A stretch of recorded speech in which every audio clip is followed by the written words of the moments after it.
Yo, what's up, everybody? This will be my last live stream of the year for me. Um, I definitely in this live want to do some reflecting um of the whole year. I want to conversate with y'all about y'all year. If you're watching this live stream back, um, you could comment down below and just reflect on your year, a highlight of your year, and something that you ready to do for the next year. You could drop your Merry Christmas and Happy Holiday in the comments. You know what I'm saying? You could, drop your New Year's resolutions. Um, for me, but it's your boy, Big Homie Flo. And shout out to the family, everybody that genuinely rock with me. You know what I'm saying? The family is not everybody that watch my channel. The family is only the people that watch my channel that genuinely rock with me. Like, for me, it's crazy too. Cause in my Discord earlier, niggas was telling me about how, like, a couple of them niggas I pulled up in their dreams before, like, and it was mad vivid and all that, and shit like that be making me feel like my vibration is really high to the point where, like, I could pull up in niggas' dreams on some vivid shit. That shit is crazy. But yeah, I definitely got a few things I want to talk about. I want to talk about the holiday season. Y'all probably wondering what's my perspective on the holiday season and everything like that. So I'm gonna give y'all my perspective about the holiday season. Um, well, when it comes to Christmas, it's crazy because, like, shout out to Gen Z, but, like, y'all gotta grow up in an era where, like, you got easy access to see people, living their life and enjoying they holidays in ways that you can't. And not even just Christmas though. New Year's, Thanksgiving, you know, I'ma highlight those, right? Thanksgiving too. Like, imagine growing up poor and your mother, you don't really have access to a real big Thanksgiving, you know what I'm saying? And then you on social media scrolling and you seeing people pulling out mad different pans of food. I know what that's like, bro. I done been there. I done had Thanksgiving dinners where, my mom's at one point, she was able to start putting together some Thanksgiving pans where, like, my family would come through and everybody would eat at my mom's crib. But, like, it was so embarrassing because, like, when we was living in the projects, Marhaven projects, um, I was always so embarrassed that people was coming over to the crib because, like, we was infested with roaches. So I used to be hoping and praying that no roaches, because what my mom used to do, like, she used to try to make it look like we lived in the house in a way that we didn't really live in it. Like, for one, that dinner table that she would post up all of the Thanksgiving pans on, we never used that dinner table because that dinner table in our crib was well known for always having roaches on it. So she would always try to set up the crib in a certain type of way on Thanksgiving to try to make it seem like it looked more homey in there than what it really was. And when she used to set them joints up, she used to try to act like she wasn't really trying to worry about the table because, she would. But me personally, I used to be sitting in the living room looking at that table like, bro, I hope them roaches don't smell that food and they start crawling up on that table like they known for doing. I was worried about that every Thanksgiving, bro. Just, like, couldn't even enjoy my food because I'm just trying to, like, low key watch the table where all the food is at because I don't want the roaches to get on my food. Like, oh, so, and I remember what it was like for me, get your plate together, and then I'm scared to put my plate in the microwave because roaches gonna get on my plate, bro. It didn't happen to me on Thanksgiving before. where I went and warmed up my plate for like 2 minutes, took it out the microwave, and it was a roach on my plate crawling around. And I just remember what that moment felt like. To this day, I remember what that felt like. I was like, bro, I was so tight. And because I was so starving, and because of the way my mom was, you know, my mom would have balked on me if I would have threw that whole plate in the garbage and tried to make a new one. I feel like she would have balked on me. So I just like low key, I just was making sure nobody else saw me that I had the roach on my plate. First thing I did was I looked at the plate, saw the roach, and then I looked at everybody else. I seen that nobody saw that shit, so I fake ducked off in the cut and I flicked the roach off of my plate and I ate the plate. I'm really from the hood, nigga. Like, nigga, I'm from the hood for real. Like, nigga, if you go ahead and leave your box of cereal on the top of that refrigerator if you want to, nigga, and you better eat that cereal box the same day that you buy that shit. Because if you try to keep that cereal box up there after you already done cracked it open, the roaches is gonna find their way inside that box. I promise you. It happened to me a million times. The roaches is gonna find their way in that box. For me, so yeah, I remember what that was like. And you know, Christmas, New Year's, you know, shout out to all my ones out there that's just like less fortunate. You know, it's just like the holiday season just reminds you of just how poor you are. That used to be my mindset, you know, growing up in the holidays, not having shit. The holidays was just like a reminder of like how poor I was every single year for me. And my mother will always try to put some shit together. You know what I'm saying? She definitely was trying on Christmas. You know what I'm saying? And mind you, we would try to play happy family with a nigga that is abusing my mother and abusing me. And when it came Christmas time, we on Christmas opening up presents and we trying to act like we a happy family. Because we all scared of this nigga.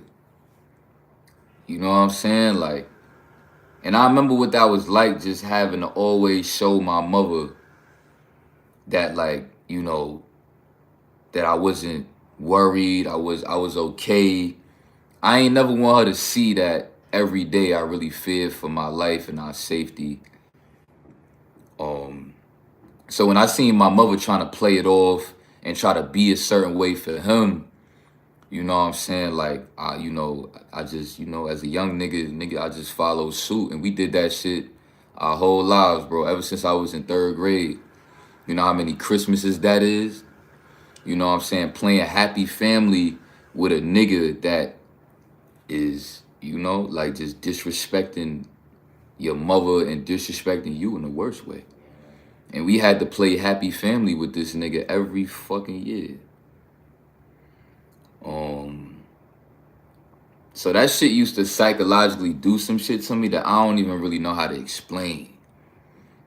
Where it's like, you gotta pretend to fuck with a nigga because if you don't, you just gonna put your mother in a dangerous situation, or you gonna put yourself in a dangerous situation, you know? Because I was a young nigga, he was a whole grown-ass man. You know what I'm saying? So, like, obviously as a kid, we couldn't, you know, it wasn't much that I could have did anyway. I remember what it was like bringing one of my friends over. First time I had a friend over at my crib, I remember my son Miguel pulled up. You know what I'm saying? We was well known in high school for being, you know, the funniest niggas in the school. It was like a group of 3 of us. Me, Miguel, and my son Issa. Issa Ba. You know what I'm saying? Us 3 was the funniest niggas in that whole school. We was known for that. Anytime niggas seen us 3 together, niggas was happy to see us together. Just know that. So, my son Miguel pulled up to the crib. And I just remember how nervous that nigga felt being in my crib. And he was trying to act like he wasn't nervous, but like I could tell that that nigga felt the energy in that crib. And I remember that shit was like the first time it gave me like real clarity about like, alright, it's really like a heavy, dense energy in here. Like, there's really a dense energy in here for me. So, and then I remember when my moms and my step pops pulled up, me and my son Miguel was already there playing 2K for a little while. Then I remember like they came in, you know, peeked in my room, saw him, and I seen the look on that nigga face, and I seen his whole vibe just look like that nigga was nervous. That nigga was nervous. And that shit really let me know. I was like, yeah, niggas feel the vibes in this shit. Like, cause I ain't even tell that nigga what was really going on. Niggas ain't know what I was going through, bro. I was never telling niggas that. I was never the nigga that was ever telling niggas what I was really going through in my crib. Nobody knew, nigga. Nobody in my friend group knew. Feel me?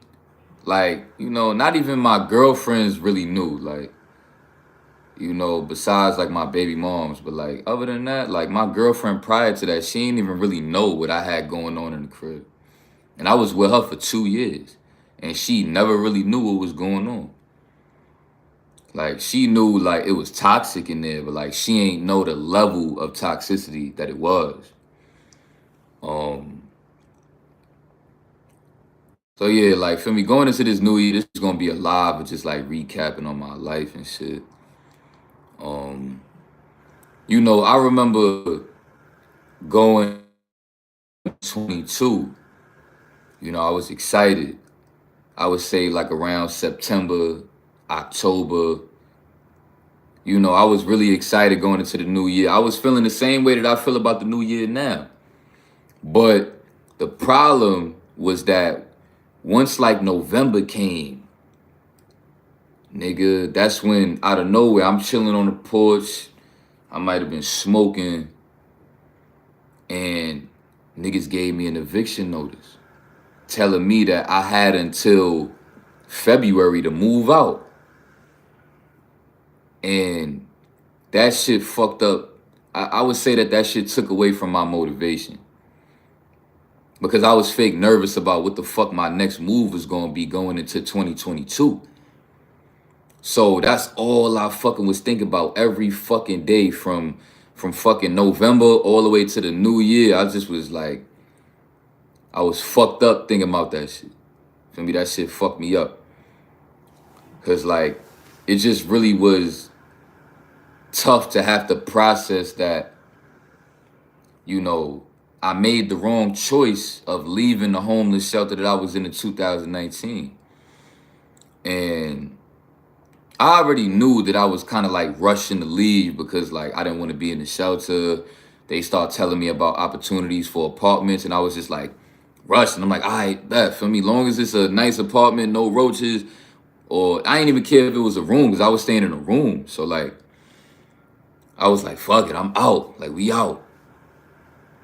But that was a bad move because I wasn't fully prepared to like be out there like that. And then COVID-19 hit. So once COVID-19 hit, and I'm staying in this spot that I'm still trying to figure out how to put my bread together to be able to afford living here. Niggas got me paying $1,000 a month for a room. Like, that was already depressing within itself. Like, you got me paying $1,000 a month to live in a room? And I gotta live with 3 other niggas and share a bathroom with niggas, share a kitchen with niggas. You know what I'm saying? Like, that's tough. Feel me? So I was fucked up. I feel like that's the shit that kind of had me like, I feel like that shit fucked up my whole YouTube career. Because mind you, I started my YouTube career in 2020 when I moved out the homeless shelter in 2019 and I moved into that room in a private house in Flatbush, East Flatbush, Brooklyn. I feel like that shit fucked up my whole YouTube career because like I wasn't in the right space. You know what I'm saying? Because I just was so caught up in thinking about how I'm living in a fucking place that I can't afford. Like, these niggas really got me trying to pay $1,000 a fucking month to live in a fucking room. That shit fucked me up. So I couldn't even really enjoy that shit. I couldn't really enjoy moving out of the fucking shelter. I couldn't enjoy that shit. I couldn't. And then on top of that, I was fake fucked up thinking about the girl that I like fell in love with in the homeless shelter 2019. I really felt like I fell in love with that girl, bro. No funny shit. Like, bro, I wrote that girl an 8-page letter. Nigga, like, I really felt like I was in love with that girl. And then to find out, once I got to know her, and then she was moving like just the rest of these, she was moving like the rest of these females out here. Like, she was on Twitter. She was on Twitter talking like the rest of these gossiping ass females. You know what I'm saying? Like, she'd have had a couple thirst trap pictures on her IG. You know what I'm saying? And she had a rotation of niggas while she was in a relationship with her man. She over here had me feeling like I was special because she used to link up with me after work. She'd get off work and call me and be like, yo, like, meet me at the park. I'm in the car. Just come walk to the park. I'm over here. And, bro, I used to feel like this was the one because, like, bro, she sacrificing her whole job to talk to me, bro. Like, if she get caught for talking to me, she'll literally get fired. You know what I'm saying? So I was caught up about like having a process that I had to cut shorty off, and I fake was really feeling her. Like, I was really feeling shorty. You know what I'm saying? I remember, you know, it was a day where, like, you know, I missed out on dinner to chill with her. Mind you, I only could afford to like really eat the dinners that they were serving at the shelter at the time. So every night for dinner, I was only eating what they were serving. I didn't have no money. I didn't even have no job at that time, but I was trying to figure my situation out. She told me that's what she respected about me. Alright, so that shit lagged a little bit. Fuck it. But yeah, like, y'all niggas pretty much caught what I was saying, right? Like, yo, why you wanna fuck with a nigga like me though? Like, I don't got nothing. You see me wearing the same shit. And she like, yeah, I just respect your hustle. Whatever. Nigga, she done blessed me with dinner before. She gave me a whole shrimp parmesan shit. And it was hers. Like, I felt like she was trying to connect with me because, like, she already had took a couple bites of this shit. But then she was like, oh, here, like, if you want this, you can have this. Like, I was going to eat this, but I want you to have it. So I was like, yo, she really trying to connect. She want me to share the same plate with her that she ate from. You know what I'm saying? So I'm thinking that we really about to connect.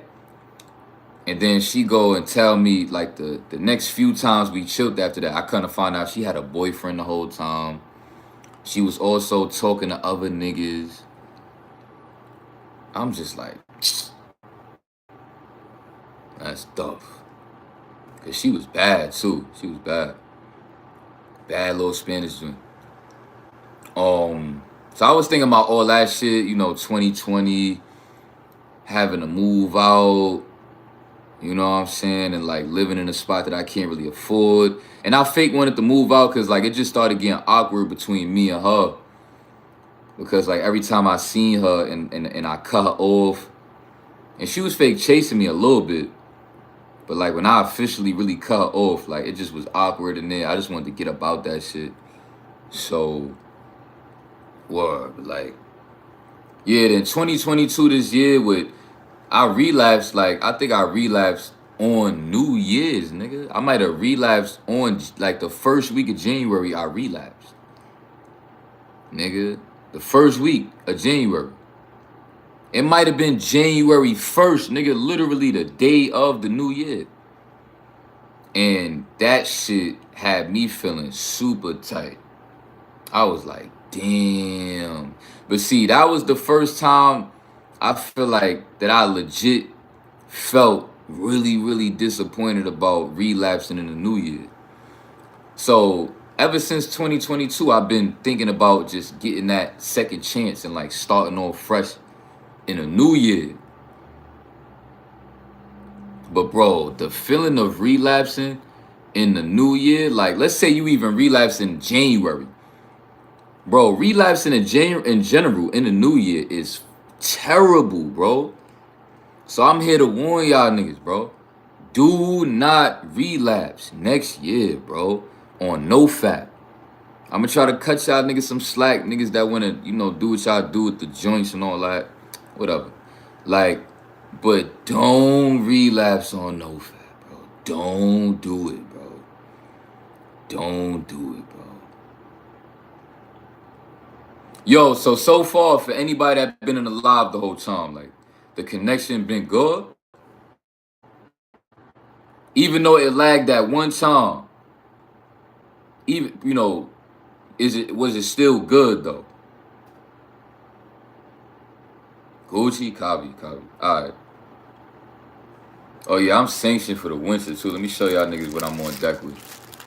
I'm on deck with some hand warmers, you heard? You see what these is? These is what y'all niggas need, bro. For all y'all niggas that work in the winter, for all y'all niggas that just gotta make movements out here in the winter, gloves, fuck gloves, bro. Fuck them shit. And you talking to a nigga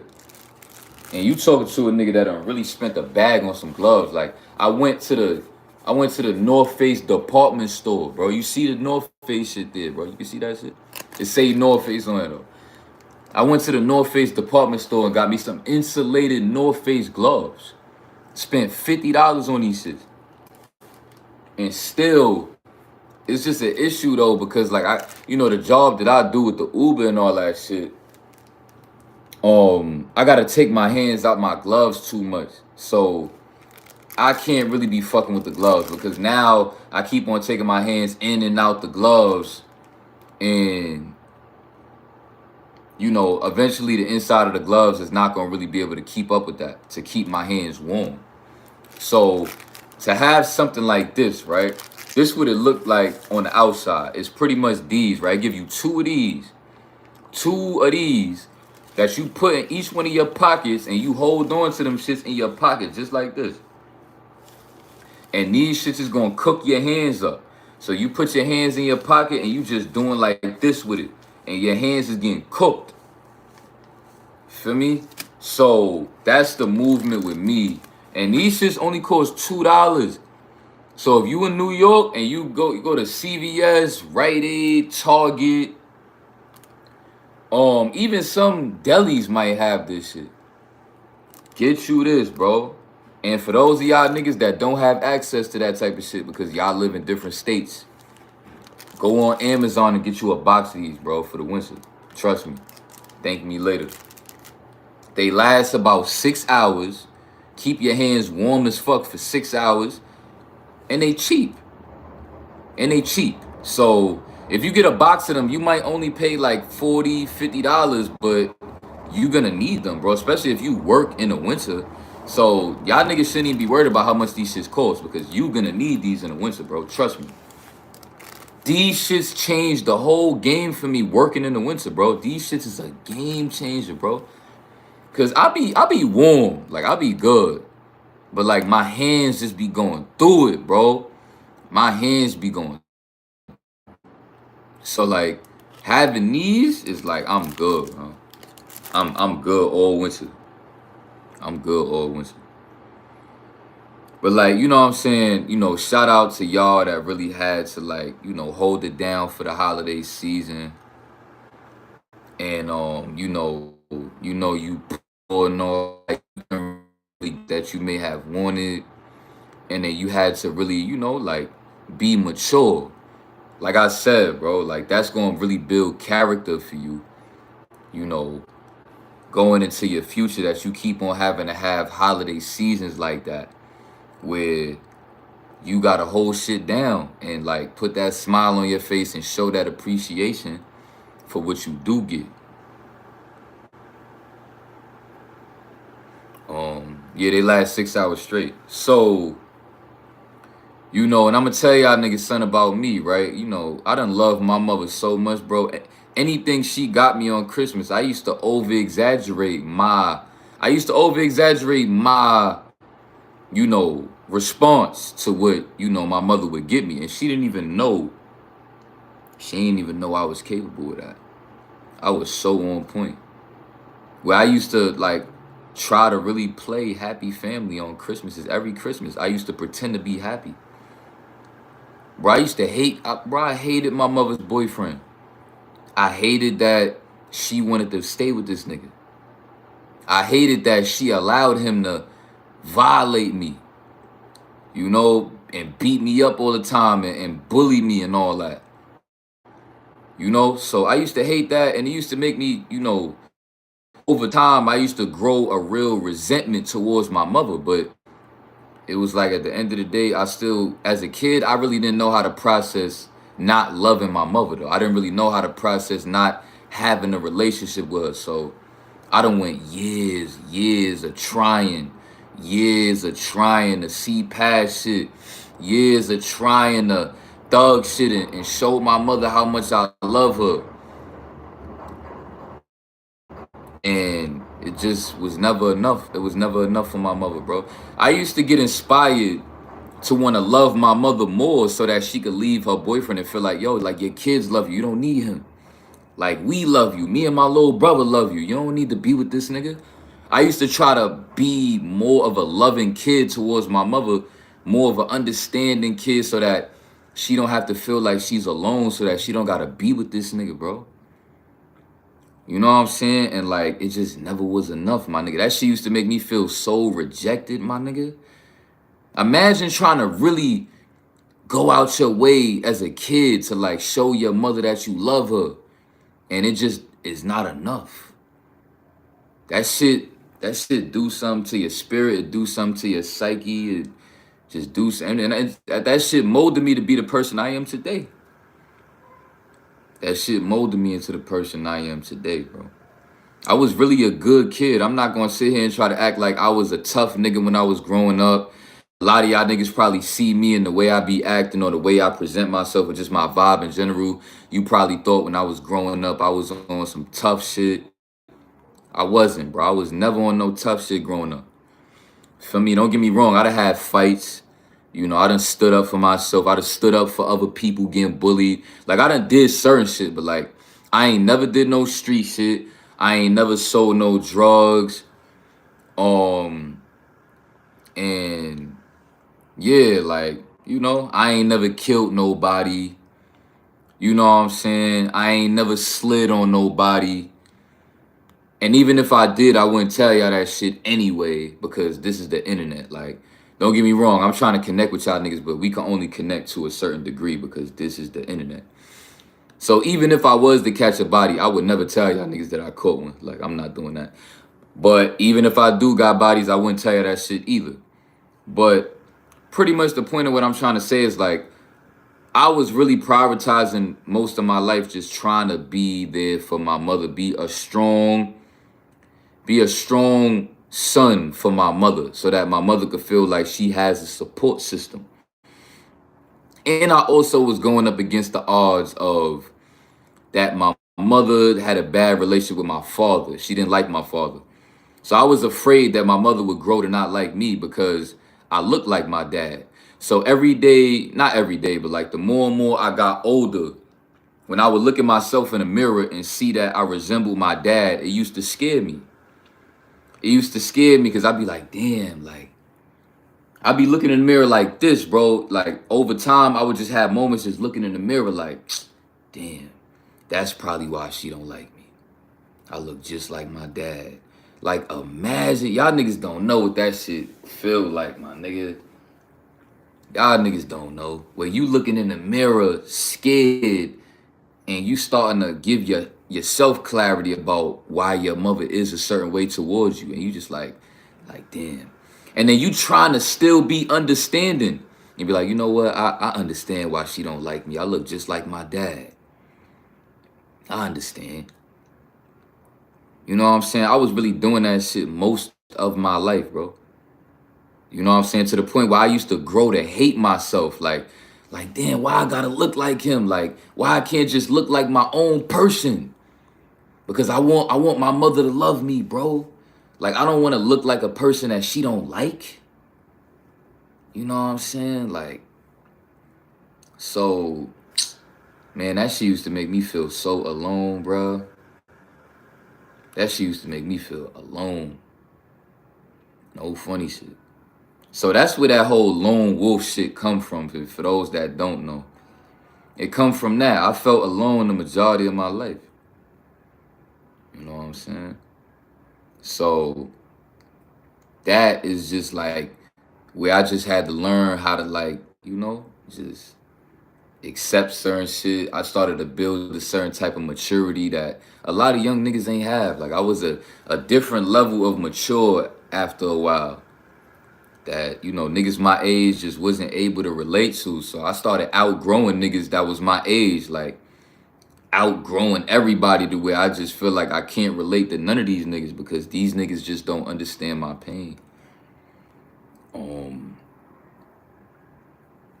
You know what I'm saying? Like, I remember this one Christmas, you know, I think this was the last Christmas that I spent with my grandmother before she died. And I remember my grandmother, she gave me like $100 for Christmas. And my little brother, he was still young at that time, for me. So like he started crying. He started crying when he saw my grandmother give me the $100.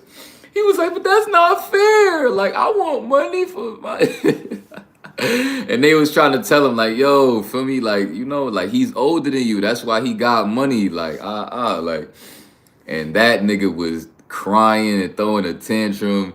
My little brother was even spoiled around that time because, like, y'all probably wondering if my step pops, you know, treated, you know, my brother a certain way, or if my mother treated my little brother, and she didn't. You know, my mother treated me differently from my brother, and my step pops, you know, did the same. So that also made me feel like I couldn't really build a proper relationship with my little brother because, you know, we was going through different shit living in the same fucking household. You know what I'm saying? It was times where, like, me and my brother was hooping outside with my step pops, and we playing like a 21 game. Like, my step pops used to be my basketball coach. He used to force us every Sunday to, you know, play ball.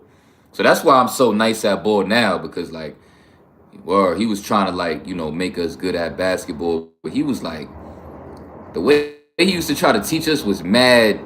Like, he was on some bully shit with it, but, like, it was working because I was getting nice. It was a time where, like, me, my brother, and my step pops was playing 21, and I was fake getting buckets doing my thing on my step pops.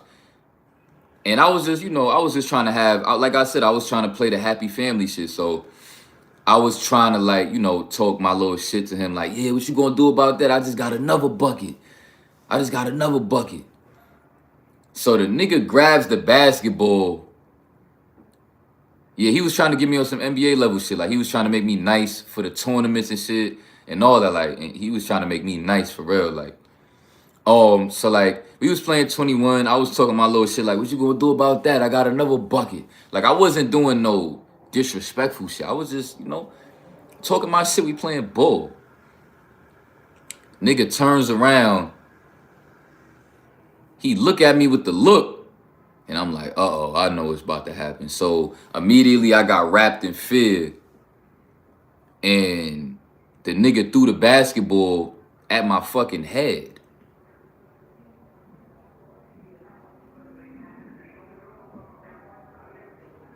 You know what I'm saying? He tried to take my face off with the basketball.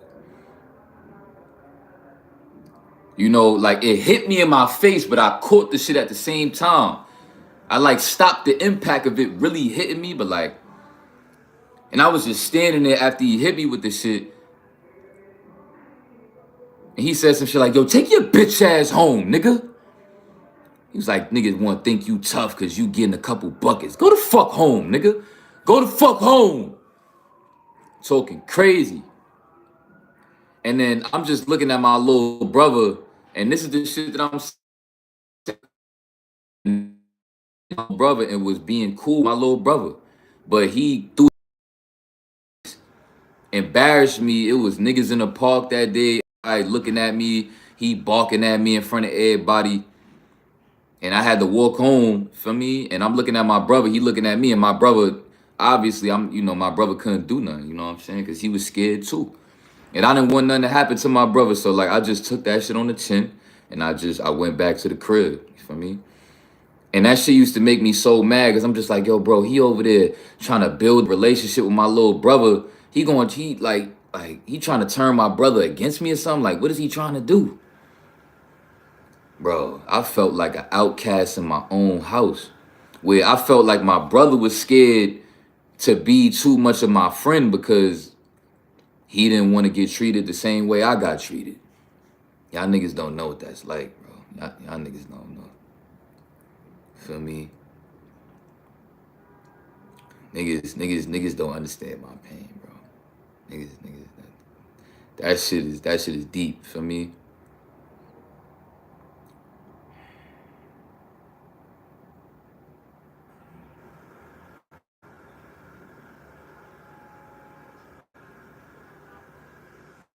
You know, I love my brother, you know what I'm saying? To this day, like, I understand. You know, like, I don't hold nothing against my brother because he had to do what he had to do because he was, he didn't want to get treated the same way I got treated, you know what I'm saying? So, it's cool. I love my brother with all my heart. I would kill the shit out of any nigga that fuck with my little brother, nigga. You would die fucking with my little brother, nigga. That's on my grandmother's grave, on my dead man's Jimmy, nigga. If I ever heard niggas was fucking with my little brother and niggas hear about that nigga dying, just know it was me, nigga. Word to my fucking mother, nigga. On everything I love on this planet, niggas play with my little brother, you gonna fucking die, nigga. On everything, nigga. For me, I promise you that. You better brace yourself as soon as you go at my little brother, nigga. You're gonna die.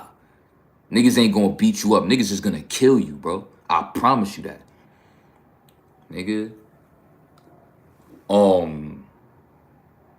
To this day, my brother a grown-ass man, but, like, when I look at my little brother's eyes, I still see my little brother. You know what I'm saying? Like, I still see my little brother. Still. You know what I'm saying? Like, he's starting to grow a little facial hair, shit, looking like a grown man, but it's like, I see his soul because he my little brother, you know what I'm saying? Or we done had to thug out a lot of Christmases. But don't get me wrong, I done had some Christmases that was smooth. I done had some Christmases that, my mother got me some presents that I really appreciated. My mother done bought me a PSP for Christmas before. My mother done bought me, like, the new WWE wrestling games for my PlayStation for me and my brother to play. My mother done bought me, like, a Hell in a Cell, like, arena with, like, the wrestling toys. Like, we could, like, be fighting with them in a Hell in a Cell. You know what I'm saying? I remember them days I was a young nigga playing with them wrestling toys. The John Cena. What I had a John Cena. I think I had a Batista. I had a few others that I can't really remember. I might have had a Booker T. And I had the wrestling toys that came with the belt for the wrestling toys. You know what I'm saying? So, yeah, I might have had the Kane too, though. I ain't gonna hold you. I might have had that. I don't know if I had Undertaker, though. But, yeah, it was a few Christmas gifts that I definitely got that I was like, all right, this is fire. This is fire. This is fire. But yeah, the holiday season, definitely is a time that just bring back a lot of memories for me in my life. Because, like, that was always a reminder for me about how I lived in a household where it felt like the exact opposite of family. You know what I'm saying? Telling my mother that her boyfriend was abusing me, and she told me I was a liar. She told me, she pretty much was telling me, like, there's nothing that she can do about it. And she was just allowed a nigga to just do what he want to do to me, bro. Like, that shit is crazy. Like, bro, you know what I was in 3rd grade when that nigga first put his hands on me and beat on me, bro. In 3rd grade. You know how old you are in 3rd grade, bro?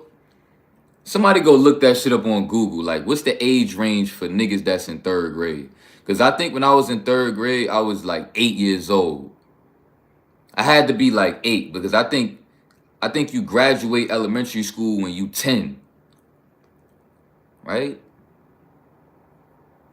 It's 9. I was 9. I was 9 in 3rd grade. See?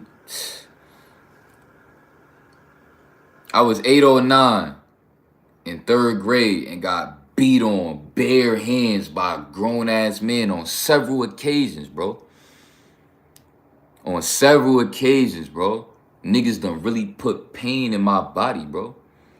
So that shit forever changed me. Feel me? That's a different type of trauma.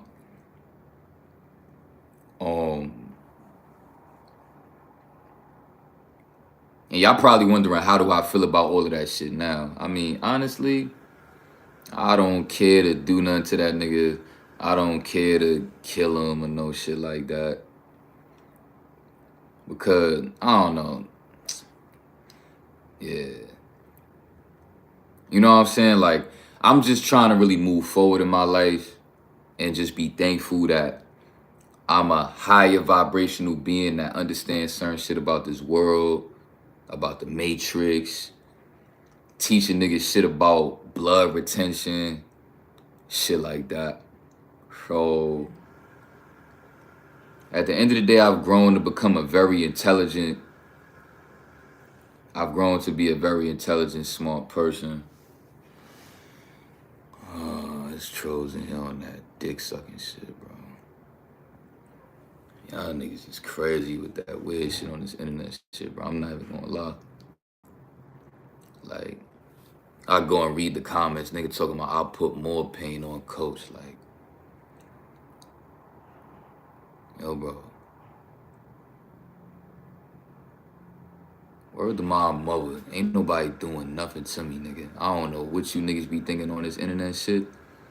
But go ahead, try that shit if you want to, bro. Go ahead. I wish a nigga would, bro. I swear to God, I hope one of you niggas, I hope I see one of you niggas, bro. I hope and pray that I catch one of you niggas, bro. In real life. I hope and pray to God, because I'm gonna really put pain on you, bro. No funny shit. I'm gonna really put, because y'all niggas gotta be held accountable for this little bullshit y'all niggas be doing on this internet shit. Yeah, they wouldn't say it to my face, bro. Y'all niggas is butt on this internet shit, making threats to niggas on the internet. While I'm on here trying to, you know what I'm saying, really connect with the people. And you know we live in a fake ass world. You on this fucking live sucking mad fucking dick. Niggas sucking my dick while I'm on here trying to do something positive and connect with the fucking people. You got niggas coming on here sucking my dick on some negative shit. But then y'all be the same niggas complaining about how we live in a fake ass world, a matrix. Fucking clown, bro. I can't even take you niggas serious, bro. You a clown. But it's niggas that real life appreciate me on this internet shit. For me, niggas real life appreciate me in ways that I feel like niggas be jealous of. Niggas be jealous of the kind of impact that I have on this shit. And I feel like niggas just mad at me for that. Yeah, he trying to distract, that's a fact. But he can't distract me, bro. As long as this shit don't do no crazy lagging shit, it's gonna be a banger regardless. Any live stream I ever do that's not lagging is a banger. The only problem be that is just the funny lagging shit. But yeah, we got a lot of shit to talk about on this live stream. 2022, you know, like if y'all see the profile picture of this live, you'll see that that's a picture of me holding a picture of myself. And that was just a moment for me, because it was just like, in that moment, that was me looking at, you know, my profile picture of, you know, me being in a homeless system again. So that was just a moment for me, just looking at that shit, just like, ah, shit. Here we go again. You know, so that was a moment for me. In that moment where I'm just like, I had to take another picture to be in the homeless system. He said J. Cole vibes. I see you, Cole. Yeah, my dreads is really starting to look like dreads now.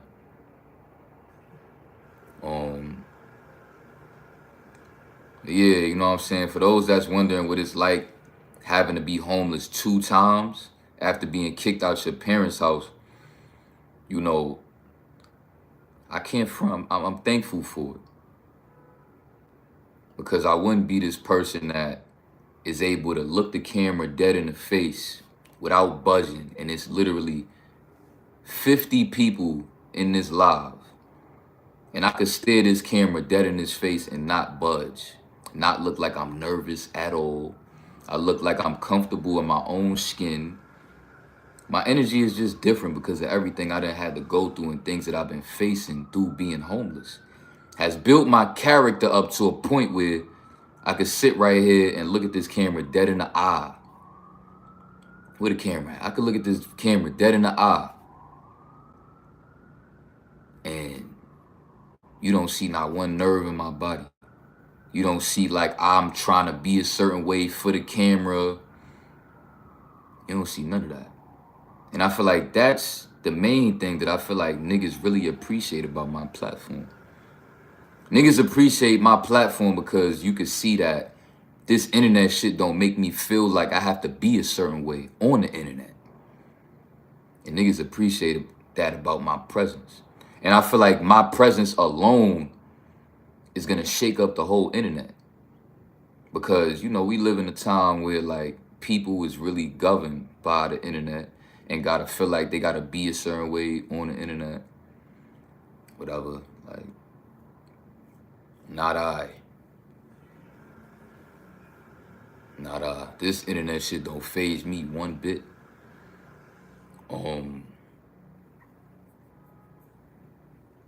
You know, being homeless twice, then, you know, it made the second time hit a little bit different.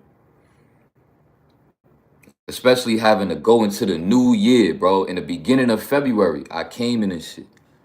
February. So, you know, next year is going to be a very important year because next February is going to make 1 year being homeless, which is the longest I've ever been homeless. Because when I was homeless in 2019, I was only homeless for like 7-8 months. So technically, I'm already homeless for the longest I've ever been homeless because it's already about to be, you know, we already in December. So that's 9 months that I've been homeless. You know what I'm saying? So next year, February is going to be a year straight of being homeless. And also, next year in January is going to be 3 years straight on YouTube. I've been on YouTube for 3 years.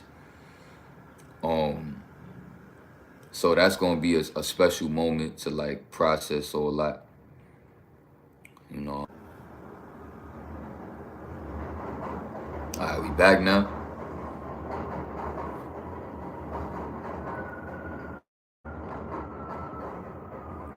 So was it like chopping up my voice, like while it was lagging? Like did that shit start chopping my voice up and shit? Like did y'all miss anything I just said?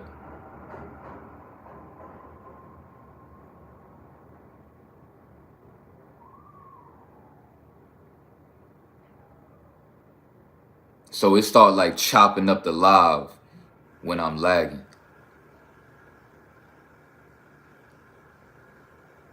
Oh, last 10 seconds. All right, that's not bad. Yeah, pretty much y'all get the gist of what I was saying though. Like, you know, January is gonna make 3 years on YouTube next year. And February is gonna make 1 year total of me being homeless. So that's gonna be a moment to process that.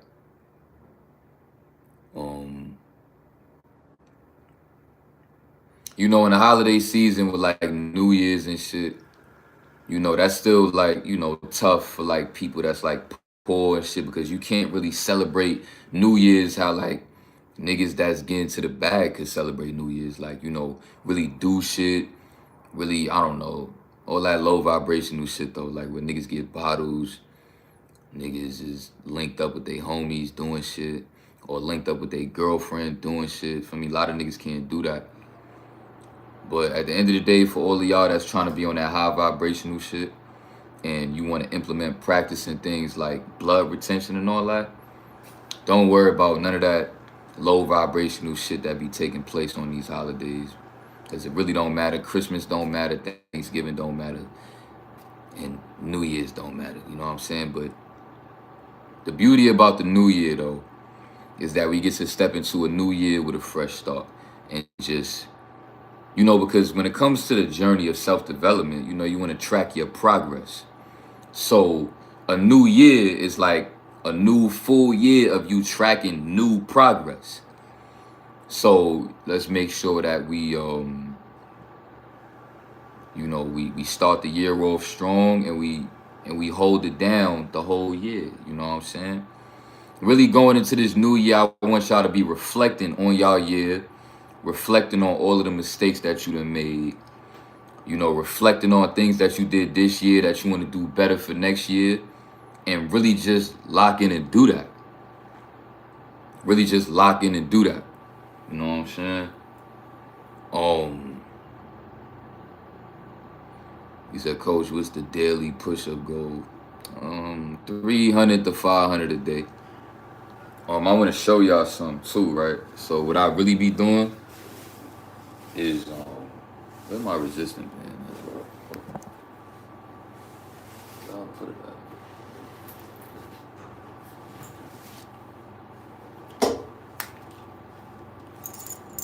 So I got resistant bands, right? This I use in place of, weights, because I don't like to use dumbbells and weights and all that. So instead of me doing that, this is what I do. And this right here, y'all niggas that be coming in here with that negativity, y'all niggas really fans of a homeless nigga. You so fanned out of a homeless nigga, you just want to come in here just to get my attention on some negative shit. Imagine you being super fanned out of a nigga that's homeless. That shit crazy. That's how I know my vibe and my energy is different. Like when I see I got troll niggas coming in here on some funny shit, and I'm just a homeless nigga just trying to get my life together, and you really a fan, like that should just let me know like my presence on this YouTube shit is really different. Like I got niggas fanned out over me. Like niggas really fanned out. That's crazy.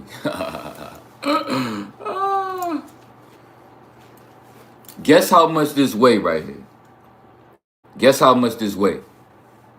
Guess how many pounds this is?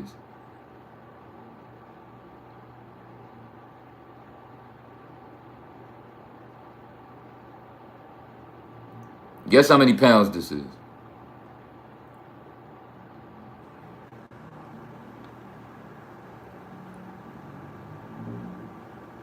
I don't know what kg is. You got to say in pounds. I don't know what kg is. He said 1040. All right, this is a 70-pound resistant band. 70 pounds, bro. And I'm going to be getting busy with this. 70 pounds, bro. So this is what I'll be doing. I could just, give y'all a demonstration. But hold on. Let me take a piss real quick. I'm going to mute my mic for like 30 seconds. Hold on.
I had this shit muted. What the fuck? But yeah, I was pretty much telling y'all niggas like that's what I do. Like I curl it, and then I do these, and then I pretty much rotate while I'm doing my push-ups. If I'm gonna stay here, that's pretty much what I do. But here's another tricky part that I want to show y'all about resistance bands, right? So when you buy resistance bands, they come in a pack full of mad resistance bands, right? You know what I'm saying? With all of them is different weights. And they also give you a joint that come with it. They also gave me this that show you all of the different workouts that you can do with the resistance bands. With the set I specifically have. So they gave me you know, every resistance band is from 10 pounds all the way up to 70. But I got rid of the ones that was like, you know, lower weight. I only kept the ones that was high in weight, but I wish I would have kept the other ones. But I'm about to buy me a new resistance band set that goes up to 90 pounds. But here's the trick, right? Mind you, none of y'all niggas is really lifting 90-pound dumbbells anyway. So it don't even really matter. A lot of y'all niggas ain't even ready for that. Yeah, I gotta get more consistent on my yoga flow, that's a fact. But look. That's another resolution I got for the new year, is being more consistent on my yoga flow. But look, right, it's already, this is already 70 pounds attached to the joint, right? So here's what you could do if you want to get really hot, right? Now, how much is this? This one right here is 40 pounds, right? So now what I could do is I could attach the 40 pound, look, boom, now you got two of them on the same joint. Watch this. Watch how heavy this about to be. I don't even think I could lift this. Look, I'm gonna show y'all.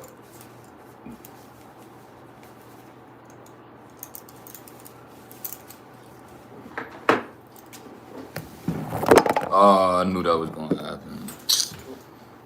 Alright, this shit might do some funny fucking lag and shit now. Hopefully not though. Alright. Alright, so now I got both of the joints connected. You gotta make sure you stomp on it. That's another thing I was trying to tell y'all when I muted it. I had it mute. Stomp on this shit. Stomp on both of them on the floor. Feel me?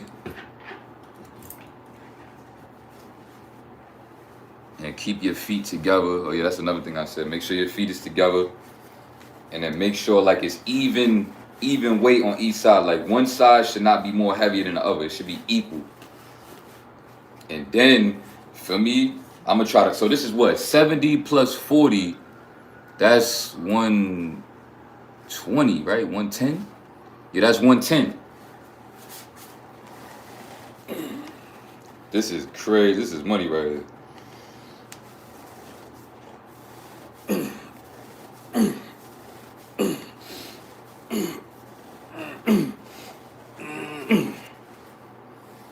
Whew. That shit is money. And then I go from here with that shit too. I don't even know if I could do this. Let's see. Yeah, that's tough. But that shit is gonna get me up.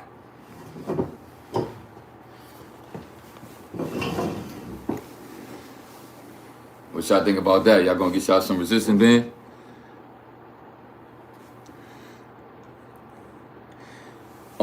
Can they break or snap? I mean, it depends on, like, you know, it depends on how you're using them. Like, if you're using them right, then that won't probably happen. But I think over time, like maybe after a while, they may eventually like not be as sturdy. But like they really cheap though. Like this set of resistance bands that I got that goes up to 70 pounds, they only ran me like $30. At least like 6 months to a year out of them. Some, you know, $30 ain't shit. You'll be all right. So, you know, but these shits is worth it, bro.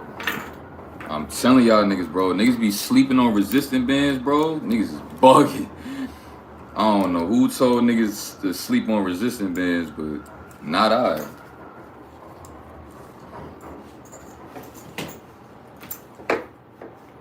I mean, like,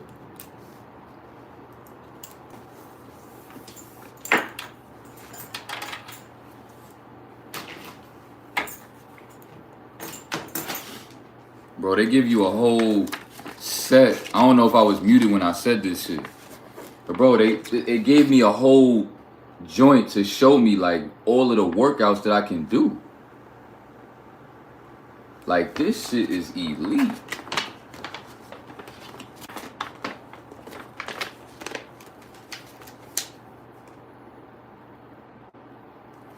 And it show you what parts of the body each of the workouts is gonna target.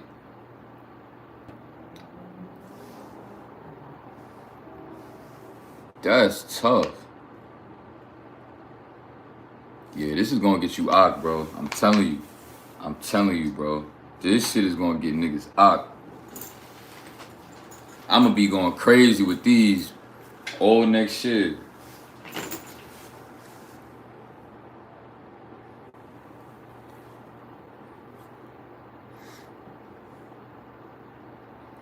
Yeah, appreciate that, man. Happy holidays to y'all, man.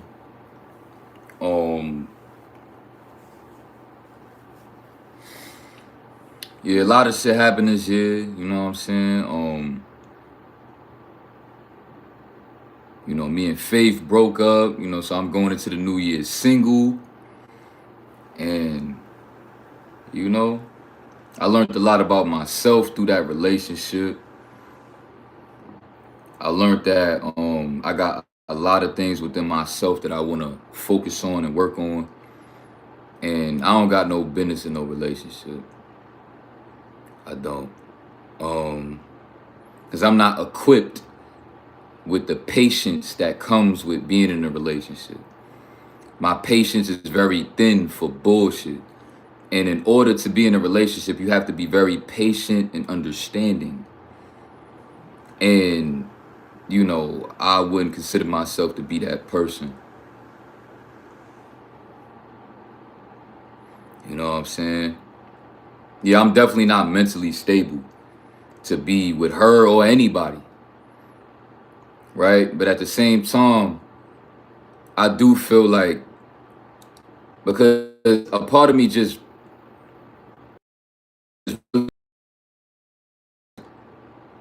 you know, she could have also did things better as well. Like, you know what I'm saying? Like, once, you know, I started feeling like my kindness was getting taken for weakness.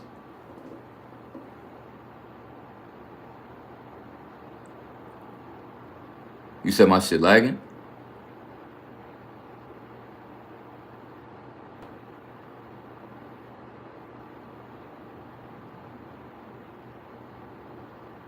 My shit lagging?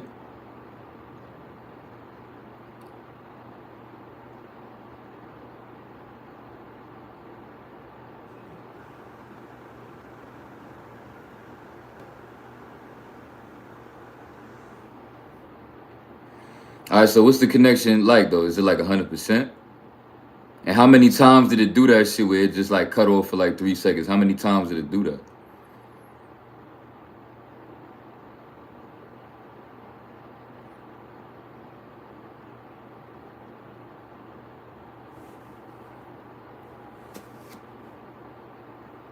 It's good, it's good. But yeah,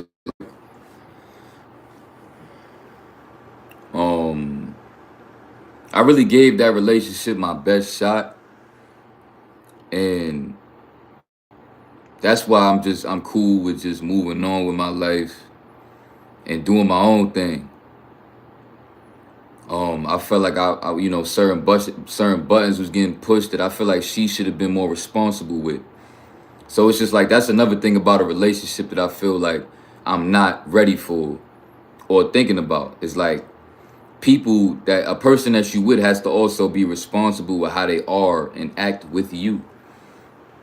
Especially a nigga like me that been through a lot of shit.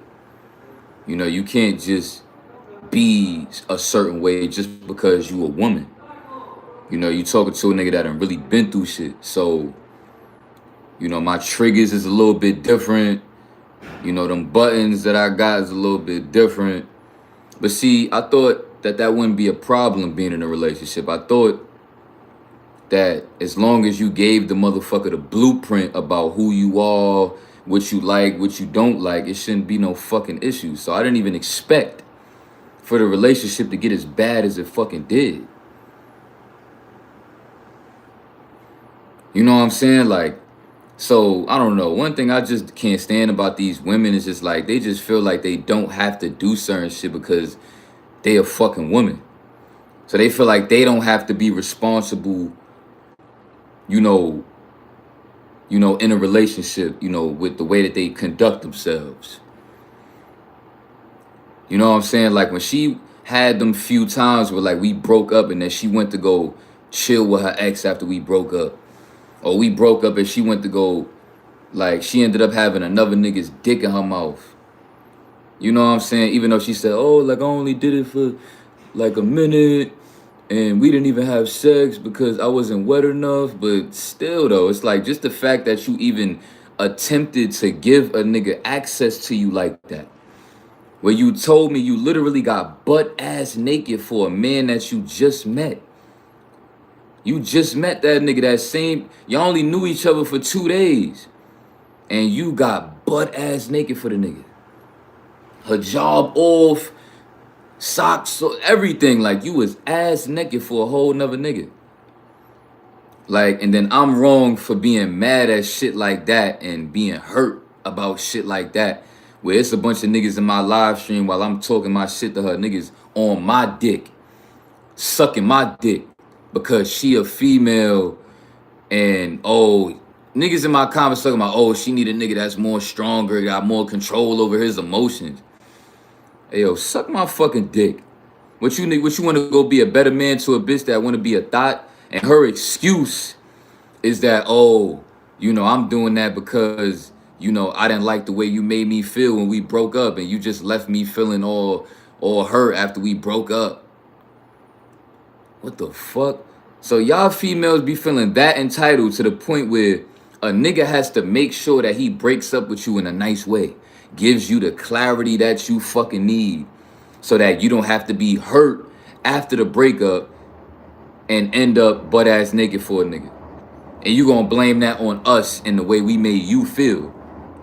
Like, oh yeah. And then she would tell me, yeah, because like if you would have like left me feeling like with more clarity, like I wouldn't have done that. I wouldn't have felt like I had to do that. I'm like, ain't no fucking way that that's your logic, bro. Ain't no way. Ain't no way that's your logic. Your logic is that because I didn't make you feel good when we broke up, that's why you went to go have sex with a nigga that you just met. So honestly, after that situation, I could just never look at her the same, bro. I could never see her the same. Like the fact that we was only broken up for a week and you went and ended up butt ass naked for a nigga that you just met and only knew him for 2 days, and on the second day you was butt ass naked in a hotel with the nigga. And then you had simp ass niggas really sticking up for this nasty ass girl. Y'all niggas is down bad, bro. No funny shit. Niggas in the comments like, damn, she pretty though, bro. Damn, what she mixed with? She so damn pretty. Wow. Instead of listening to the fucking live stream, peeping what the fuck type of person she is. But niggas don't care about that. Because y'all niggas don't get no fucking ass. Y'all niggas don't get no pussy. So y'all niggas don't be caring about a female that got character. Y'all niggas just care about having sex with a girl that's pretty because you niggas don't get no fucking pussy. Any nigga that was in my live simping over that bitch, any nigga that says some shit trying to take her side, you a nigga that don't get no fucking pussy. That's 100. You definitely don't get no pussy. And you definitely ain't never fucked bitches that was mad beautiful before. You were. Because to hear about all of the shit that I spoke about that we had going on in our relationship, You know, I saw during the live too that she was feeling like she had a one up over me because like I had moments where I was talking my shit, but it was lagging. And it was moments where I literally watched the live back and I saw her sit there and let me lag and not even say nothing. And you niggas wasn't even peeping that. You niggas wasn't even peeping that she was literally trying to use the lag to her advantage to get up on my live stream to prove herself that she's not a hoe and something's wrong with me and she not really a thought. That's all she wanted to fucking do. And that was honestly one of the purposes of why I brought her on my platform.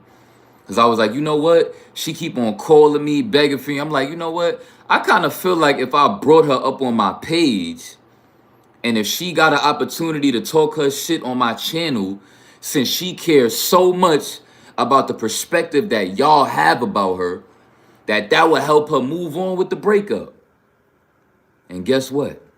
Ever since that live stream happened, she ain't called me since. She ain't tried to reach out to me since. I wonder why.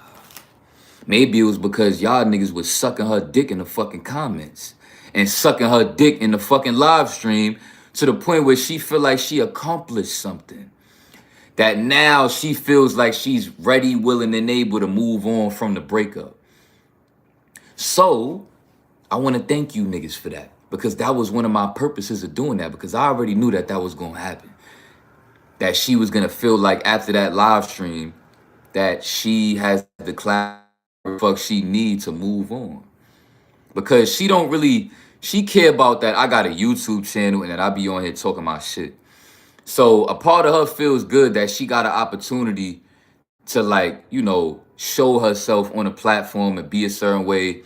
And then certain niggas was in that live stream taking her side the whole time. It was certain niggas that was in that live stream taking her side from beginning to end. And I was like, wow. Y'all niggas talk all this shit about being a simp, this, that, and the third. And y'all see a nigga going through relationship problems and you quick to just take her fucking side. You ain't even hear the whole story. You watching this bitch be all, you know, what you call that shit? You know, what's that word? Where it's like, you know, passive aggressive, like where it's like she trying to come off like she trying to be cool, but at the same time she aggressive with it.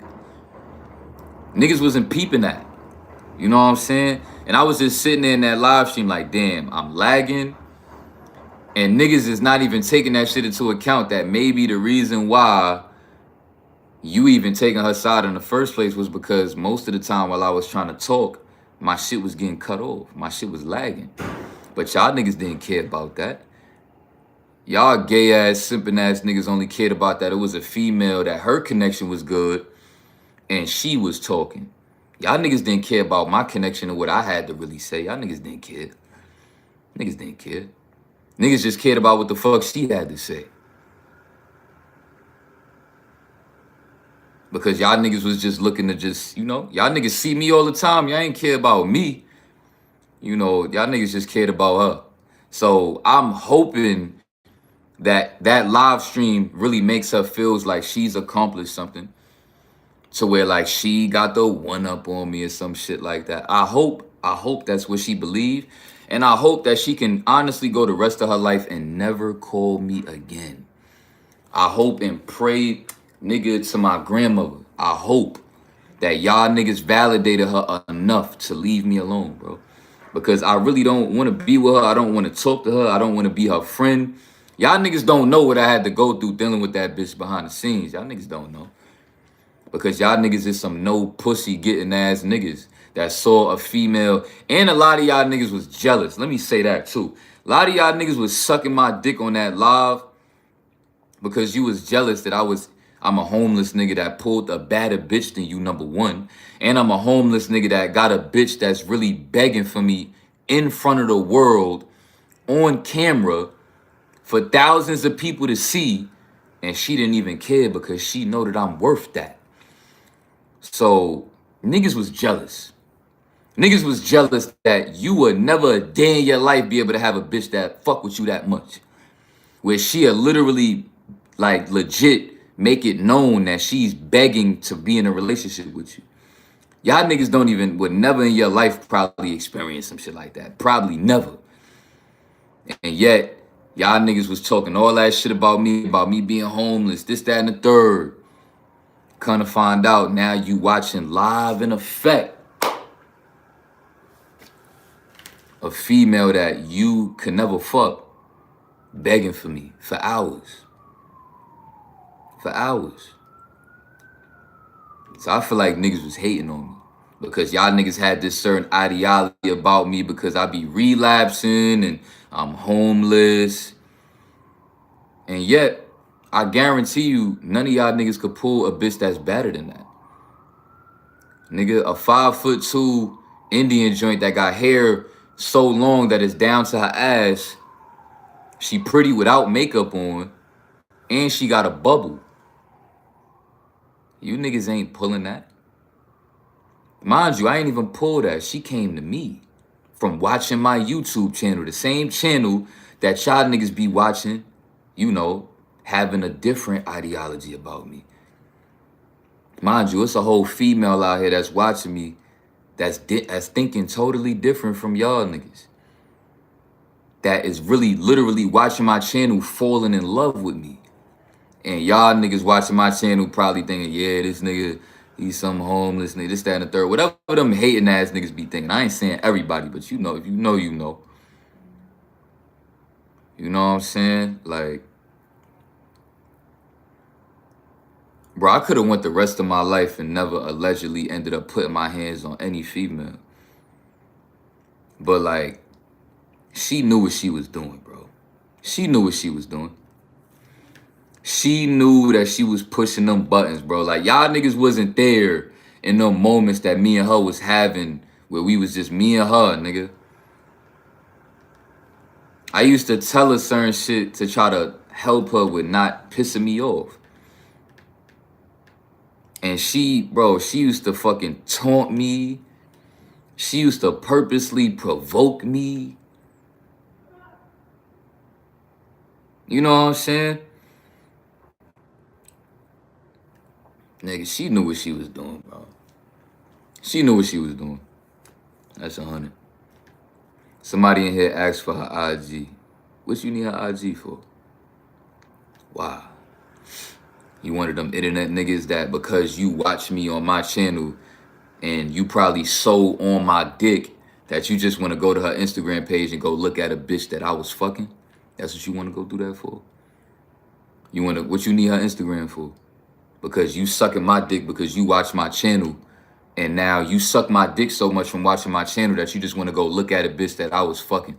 And that I was fucking her raw and busting on her face. Why you want her Instagram for? Why? Because you suck my dick that much? It's crazy that you niggas even care that much to even want a bitch Instagram that I used to fuck with. Why? But like I told you niggas 100 times, bro, she don't have no social media. And when we was on that live stream, I gave her an opportunity to give y'all niggas any kind of form of, he said, I want to know her side. Y'all see this shit? You want to know her side.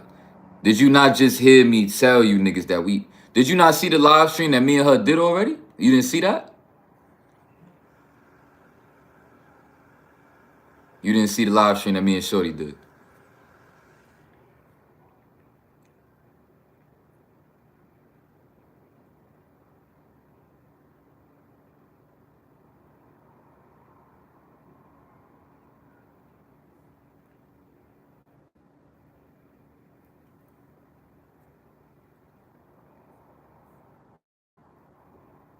You saw it, but you still, so what do you want to hear her side about? Her side about what?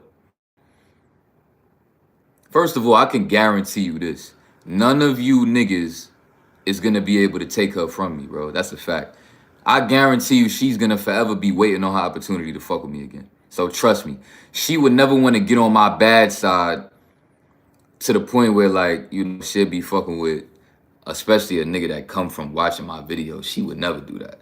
None of y'all niggas is even worth that. She seemed genuinely real though. See what I'm saying? You see how niggas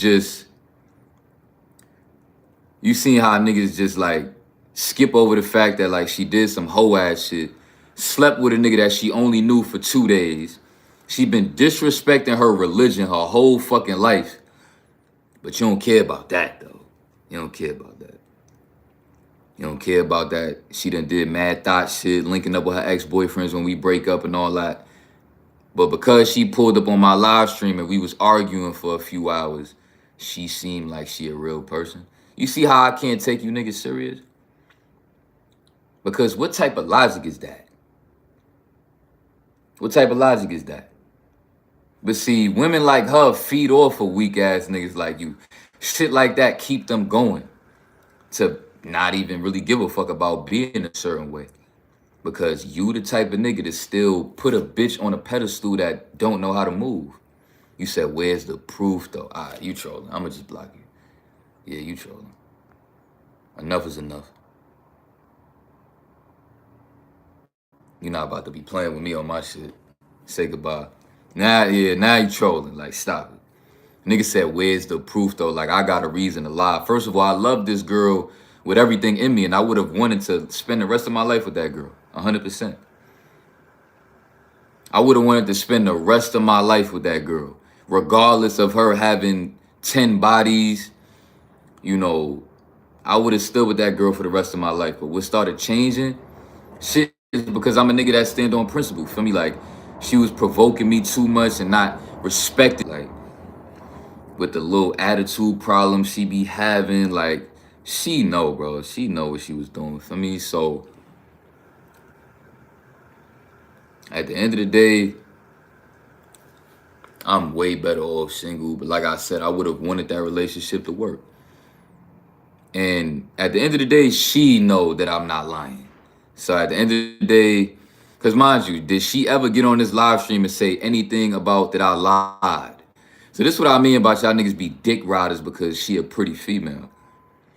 When during that live stream, since you said you watched it, anybody that watched it, did you hear her at any point in time during that live stream say that I was lying about anything I've ever said about her? Did anybody ever hear her say that? So this is what I mean about y'all niggas. I can't take you niggas serious because your logic is weird. Logic is weird because if I was lying about this shit and I needed some sort of proof about, you know, the shit that I'm saying about what I've been through with this girl, wouldn't she, the first thing she would have did on that live was to try to tell everybody that I'm a liar, that I'm lying about the shit that I be saying about her. She would have called me a liar. Why did she never call me a liar? Maybe it was because I wasn't lying about anything, right? So yeah, like I'm not really trying to talk too much about that, but like, you know, I can't ignore the fact of how disrespected I felt when we broke up and she would go hang out with her ex and they kissed and they was talking about sex and she was telling him how she really enjoyed the sex that they had. And imagine, you know, hearing about a story like that after your girlfriend get back together with you and she don't really care that she did it. And she blaming it on you that she did that. She blaming it on you, saying that it's your fault why she went to go be a hoe and go give another nigga the time of day. It's your fault. Imagine that. That's like narcissism, you know, that's like the epitome of narcissism right there. She went to go do some thought shit and blamed it on me and said it was my fault why she did it. On several occasions, bro, like 3-4 times, she did 3-4 different thought shit. I remember one time she was mad at me and she was in her car and she purposefully started flirting with a nigga while I was on the phone with her. See, y'all niggas don't even know the half of what I had to put up with this girl that led up to me getting so fucking pissed off and had enough of me getting played around with to the point where niggas just fucking violated her. Niggas violated her. That's why niggas violated her, because like, nigga, she done had moments where she was mad at me and purposefully started talking to a nigga while she was on the phone with me and was flirting with that nigga while she was on the phone. And then admitted it after the fact. She was like, yeah, I was just mad at you. Like, I probably shouldn't have did that, but I was just mad at you.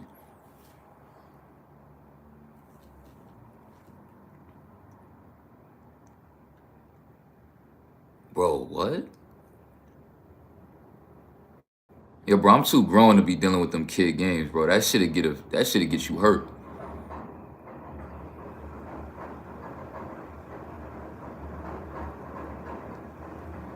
Like,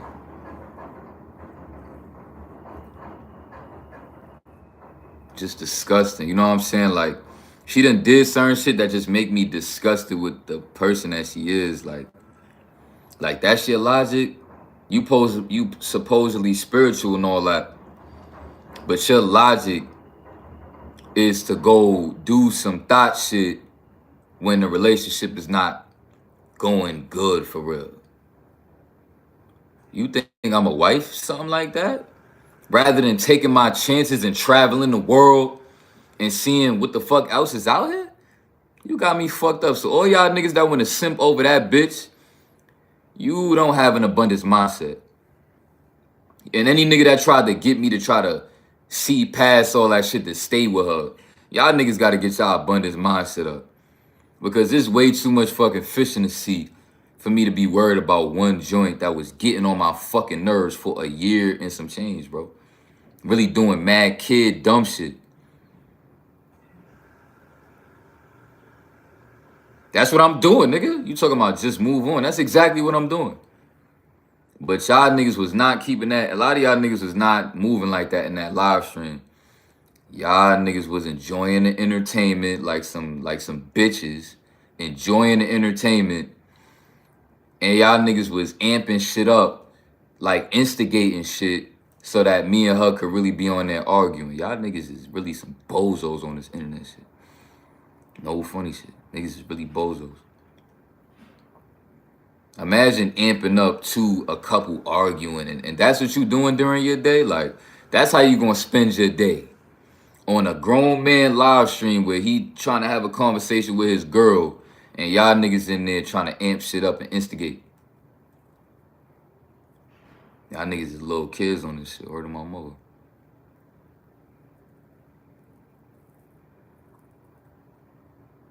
Y'all niggas gotta grow up on this shit.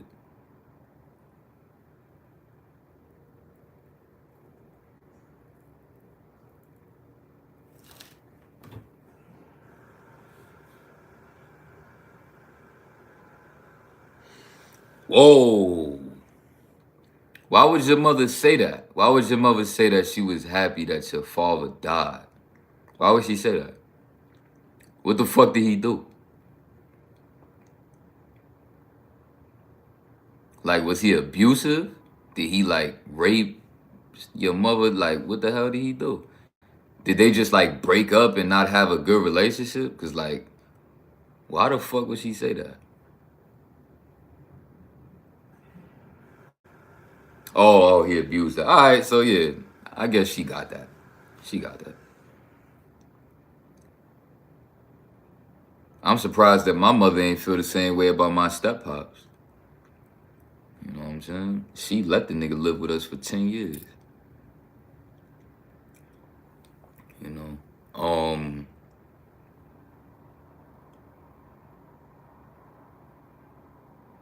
But see, what females gotta understand is like that masculine energy shit. Like, listen, as men, we already deal with enough on a day-to-day. We already deal with enough of the world not caring about us. You know, nobody really sympathizing with men. Nobody caring about men's emotions. And then you get into a relationship with a woman that you love, and she doing the same thing that the regular world do to you. So that shit is gonna make you a different type of angry, that you love a person that's treating you just like anybody else would. You know, I'm bringing up things about things I've been through, you know, trying to let her know, like, yo, this is wild for me. And she throwing a little temper tantrum. She like, oh, like, Like, that doesn't even matter. What? What you mean that don't matter? What you mean what I've been through don't matter?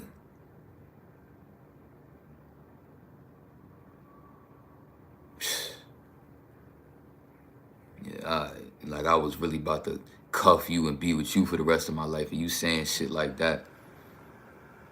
Fuck you talking about, nigga? You for the streets, bitch. Word of my mother.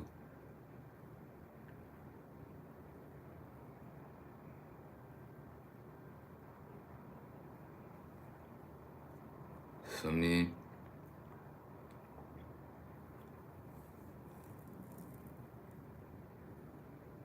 I'm going into this new year just privatizing myself. You know, like doing what I gotta do to just, you know, and just put my messages out here for y'all, for niggas that care enough to, you know, try to be next level. If you care enough about being next level to want to do shit like, you know, blood retention, which is pretty much veganism 2.0. Because we don't eat gluten, soy,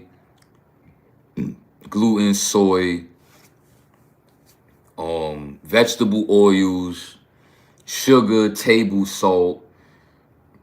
You know, it's a few other things I may not be able to remember off the top of my head. But like also, you know, making sure your fruit juice is 100% fruit juice, no added ingredients and no juice.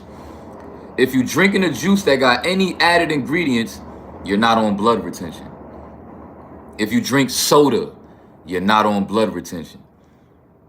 Feel me? So any juice that you drink, it better say 100% juice with no added ingredients.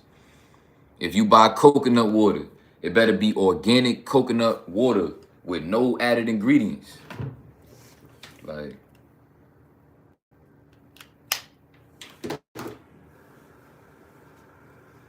you know?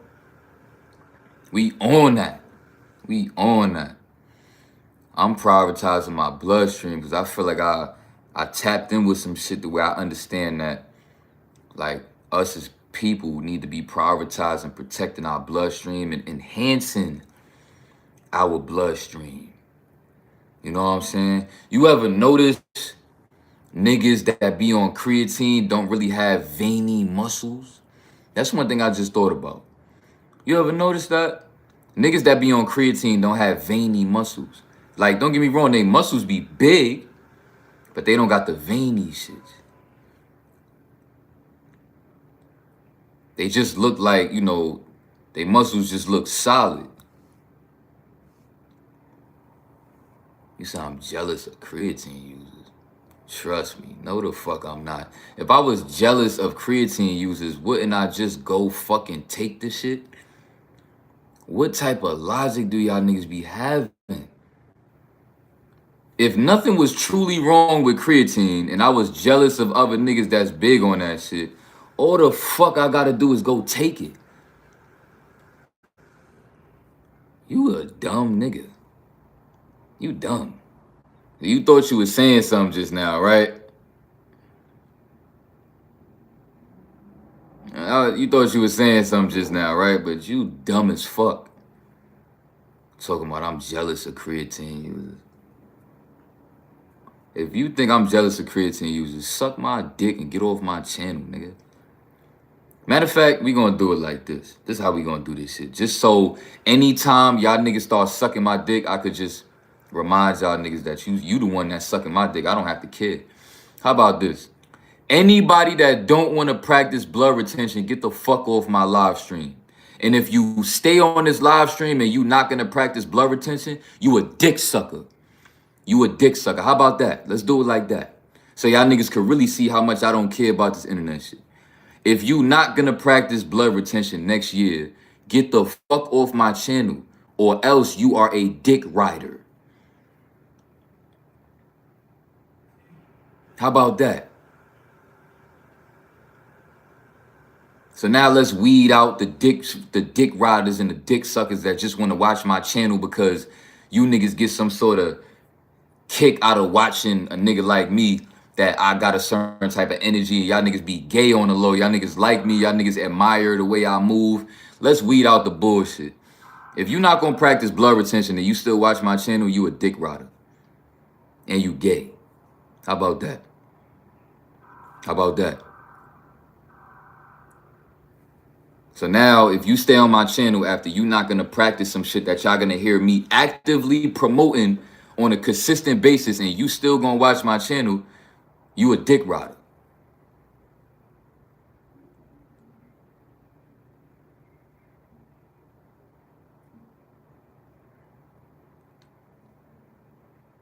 Semen retention and blood retention is not the same. So, you know, that is what need to get understood. Semen retention and blood retention is two totally different things, bro. Because y'all niggas that eat a certain way, you can't be on blood retention. You're not valid in this side of town of blood retention. You can't just put blood retention in the title of your video. Like, you can't do that. How you do that with the semen retention. You're not on blood retention if you don't prioritize your blood flow. Any juice that you drink has to be 100% juice, no added ingredients, no fucking coffee, no soda. You know what I'm saying? No caffeine, right? I said that already. No sugar at all. Anything that has sugar in it, anything that you see has added sugar, you're not on blood retention. Anything that has gluten, right? Whole wheat, I believe is gluten. If you eat whole wheat bread, any bread that has gluten, you're not on blood retention. If you eat soy, you're not on blood retention. If you put table salt, regular salt on your food, and you don't prioritize using sea salt, you're not on blood retention. This is a very strict diet. Very. And this shit ain't for everybody. It's not. This shit is really for the 1%.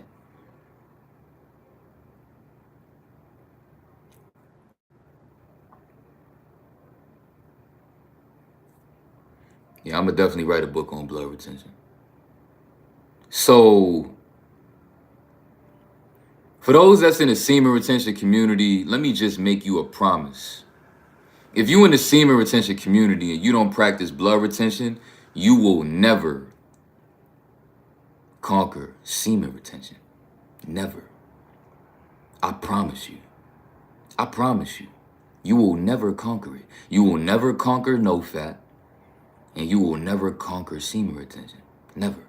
You will never be able to conquer semen retention to the point where you can have sex and not bust. You know, you won't never be able to go like years without relapsing on no fap. You're not going to be able to do that shit, bro. It's impossible. Because the food that y'all niggas be eating be clogging up your colon, pushing up against your prostate, overly activating your prostate. And you're going to be having, urges that you're not going to be able to shake. You're not going to be able to shake them urges if you don't get on blood retention. And niggas that get on blood retention, our dicks is going to be big. You know what I'm saying? My shit growing on a daily practicing blood retention. So I don't give a fuck what niggas see when I'm on some chill shit, looking like I may not be the most brolic. I don't care. I don't care. I don't. It's gonna get to that point where my muscles is poking out to the point where I won't have to like flex and all that. That's gonna happen, but that's a journey. That's a process. And I'm willing to be patient with that process. Our blood has been fighting mucus our whole lives. So once you X out your blood having to fight off mucus, your blood is just strictly focused on being stronger. And it's not always, your blood is not always in fight or flight mode, because it has to fight off all of this mucus that you are overloading into your body that hijacks your bloodstream. So I'm trying to give my blood an opportunity to finally just do what it's supposed to do naturally and just be blood. Get more powerful, enhance my body. Y'all niggas worried about semen retention. Like, that shit is not gonna help you. I promise you. For y'all niggas that's on semen retention that's wondering why you don't get woman attraction, that's because semen retention don't really fucking matter like that. Don't get me wrong, no fat matters, because y'all niggas is not beating y'all dicks, so it's making you like move like a more of a better man because you're not watching porn. But semen retention is not gonna really do for you what it could do for you if you go blood retention. Niggas don't get that. I'm gonna forever be preaching that. All I want for Christmas is you.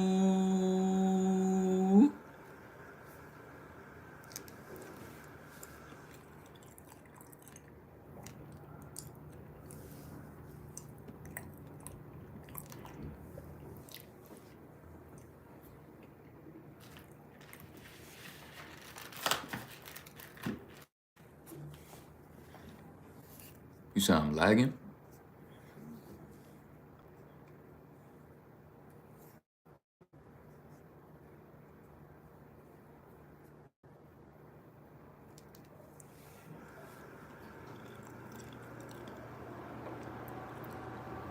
I'm good.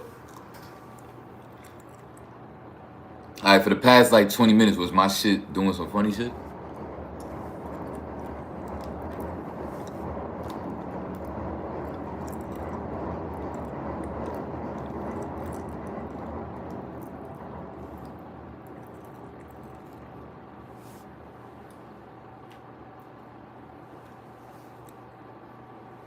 Just a little bit.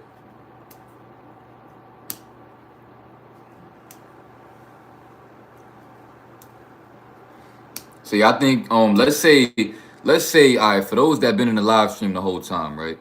Let's say you wasn't here and I posted this live and you had to watch it back with the same type of lags that y'all niggas was seeing the whole live stream. Would you watch it back still?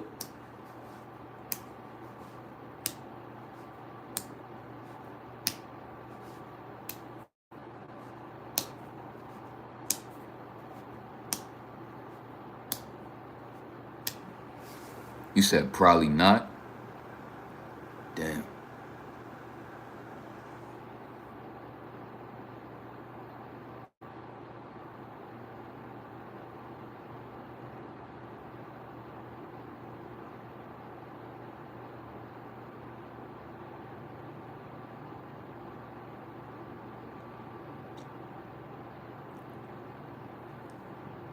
I mean, of course it depends. But what I'm saying is, like, if you really wanted to tune into this live and you missed it, and you want to watch my last live stream of the year, and you seen that it was some, the lags that y'all niggas been seeing throughout this whole live stream since I've been on here, would you niggas still watch? Would you niggas still watch it?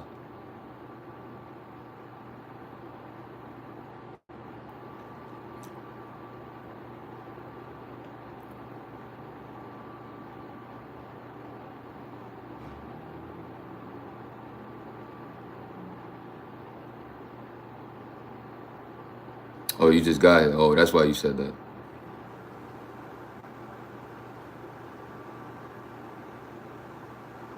What's up, bro? What's up? What's up?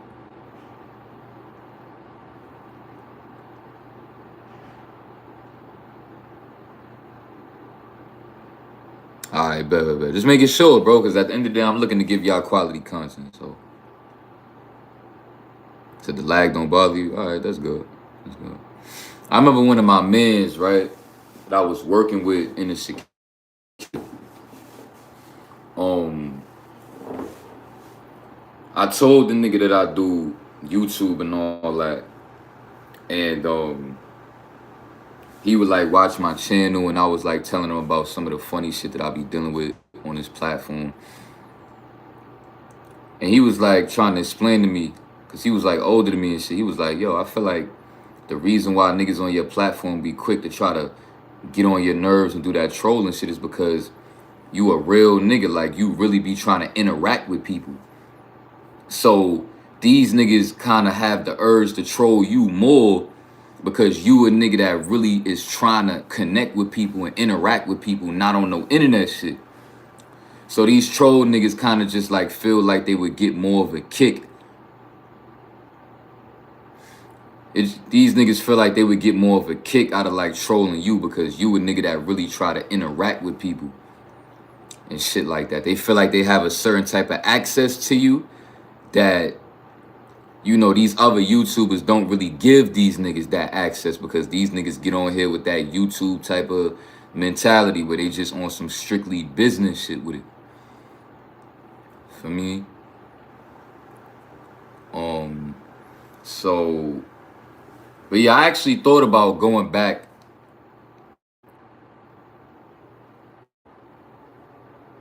I mean, of course, fuck what they think, but like, you know, I was just trying to, you know, I was really confused that why niggas be on that weird shit with me on my channel and shit. Cause I really just be trying to get on here and just be real with the people, thinking that people was gonna appreciate that. But if anything, it almost be feeling like I'm like one of the most hated self-development channels because of that. Like, I don't be seeing self-development channels deal with the hate that I deal with. Like, that shit is so weird, bro.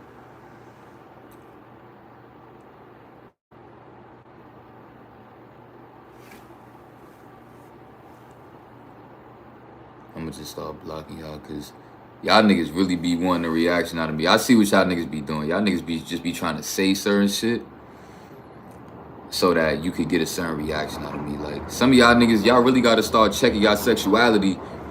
You know what I'm saying? You want me to be punching on your prostate so that you could bust. That's what you want. That's what y'all niggas like me, bro.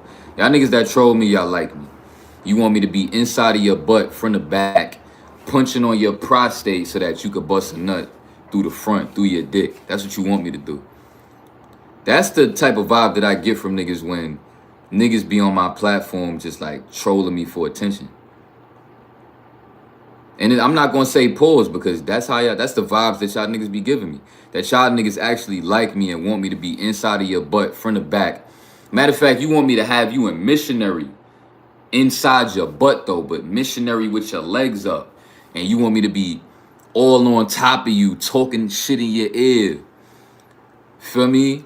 While I like stroke you and punch on your prostate from the back and make you come through your dick. That's what you want. Because why else, you know, why else do y'all niggas as grown ass men care to come to my platform and be trolling me like that? Y'all niggas like me, bro. And y'all niggas, if we was in jail for the rest of our lives, you would get an ass up to me, nigga. Y'all niggas is gay. Y'all niggas will start being curious about, you know what I'm saying? Nigga said I'm gay and this is hilarious. Y'all niggas, word. Like, y'all niggas that be on that troll shit, I'ma just forever think you gay. Forever. Like, any nigga that ever come in my shit trolling me, I'ma automatically think you gay. There's no way in my mind that you gonna ever be able to convince me that you not.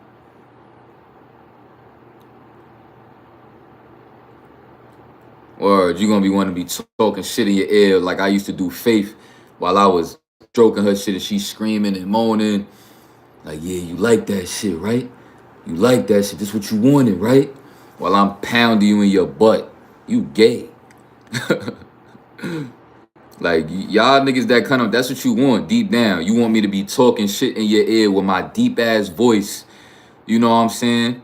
While I'm over the top of you and missionary in your butt. That's what you want. That's what you want. That's what I'm thinking that y'all niggas want when y'all be on that troll shit. No funny shit.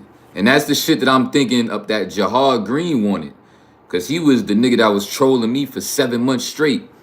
Nigga didn't go a video without saying my name and trolling me and making a whole video about me and talking about me for 30, 40 minutes straight while he was live for 7 months straight. Jahar Green was doing that. Jahar Green wanted me to dominate him too. That's just forever how I'm gonna feel about niggas that get on the internet to do certain shit. You gotta be gay.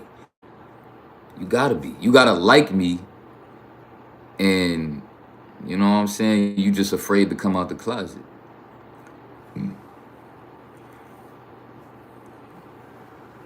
That's how I feel. You know what I'm saying?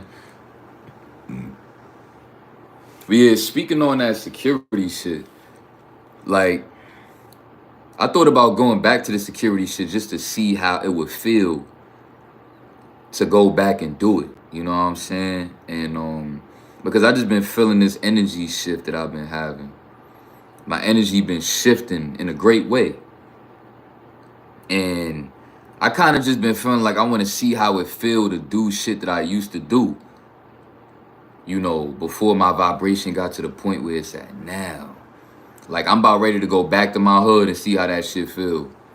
I'm ready to, you know, I almost thought about eating a cheeseburger or some chicken wings just to see how it feel.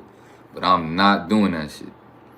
You know, that's why you gotta be careful with that shit. All of y'all niggas that is on this high vibrational shit where y'all trying to get y'all vibration up and y'all shit start ascending, trust me, you're gonna be having urges to want to do shit that you used to do, even if it's a relapse.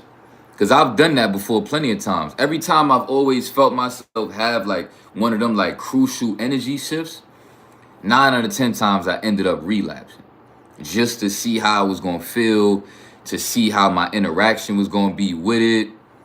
And I feel like I got all of that shit out of my system to the point where I could easily go the rest of the year with not relapsing on NoFap, because I feel like I already got all of that shit out of my system in 2022. All of that shit is out of my system.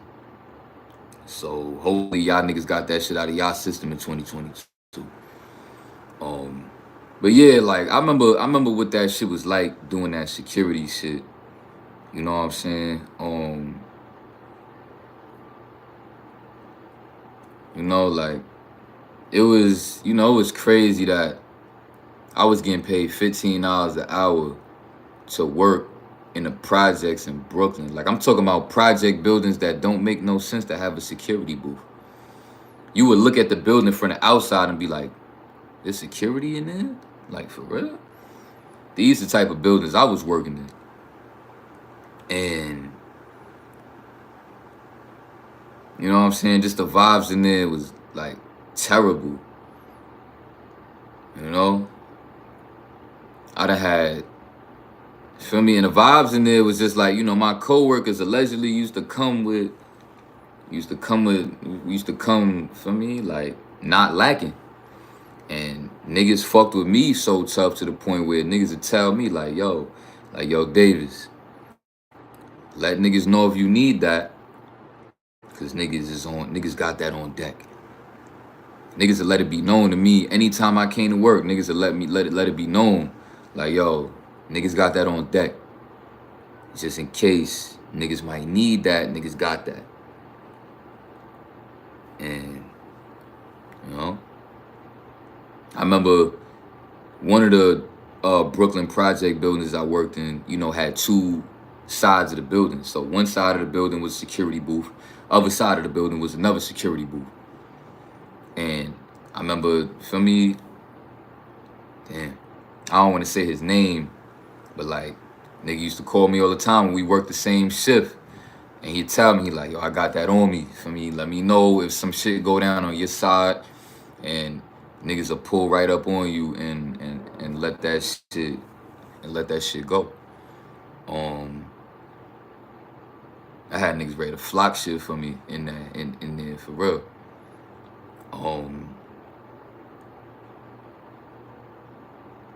Yeah, the vibes is like that though, where like niggas was coming to work with it on them, you know? And yeah, like I was just wondering like what it would feel like to go back in that kind of environment.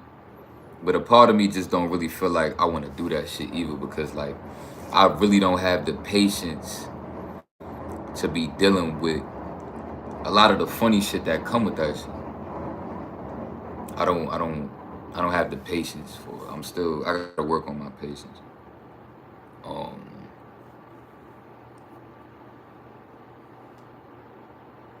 Yeah, so I was thinking about going back. I may or may not go back. I called the lady though and told her that I'm interested in coming back, and she told me whenever I'm ready, just let her know that she was waiting on me, because I was a very like loyal and trustworthy type of worker. Like, you know what I'm saying? Like they used to love when I worked for them, because like I was getting them hours in, rarely calling out, and just getting them hours in. So she definitely want me to come back, but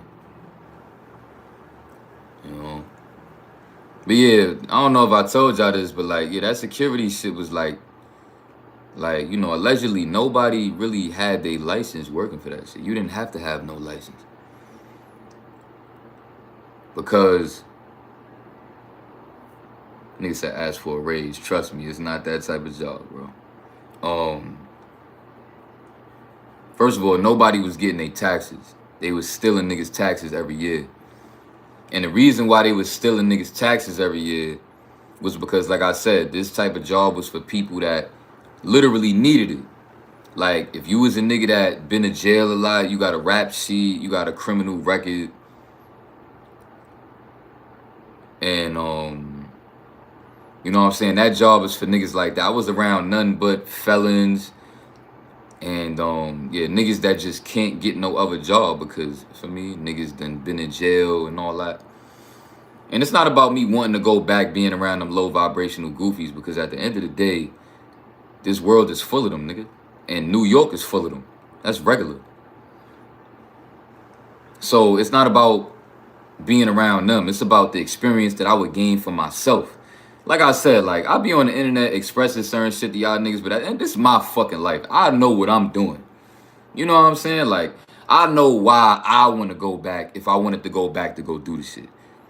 You niggas that live in different states, you niggas don't know me personally, I would suggest y'all niggas check yourself before y'all question anything I do, because you don't know me.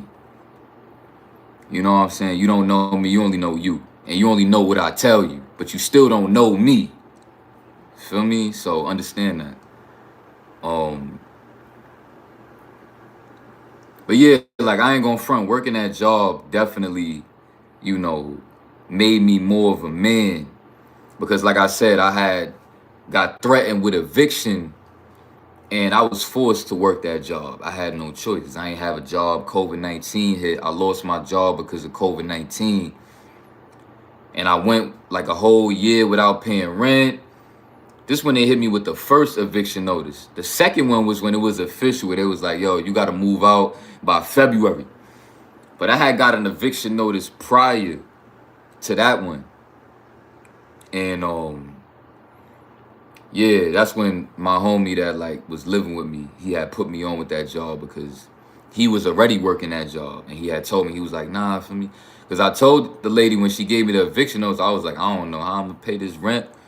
I was like, I guess I need to just go back to a shelter, because like I don't have no job. I can't find no job right now. COVID-19, everything locked up. And my man's just sitting right there while I was talking to the landlord, and he told me, he was like, nah, bro, you ain't got to go back to the shelter. Just like, feel me, I'm gonna put you on with this job. And yeah, that's when I started working that security shit. I think that happened. Yeah, that happened like in the winter time of 21, something like that. No, COVID-19 started before that. I'm bugging. Yeah, when COVID-19 first started, like, yeah, because I was working that job for like a year and a half. So the math is kind of off a little bit. Math kind of off, but like, I was definitely working that security shit for like a year and a half.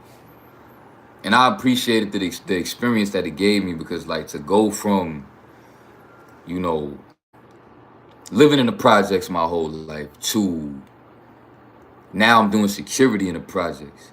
And I'm doing security in Brooklyn projects, in Bed-Stuy, Brooklyn. If anything, top 2, the worst side of Brooklyn to live in, be at. And I'm doing security over there.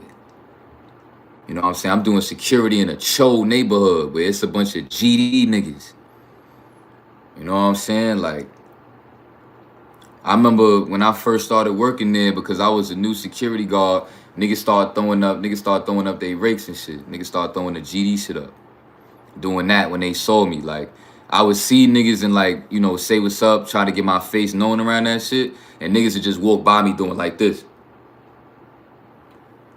Because, you know, GDs is the most hated gang, I think, worldwide. Like, most niggas is BD. Like, it's not a lot of GDs out here. Like, and if you notice, like, a lot of niggas be in they rap songs dropping the rakes like this. They be in they song. Most niggas drop the rakes like that. And the reason why they do that is because it's popular to do that. Because most niggas is not GD. Like, you know what I'm saying? It's not really a lot of GDs out here. You know what I'm saying? So that was what the environment was like. I was working in a, and for those that don't know what Cho is, you know, if y'all know who Pop Smoke is, then y'all know what the Woo shit is. This the Woo. Yeah, so the Woos and the Chos is like, you know, the two gangs that's beefing in New York. The Woos and the Chos. Yeah, I made some classic videos working in that security set. That's a fact.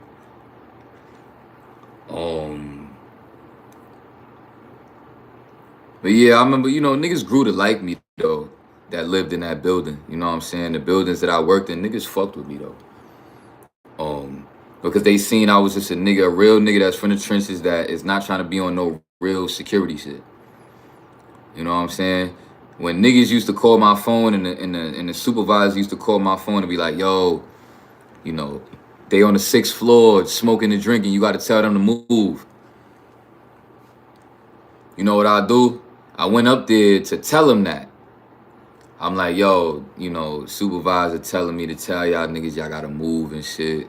I'm like, you know, no disrespect, but like, for me, like, I'm just doing my job, whatever. I was mad respectful because I know that this day hood and they don't got to do nothing. So them niggas fucked with me for that off the rip because I was on some respectful shit. I wasn't trying to be on no alpha tough shit. I wasn't trying to stand my ground on no tough shit. And them niggas started giving me pointers about how to finesse this shit. They was like, yo, next time that nigga call you and tell you to, like, come tell us to move, just, mind you, he was like, it's cameras right here. All you got to do is get off the elevator when you see us, walk up to us, and don't say nothing and just go like this.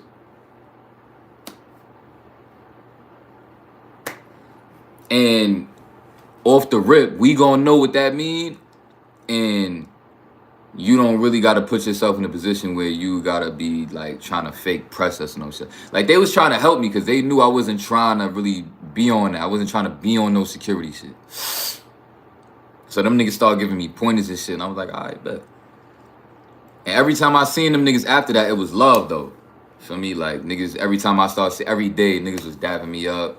It started becoming like I was locked in with them niggas for sure. I remember when 2 niggas died that lived in that building while I was working there. 2 niggas died. And I was at both of them niggas' memorials, nigga, in the hood. I was in the hood at the memorial that they was having in the hood. And if you're not from the hood, you don't know what a hood memorial is. That's when, like, they have a ceremony where, like, they got a bunch of pictures of the nigga on, like, a vision board. A bunch of pictures of that nigga on a vision board. And they got candles that spell his name out. They got the candles that spell that nigga name out. And then they just playing music. Everybody smoking, chilling, whatever. And then, you know, it's just, you know, the memorial when they got it posted up somewhere with the vision board with his pictures on it. Then they got the candles that spell his name out. And we was just all there chilling. For me, niggas, and I wasn't even working that day, and niggas was telling me to pull up for the memorial, and I pulled up. You know what I'm saying? So it grew to be that. It grew from like niggas ain't really know me. Niggas was dropping they shit looking at me because, you know, niggas was trying to see what type of time I was on to see if I was going to throw up the woo with some shit or like whatever, feel me? Like they was like pretty much, you know, what you call that shit, like set repping or whatever. I don't know. But then niggas seen I was still moving and conducting myself like a stand-up nigga, like a man. You know what I'm saying? Niggas grew to like fuck with me to the point where they wanted me to pull up to the memorials and all that. You know, just having to be around an environment like that every day, like I guess that's just the type of nigga I am. The way my brain work is like I'm just all about going the hard route. You know, like I get a kick out of being homeless. For those that don't know, I get a kick out of this shit. You know, because I'm really a nigga that stand on, you know, trying to grow to be a more tougher and better and stronger nigga in life. We got 35 likes and 37 people. That's fire. So I get a kick out of being homeless because this shit make me stronger every fucking day. You know what I'm saying? Like, this is the type of nigga I am. This is why I'm not rushing to get out. And I'm taking my time and I'm doing it for me because this shit is building character. This shit is building resilience. And it's preparing me mentally for the success. So honestly, the longer I stay in here, the better. That's the way I look at it. The way I look at it is that the longer I stay in this fucking shelter, the better. I don't give a fuck if I stay in this shelter for the next 5 years. You just earned yourself another like. Appreciate that, my guy. I don't give a fuck if I gotta stay here for another 5 years. You know why? Because if I stay here for 5 years straight, stacking my bread, you know, focusing on my spirituality and preparing myself for my future success, I'm gonna be ahead of the game. That's the way I look at it. I'm gonna be ahead of the game. My hustle is different because I gotta come here every night to sleep in a shelter. All right, y'all niggas see the vibes of this shit. This is my bed, other nigga bed, like no more than like 2 feet away from my bed. For me.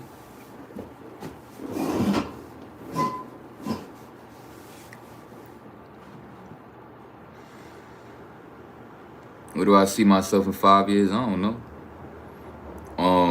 I mean, if you want me to just like speak some shit into existence, I guess I would say I would hope to be able to, you know, be making a lot of money off YouTube so I can be a full-time YouTuber.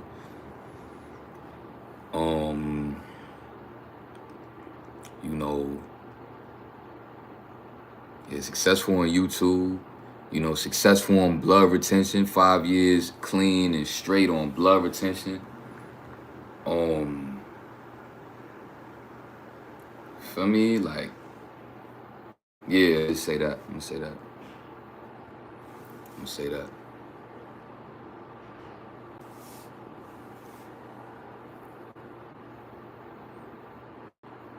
I mean, of course it weigh on you, but at the end of the day, that's the beauty of it. That's the way I see it. The beauty of going through, because at the end of the day, let's talk about it, right? If you live with your parents, and if your parents was to die right now, and you can't afford to take care of that apartment that you living in with your family, or you can't afford to live in that house that you living in with your family, if they was to die right now, and you can't take care of that shit on your own, aren't you homeless too? You can't even afford to live at where you living. So doesn't that technically make you homeless? Because you're pretty much dependent on those people taking care of you. Just like I'm dependent on the government.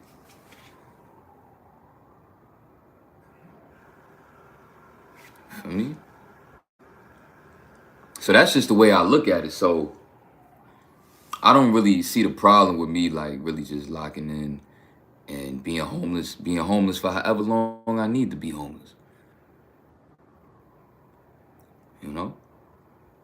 And they give me opportunity being homeless that I wouldn't have if I was living with my parents or living with my mom. You know, they giving me something called a voucher. You know what a voucher is? I have access to a 5-year voucher. For those that don't know, I spoke on this before. And even after the fact, niggas that don't know about this shit was still trying to like, oh, he a homeless nigga, this, that, and the third. Bro, I could literally move out right now with a 5-year voucher that I have, and they are gonna be paying 80% of my rent for the next 5 years. So you niggas don't even be knowing what you talking about. Technically, I could leave out this shit whenever the fuck I want to into an apartment that they are gonna pay 80% of the rent, bro. So whenever I'm ready, I'm gonna be good. I don't know what niggas be trying to these shit that niggas be trying to say, oh, he gotta get his life together. His life is this, that, and the third. Bro, I'm good. I don't know what niggas talking about. Feel me? So that's what I'm saying about the opportunity that living in the shelter gave me. It gave me access to, you know, things like even food stamps. You know what I'm saying? I get food stamps. I get like $300, $400 in food stamps every month. Meaning that shit is free money that I get every month. Not literal money, because I can only spend it on, you know, supermarket type shit. Like no hot sandwiches, no nothing like that. I can't take that shit nowhere else but supermarkets and stores that accept EBT. That I could pretty much buy all of the shit that I need. Like I could buy fruits and vegetables with EBT. I can buy water with EBT. I could buy pretty much everything I need with EBT. You know what I'm saying? So that shit is clutch. That shit is clutch. I'm forgetting to talk about anything else.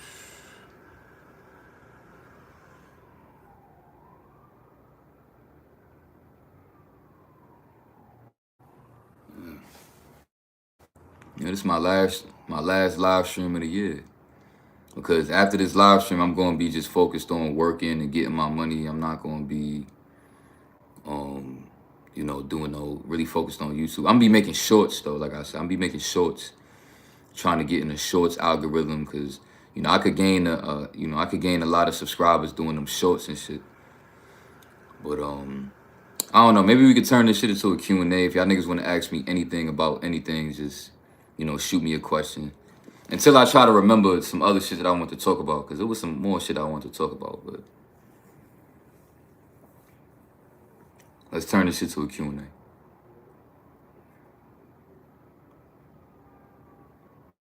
Yo, it's 50 people in the building. If anybody wanna, you know, show some love and you appreciate my raw content, you know, just like the video. That's it. And if you wanna, you know, personally bless me for the holidays and shoot me a donation, you know, everything you need to know is in my description. Just click the more option right underneath this video. It says more. Click that, scroll down, you're gonna see my PayPal, you're gonna see my Cash App. If you want to bless me for the holidays, I would appreciate that.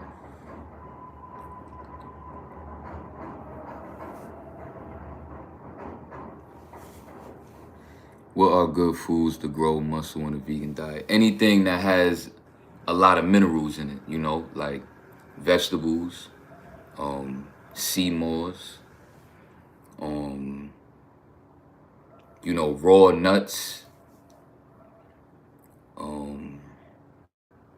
Yeah, this is all about, you know, building up your blood, because when you flex your muscle, our muscles is filled with, you know, blood. So the stronger our blood is, the stronger our muscles is going to be. So all that calories don't matter and protein don't matter. You know, what matters is healthy fats, you know, carbs, and minerals. Those are the three things that matter on the blood retention movement. Minerals, carbs, and fats. That's what it's all about.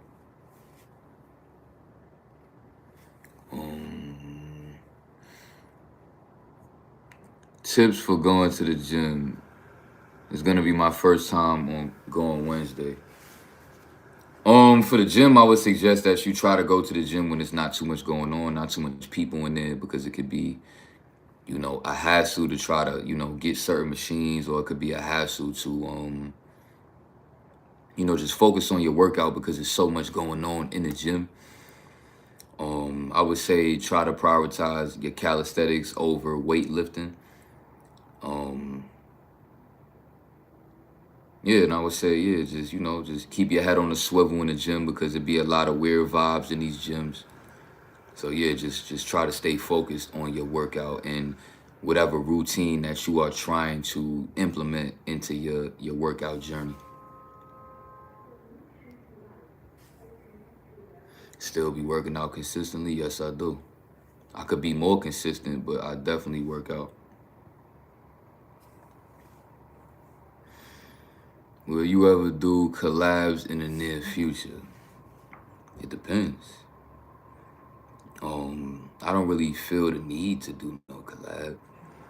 I don't mind doing the collab. And I've already tried to reach out to people to do collabs, and I feel like niggas done egoed me. I reached out to Dante Young recently, a couple months ago, to do a live stream. I pulled up to his live stream while he was live, and he shouted me out. We spoke about going live again. I hit him up in the email, and niggas ain't never responded to me, so I'm kind of feeling like niggas is egoing me. Ice Cold JT, y'all know that nigga been fucking with my YouTube channel before I blew up. And I know that I inspired that nigga when it came to YouTube. And I hit that nigga up as well in the email to collab. Niggas ain't respond. Niggas egoed me. So, other than that, no, I don't care to do no fuck live streams because I feel like these content creators be, only wanting to do collabs with niggas that they feel like could help them get more subscribers, or niggas that got a lot of subscribers, or whatever the case, because we all know, like, if I had 100K subscribers right now and I hit up Ice Cold JT for a collab, he would not have fucking not responded to me, bro. He would have responded to me. Word to my mother. And same thing with Dante Young. If I would have hit Dante Young up and I had 100K subs, niggas just responded to me. For sure. So, at the end of the day, I just don't really respect these niggas. I'm gonna keep it a buck. I don't. I feel like niggas is just internet niggas. And yeah, I feel like niggas is, they don't really care about real shit. Niggas just wanna, focus on, which is cool. Focus on your own content. I'm focused on mine. But I just, I feel some type of way that I even went out my way to try to reach out to certain niggas when niggas ain't even responding. Like, as if niggas don't know that I'm really wanted to go to this shit. You know what I'm saying? Like, and niggas is egoing me because I don't got a lot of subs. Like, fuck out of it. So I don't really care about none of these YouTube niggas and collabing with none of these niggas. I don't give a fuck about none of that. Bro, what is your view on someone being a virgin at the age of 22? Is this something to be ashamed about? They have been voluntarily avoiding relationships with women for years. Ain't nothing wrong with being a virgin. And I'm gonna say that in the meantime, you need to be preparing yourself for what it's gonna be like to have sex with a woman, because at the end of the day, virgin or not, a woman wants you to dominate her. So don't even waste your time having sex if you feel like you're not gonna be in a position to really dominate a woman. Or else it's not gonna be a good experience for you. I don't know if I told niggas this, but when I first lost my virginity, I dominated that girl. And I lost my virginity to her, and I still dominated her. I didn't bust fast. Matter of fact, when I lost my virginity, I didn't bust at all. That's the crazy shit. I was so focused on, really like dominating this Spanish girl that like I lost my virginity to, that I ain't even bust. And she was so shocked after the fact, where she was like, yo, you don't want me to like give you head or nothing for you to come? Like, I was like, nah, I'm good. Obviously, a part of me deep down wanted her to do that shit, but like, I was trying to prove something. And I ain't even know nothing about semen retention at that time. You know what I'm saying? But then, you know, it got to a point where like, I started cream pie her every day. Word. It went from that to she was getting cream pie on the daily every time we was together.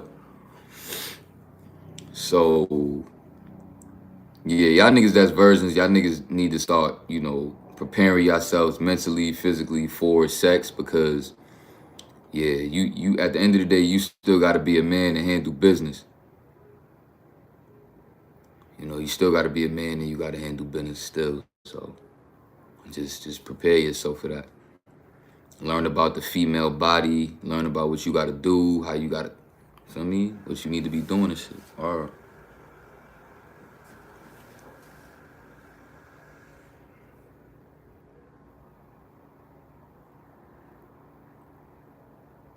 So when you getting a retwist, I don't fucking know. I don't know. I really don't care. Truthfully. Yeah, I don't know.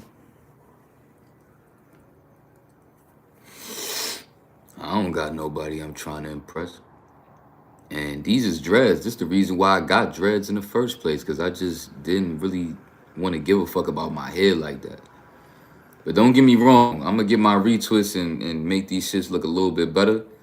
And then I'm gonna still keep doing what I've been doing. Like, I'm gonna be going like, you know, like 3 months plus every time before I get a retwist. Like, I'm not really stunting retwist. You know what I'm saying? And women don't care about shit like this. Trust me, women like niggas that got like, you know, fucked up dreads. Women actually think this shit is sexy. I've had women tell me this. When I've told women like yo, I probably gotta get a retwist or whatever, women will be like, nah, them shits look good. Like, it look nice like that. You know what I'm saying? So yeah, I don't think it matter. I think that niggas that feel like they gotta keep up with their haircuts all the time be dudes that got low self-esteem, or you ain't really got no character. You ain't really got no personality. So like you really just a nigga that's based off the way you dress and, you know, keeping up with certain shit.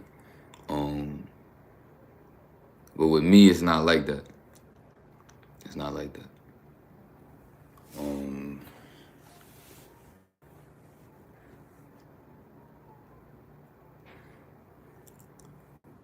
You said, what do it mean when a female says bye handsome? I don't think it mean anything. I guess it depends on the energy that you felt from it. I mean, I guess it means something because, you know, if I had a girlfriend and she was saying she was calling other niggas handsome, I'm not having that. So maybe she mean that shit for sure. I mean, it definitely means something, I guess. I guess I could say that. But I don't think that you should be worried about that. Like, you know what I'm saying? Like, when it gets to the point where, like, you thinking about shit like that, you know, throughout your day, like, yo, what shorty meant by that shit when she said that?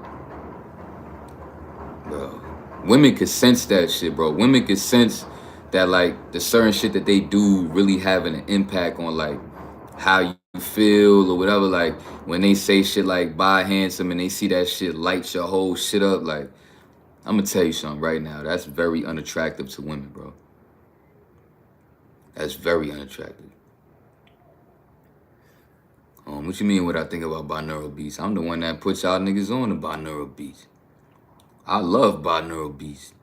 You feel me? And frequency beats. I feel like I was the first nigga in the fucking semen retention and nofap community especially to talk about binaural beats, for sure. Ain't none of these niggas speak about that shit. I was the first one. I was the first one in this community to do a lot of shit. No funny shit.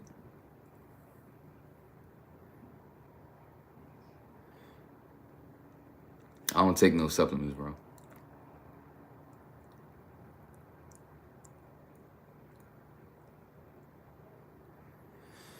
The only supplement I'm worried about taking is sea moss.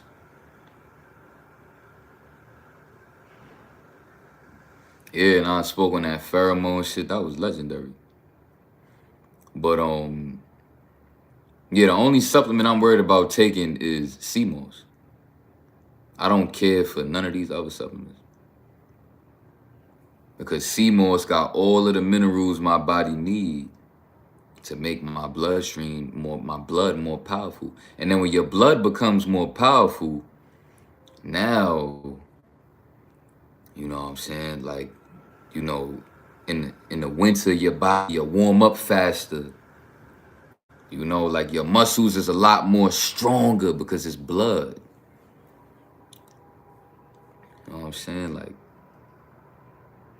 just everything in your body is going to be operating at an all-time high. And one thing I want to put into perspective for y'all too is that did anybody know, right, that you gain 300 million. You gain 300 million sperm cells in a day. 300 million. So I just want to put that in perspective as well, going into the new year. So for any of y'all niggas that might be going into the new year on low days, just know, low days don't really fucking matter, especially if you're doing blood retention. It don't matter if you're on low days because you're gaining 300 million sperm cells every 24 hours. None of these semen retention content creators told me that shit. I've never heard nobody speak on that. Ain't it funny that this semen retention community been going on for so long, but why hasn't nobody ever spoken about something like that? That shit, information like that really makes a difference. Information like that makes a huge difference. You know, that's very inspiring to get through just every single day and not really allow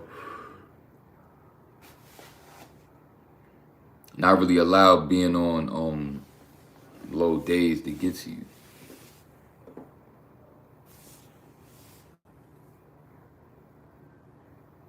You know what I'm saying? Yeah, nobody in here care about the NBA, bro. The NBA is fake. That shit is Space Jam, nigga. I don't care about the NBA. I don't care nothing about the NBA.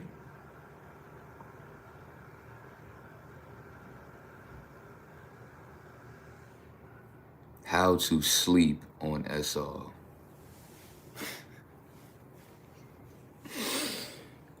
Oh, man.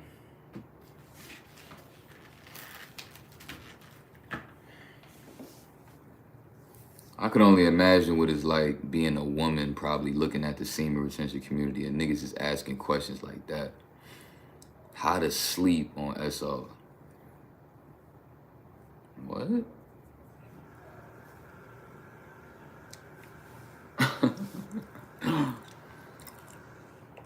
As if I know how to tell you how to sleep. Like I know your life and I know what you be doing and what you eat. Like I don't know you, bros. I don't know how to tell you how to have better sleep. It's deeper than just SR. My nigga. Why do you just think SR is the reason why you not... That's what I'm saying. The semen retention community is so fucking surface level. Niggas said how to sleep on SR.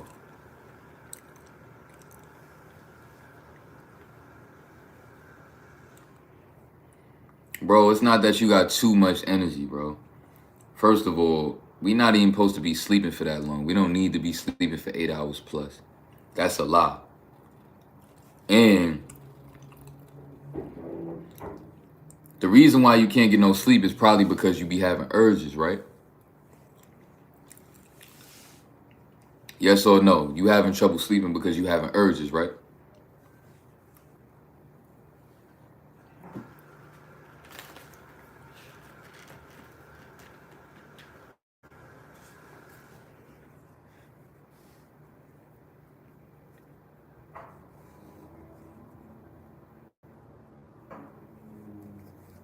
Yeah, so you said yeah, and also insomnia. I don't know about that insomnia shit.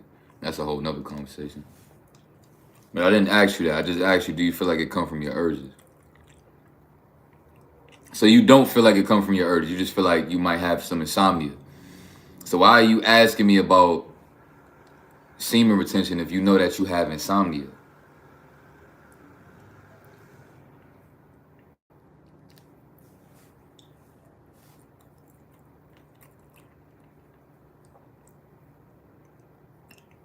I asked him if he feel like he can't sleep because of urges.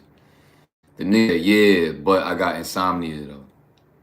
So like, if you already understand that you have insomnia, why are you asking me about how to sleep better on semen retention if you have insomnia? I'm confused.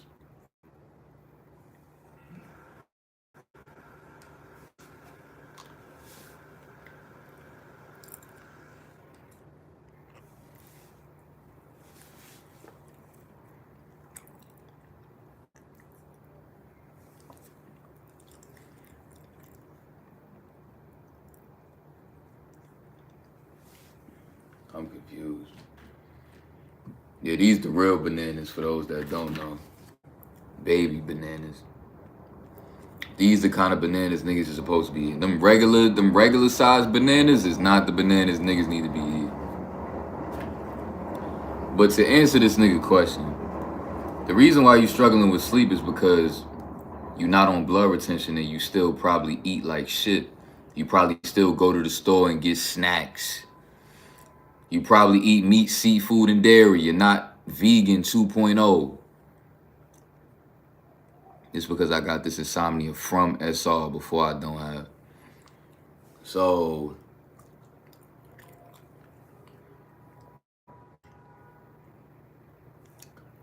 it is because you're struggling with urges.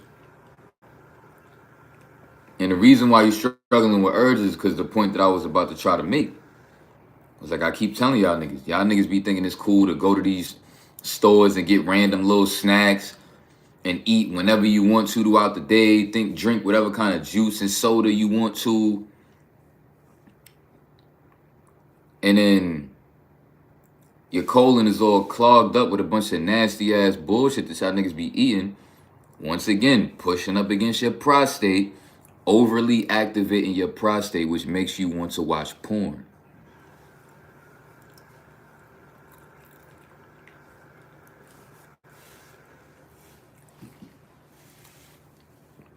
So you're gonna forever struggle with insomnia on SR until you fix your diet. I can guarantee you that. If you don't want to get on blood retention and you want to think that you can still do whatever you want to do because you practicing semen retention, you gotta do that. See how far that shit gets you. We'll see. You know? But these SR content creators don't have the information that I have. You know, I feel like these SR content creators, these self-development content creators, they fear me. They fear a nigga like me having as much subscribers as they have because they know that niggas is gonna be coming to me for them answers. They gonna be coming to me. They not gonna be coming to y'all because y'all niggas don't really got them answers in them gems that I got. Y'all don't. And that go for all of them niggas. Them niggas don't really have the gems that I have. And that's why I feel like these niggas be afraid to collab with me.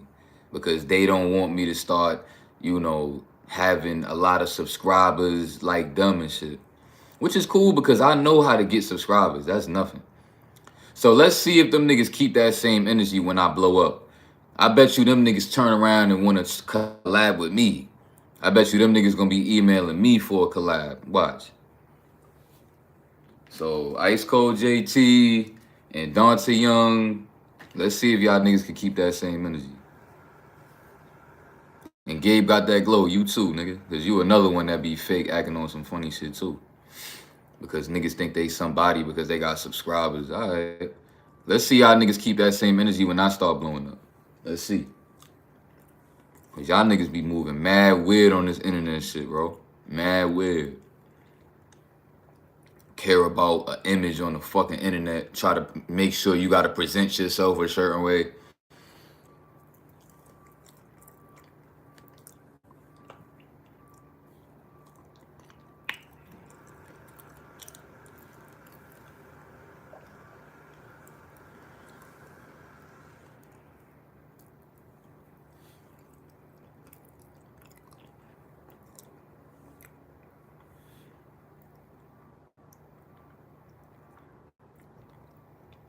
You talk about life after death.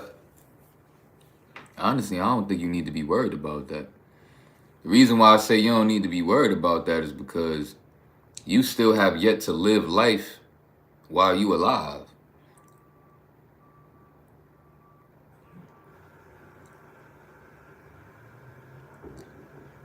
So I don't think any of y'all niggas need to be worried about life after death. Just worry about living your life right now and focusing on just, raising your consciousness on this planet.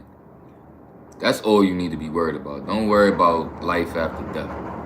Because that shit don't even fucking matter right now. That we gonna cross that bridge when it get there. That's how I feel about death.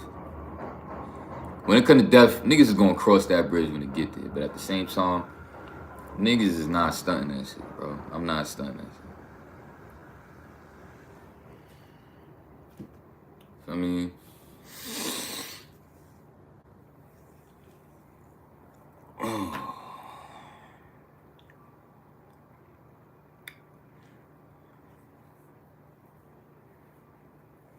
so y'all niggas want me to do a mukbang later? I could probably do a mukbang later to redeem myself for the last mukbang I tried to do. But that shit was lagging. Since this shit not really lagging like that, then I could just fuck around and do another mukbang for y'all niggas with the Indian food. If y'all niggas want to see that, then we could do that. I don't mind.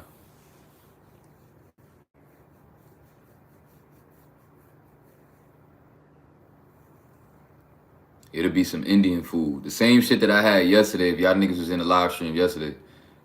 Say, yeah, do another one, copy. All right. As long as that shit don't lag, I'm cool.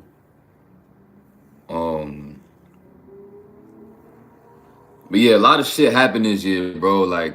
This year, I ran into two of the top demons of me relapsing. These two girls that I found, my nigga.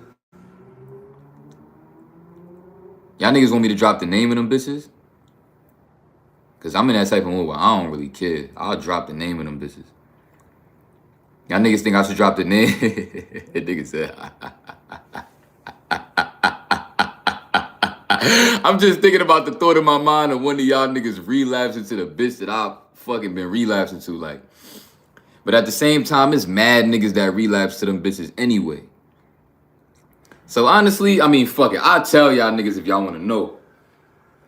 Matter of fact, yeah, if y'all want to, we could talk about all of the porn stars that had us in a loop. Nigga no.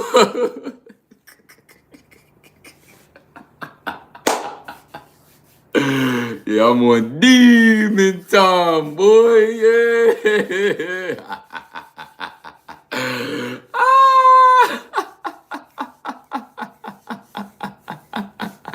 I'm on demon time, nigga.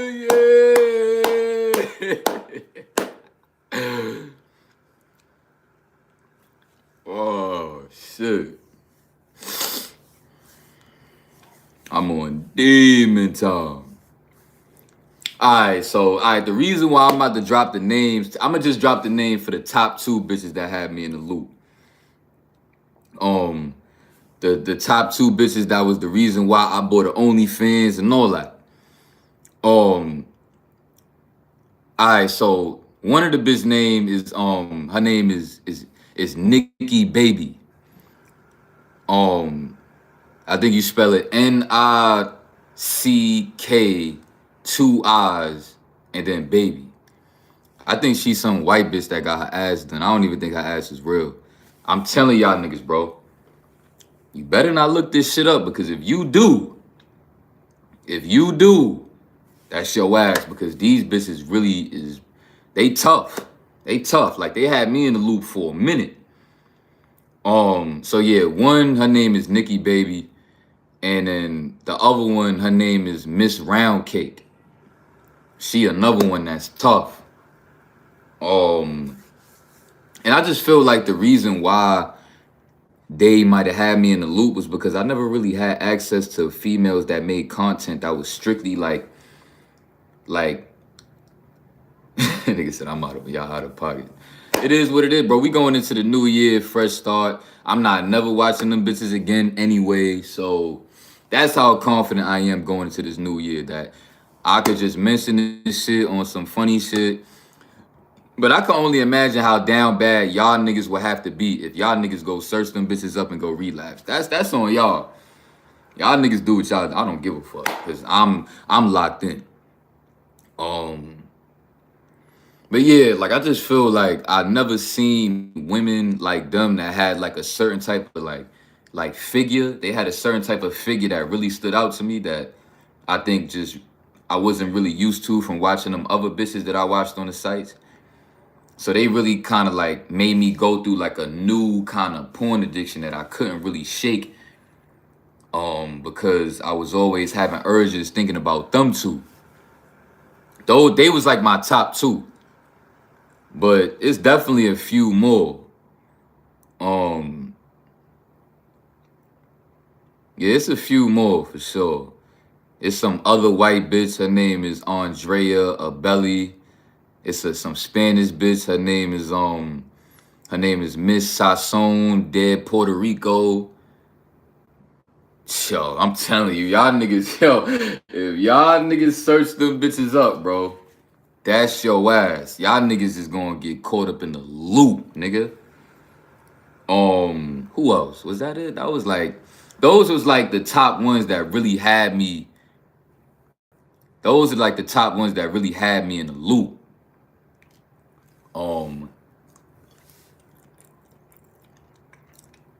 I remember growing up, like the first like favorite porn star that I had growing up, it was two of them bitches. And y'all niggas probably know who these bitches is. One of them, her name is Rose Monroe. She's a classic Spanish bitch in the porn industry. Y'all niggas probably know who that is. Rose Monroe. And it's another bitch I used to like OD. Her name was Bella Bells. She another OG in that shit. With like, if you really was a porn addict, you know who both of them bitches.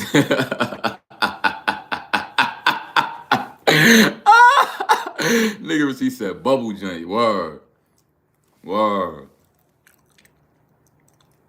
Bro, don't search it up. Don't be mad. Don't be mad at me. Just don't look this shit up. Don't look it up.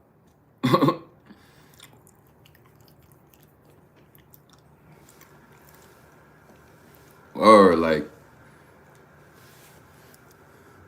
oh yeah, it was another white. I think I liked a lot of white bitches more than Spanish bitches now that I think about it, because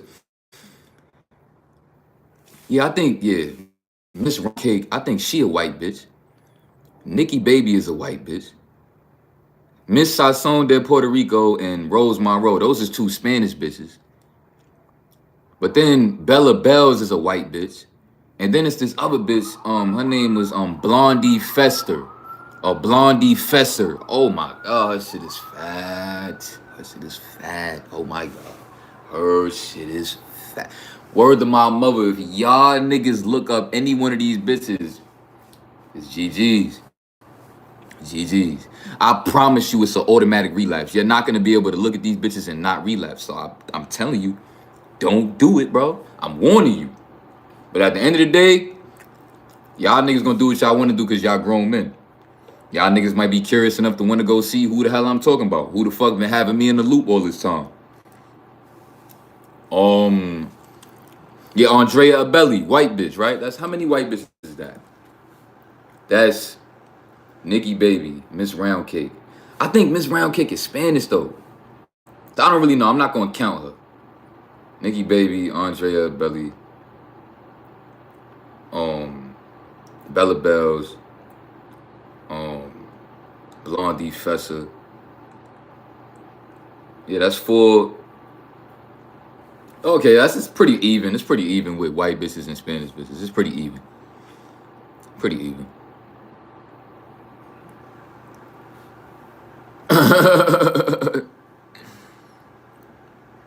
You say you just had to clear.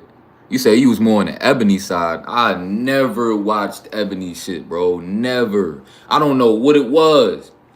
But Ebony's was like, nah, I never watched Ebony porn ever. And I know niggas that like, a lot of niggas I know, like niggas done told me they had an Ebony porn addiction. But like, I was like, Ebony porn, that shit was like the wackest shit to me. That was just me though. Like when it came to Ebony shit, that shit was garbage to me. I don't know why. But like, bro, I might have clicked on Ebony's like 1 or 2 times before and was like, nah. Yeah, I never was in the I never was in the Ebony shit, bro. Never. You know what it probably is? It's because I grew up in New York where it's a bunch of masculine black women out here. So it's just like, you know, black women, like in New York, they got this certain type of vibe that just like me personally, they didn't turn me on for the point where I wanted to go watch them on porn. Like, but then living in New York, being around these Spanish bitches that got that little, imagine going from being around a masculine black bitch to being around a girl like Ice Spice. You see, you hear how she got that like that sexy ass little tone when she rapping. Like that's what niggas like me appreciate about Spanish bitches. Like they energy is just a little different. Don't get me wrong, they crazy. They crazy too, and they be having a masculine shit in them too. But like it's a lot less than black women. At least the black women that I've been around in New York. But somebody said they just had to clear their history. Bro, please do not tell me that you looked up any one of them bitches that I just fucking told you, bro. Please don't tell me you just did that shit.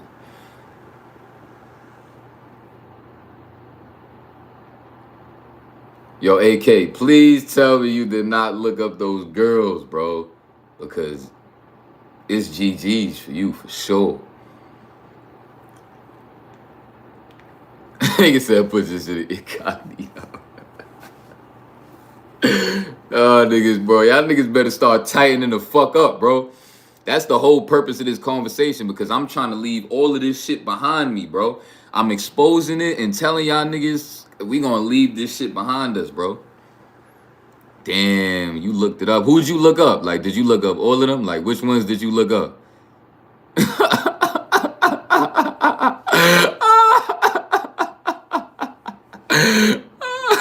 This nigga's hilarious for that.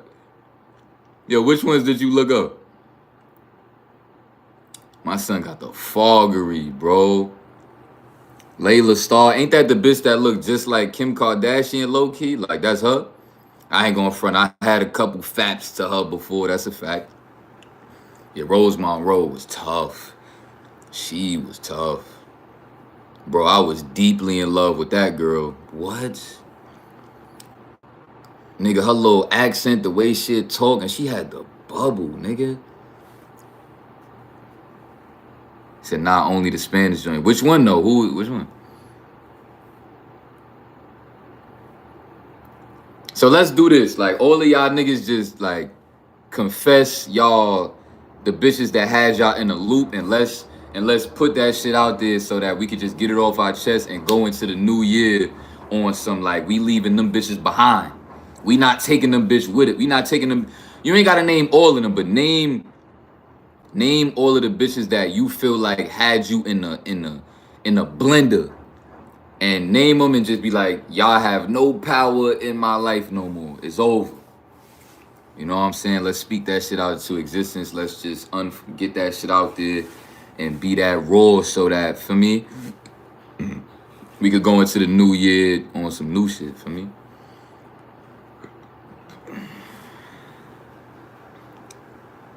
You looked up Nikki Bella. Who that? I didn't say her name was Nikki Bella. Her name is Nikki Baby.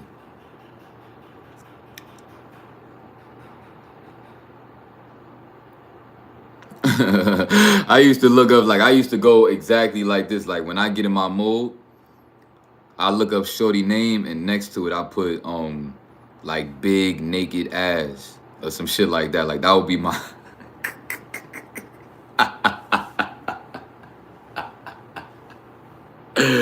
that's tough. It's cool. Niggas is going into the new year on some new shit, bro. Fuck it. Well, I put like, let's say I put Nikki Baby name, and then I put Nikki Baby big naked ass clapping. Yo, I was on some crazy shit. Yeah, Alexis, Texas, I definitely used to watch it when I was young. That's a fact. That was the first Pog, I guess I could say, that I like really fucked with. Oh yeah, and Layla Starr. I think Layla Starr is that girl that looked like Kim Kardashian. Yeah, she was fake tough too. She was fake tough. Yeah, yeah, Pinky. I had a little time with Pinky as well, where like Pinky was a go-to for me for a little minute. And it's some other bitch though that she looked like the new version of Pinky that had me in the loop. I think in 2021, I found this bitch in 2021. That had me fucked up. Her name is Muva Phoenix. Bro, her shit, she looked just like Pinky, bro. And she looked even more pretty though. Her shit is dumb fat. And she yeah, how you spell her shit? It's M-U-V-A. M-U-V-A and then Phoenix. Nigga, when I first came across that joint, it was over. It was one of the moments where I was like scrolling through a bunch of shit and I was like edging. But then like once I found that bitch, I caved. It was over for that streak. I released it, nigga. Word. That's how I came across a few of these like women that just like had me in the loop. It always happened like that. Niggas is just scrolling, trying to find certain shit. And then you just come across this one joint that's pressure. And then that shit make you cave your whole shit. Like throw away your whole streak. Yeah, I said move out Phoenix, yeah. Yeah, Pinky was the goat in the prom. She had a lot of niggas in the loop, nigga. No funny shit. Yo, Pinky was telling a story on an interview where she said that her pops in jail was watching her videos, bro. That's how you know she had niggas in the loop. Her own father, bro, was watching her content in jail. What? Bro. Nah, I ain't like Cherokee. I feel like Cherokee, she was a little bit too much. She had a little bit too much going on. Well, I was like, nah. I wasn't fucking with Cherokee. Like, I feel like as far as when it comes to big ass, like my limit is bitches like Move Out Phoenix and Pinky. Once it get bigger than that, it's like, all right, now it's a little bit too big. Like, niggas don't need all that. But the biggest I go is like Pinky and Move Out Phoenix. But like anything bigger than that, niggas don't need all that. Like, niggas don't need all that. Miss Roundcake though, I ain't gonna front. Miss Roundcake had me in a loop. No funny shit. A lot of niggas don't even know who that is, bro. Nigga. She was the one that inspired me to get on OnlyFans. It was her. Cause the content that I was finding of her, nigga, I had to go on some funny ass website called Spank Bang. That was the name of the shit. I started finding some of her OnlyFans leaked on this website called Spank Bang. How y'all niggas name this shit Spank Bang? That's hilarious. But I was on some shit called Spank Bang, and that's when I recently found that she had leaked content on that website. I was like, fuck. I ain't even really have to fucking go on OnlyFans, nigga. Some of that shit, not all of it, but like, you know, it was definitely some good ones that they got on that website. I was like, damn. I was tight. Yeah, Twitter porn is how I found out about Nikki Baby. Because Nikki Baby, she was the type of bitch that she would be posting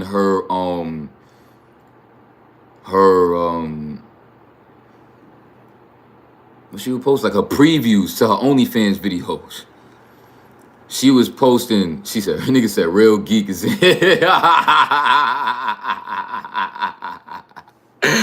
Yo, bro, she was posting her OnlyFans like previews. Like she had videos, that shit was like 3 seconds. And I watched this shit.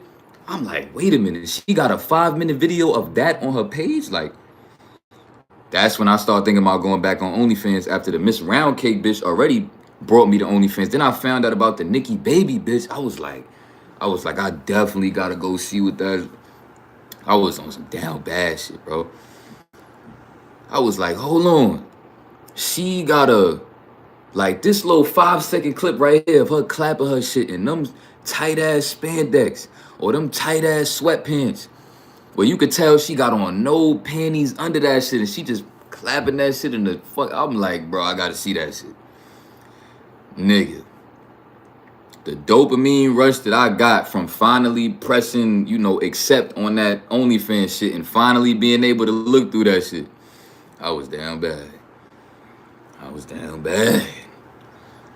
I was down too damn bad. Yeah, hit the like button if y'all appreciate this raw content. Your favorite YouTuber would never. Your favorite YouTuber would never, you heard? But like I said, we doing this shit because we leaving this shit behind us going into the new year. And I better not hear about none of y'all niggas telling me that y'all looked up these bitches that I liked and y'all relapsed to them bitches, bro. Because come on, my nigga. Word. But, bro, when I found out about, when I found out about Nikki Baby and Miss Round Cake, those was the first 2 bitches I legit was like, bro, I gotta fuck these bitches. No funny shit. In real life, I gotta fuck these bitches. Like, don't get me wrong, I wanted to fuck all of the rest of them other porn stars I found out about in the past, but like, I had a different type of hunger for them bitches, cause like, I was on it with them. But like, I be peeping, like, I think that, you know, like bitches like Move Our Phoenix, like they link up with niggas. For real, they be linking up with niggas. They real life, if you could pay them bitches to fly out to your city, bro, and them bitches will really come fuck with you. And I gotta be honest, if I had the breeze, if I was getting to the bag for real, I might have would have had to fly out Miss Round Cake. I'm not gonna hold you. I might have had to get that shit out of my system. Bro, you be watching that gangbang shit? Oh, hell no. Nigga said, have you watched the video with Pinky where she was fucking? Hell no, bruh. Bro, I can't watch that shit because it be too much dicks around, nigga. Like, it's too much, like, that shit, word, like, that shit don't feel right watching that type of content. It don't. That's why I'm the type of nigga that only like to watch content of, like, you know, the farthest I go is watch a bitch get hit from the back. Where I could, like, see her bubble and all that shit. That's as far as I go. But, like, my real go-to is watching the bitch just clap her shit. I'm not really trying to even see no fucking. I just want to see a bitch clap her shit. Like, yeah, it was this one video with this Andrea Abelli bitch, nigga. It was this other website I found out about. Because it was like, niggas leaked like a 2-minute video of a video that she had on her OnlyFans. Niggas leaked it on some other website called X Hamster. Some shit called X Hamster. Nigga said, hey, yo, Spank Bang press. Yo,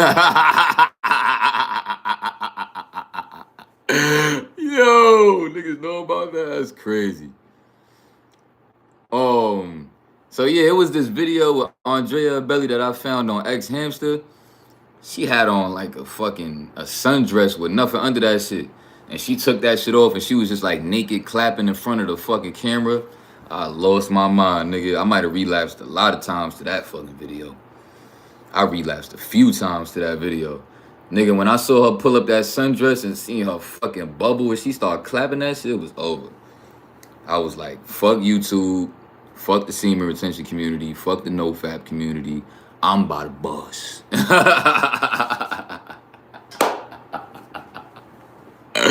That's exactly how down bad that shit have had you, bro. No funny shit. That shit have had you down bad, bro. I'm telling you. That's why we gotta go into this new year, bro, and some new shit, bro. Fuck all that down bad shit, bro. Nah, for real. This is why I'm exposing that shit, because now the truth is in the light. Niggas know who I watch. This nigga just dropped a gem. Imagine saying a star is a gem. Nigga, do I know who Miss Seti is, nigga? What? What? I found out about Miss Seti recently, like a couple months ago. And I was like, damn. But I found out some information about Miss Seti, right? So for those that don't know, Miss Seti is some Indian joint. She like the new version of, what's that bitch name? The Indian bitch that like stopped doing porn and she like on some new shit now. What's her name? Mia Khalifa. She like the new version of Mia Khalifa, but instead she got the bubble. But in order for her to get that bubble, she said she got her ass done 5 times. I forgot how I found that shit out. But she got her ass done 5 times in order to make her ass look as perfect as that shit look. So for any of y'all niggas that watch that bitch, that is wondering why her ass looks so fucking perfect, it's because she got her ass done 5 times. 5 times? Bro, you talking about BBLs turn you off. Let's keep it a buck. Some of them shits be looking valid. Like, for example, the bitch, Nikki Baby. I think her shit is fake, and that shit is tough. That shit is tough. I'm not gonna hold you. I don't know about any of these other fake asses, because them shits do be looking weird. But like I said, I don't even really know if Nikki Baby shit is fake or not. It might be or might not, but like, her shit is tough. Niggas would have had a field day with Nikki Baby, nigga. What? Oh, funny shit. Yeah, niggas is going 365, bro. That's what this conversation is about. Niggas is leaving all that bullshit behind. You know what I'm saying? So yeah, like those is the females that I could think of that had me in a loop.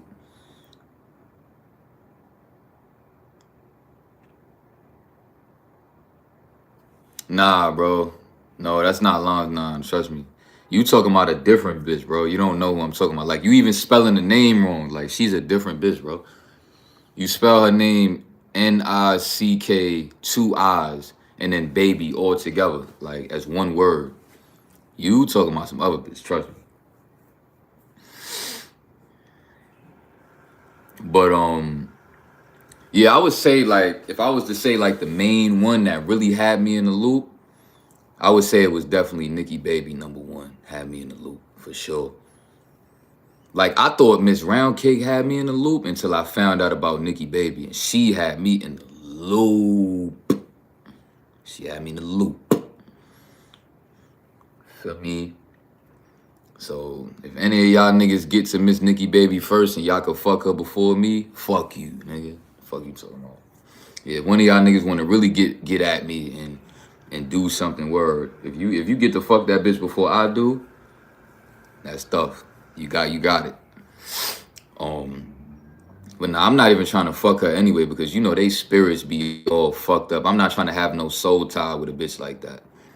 But I'm gonna keep it a buck. It would be a very hard thing to do to turn that down if I knew that I could hit. That'd be a battle. Like, I might have to go live and really vent to y'all niggas about that. The day that happened, where like I could get in contact with Nikki Baby and really be able to hit that in real life, like, damn. I'm gonna have to really like be venting to y'all niggas every day to try to keep me from doing that shit. Cause that's tough. I'm not gonna hold you. That is tough. That's tough. Like, you see me over here fidgeting and shit. That shit is tough. Like, she really had me in a real life like loop, nigga. No funny shit. a lot of niggas wouldn't be admitting they addiction like this. You know what I'm saying? I feel like it's important for niggas to like admit they addiction in this kind of way, because it just puts things into perspective that, number one, you're not alone in your addiction, and number two, you know, for maybe women out there that don't know what men really be going through about that shit, like niggas really be down bad about that shit. Like niggas buying OnlyFans on several occasions.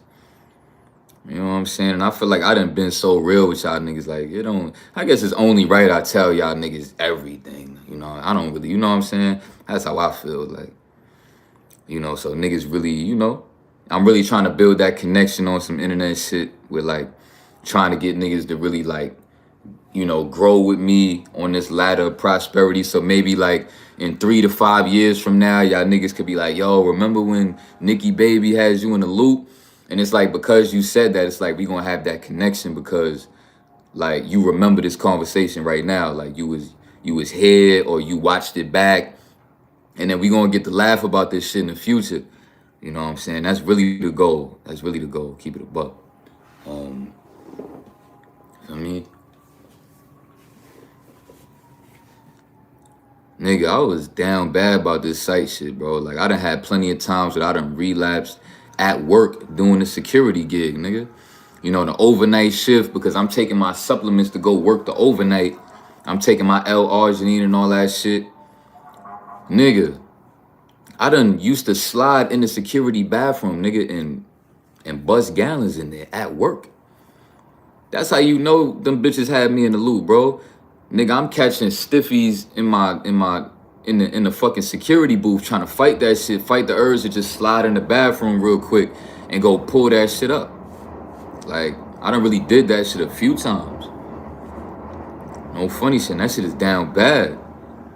But that's what that site shit'll do to you, just like, feel me? Like, and plus them urges that niggas be getting just don't be normal, because like I be trying to tell y'all niggas, like, you gotta be careful about, you know, shoving too much food in your body and clogging up your digestive system, because it's gonna overly activate your prostate and make you get urges that are not normal. Like, these urges that you're gonna be getting from not having the right kind of diet, they're not gonna be normal urges, bro. It's not normal to catch them type of urges where you can't fucking take it and you gotta slide in the bathroom at work, or you doing shit like buying OnlyFans, or, and another gem I wanna drop, like, nigga, edging is also another way to beat up on your prostate, and like the same way, I might have said this before, but like the same way, like when niggas have like gay intercourse and the dude is like inside the dude butt, but like he punching on his prostate on the inside, and then that's what make the other dude be able to have an orgasm. Like, I already explained that before. That's the same shit that, you know, niggas is doing when niggas want to edge for a long time. It's like you gotta realize that that edging shit come from that you just like the feeling of overly activating your prostate. That's what edging is. Meaning that everything I'm saying about diet and blood retention is all linked and it's all making sense. Because, like I said, edging, if you like to edge before you relapse and you be edging, that means that that feeling of your prostate being overly activated, you like that shit, but you just don't know it. You just don't know. I'm dropping gems on y'all niggas. Word, bro. I already know it's gonna be some niggas that's gonna be watching this live stream back that's gonna really search them girls up that I said. But y'all niggas ain't my responsibility, bro. So at the end of the day, I don't care. Because this is my channel. I'm just trying to do this, my documentary where I talk about my life and all that. And, you know, I was already trying to hide the names of these bitches for too long, but it's like, I don't want to keep hiding that shit. I just want to put it out there. I don't want to hide nothing about my porn addiction. I want to let it all be known, so that I feel like that shit helps me get over it. Because now, the next time I think about going to watch them bitches, I'm going to think about how I told y'all niggas about who exactly I watch, what exactly I be searching up, the sites I done been to. So I feel like that is going to help me, you know, just be able to leave that shit alone, because now it don't feel like it's a private act no more. because now niggas know what I do, to who I do it to, and all. Niggas know everything now. I done told niggas everything about my addiction. So for me, so at the end of the day, I feel like that shit is gonna help me going forward. With just really being able to nip that shit in the butt for me, and just like leave that shit in the past for me.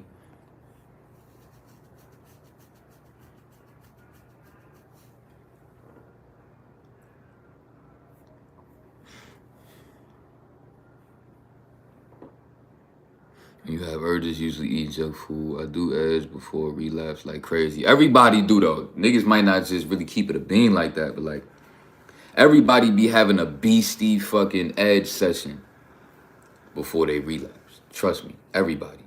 Everybody, especially that know about no fab and SR.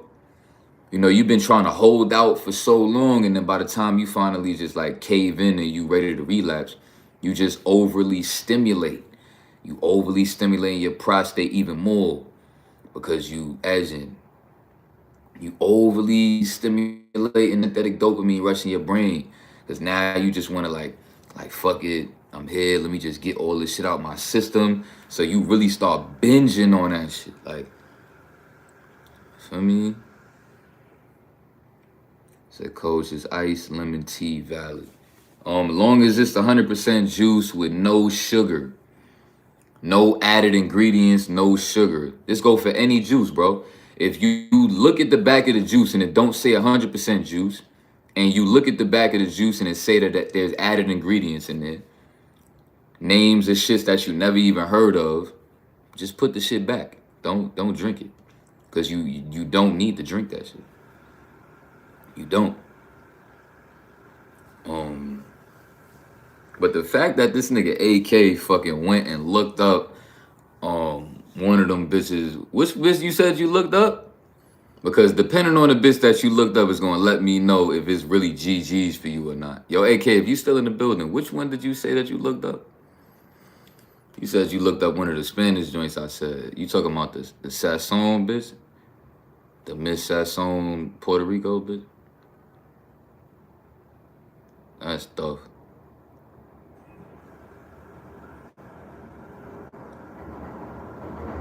Niggas is bugging.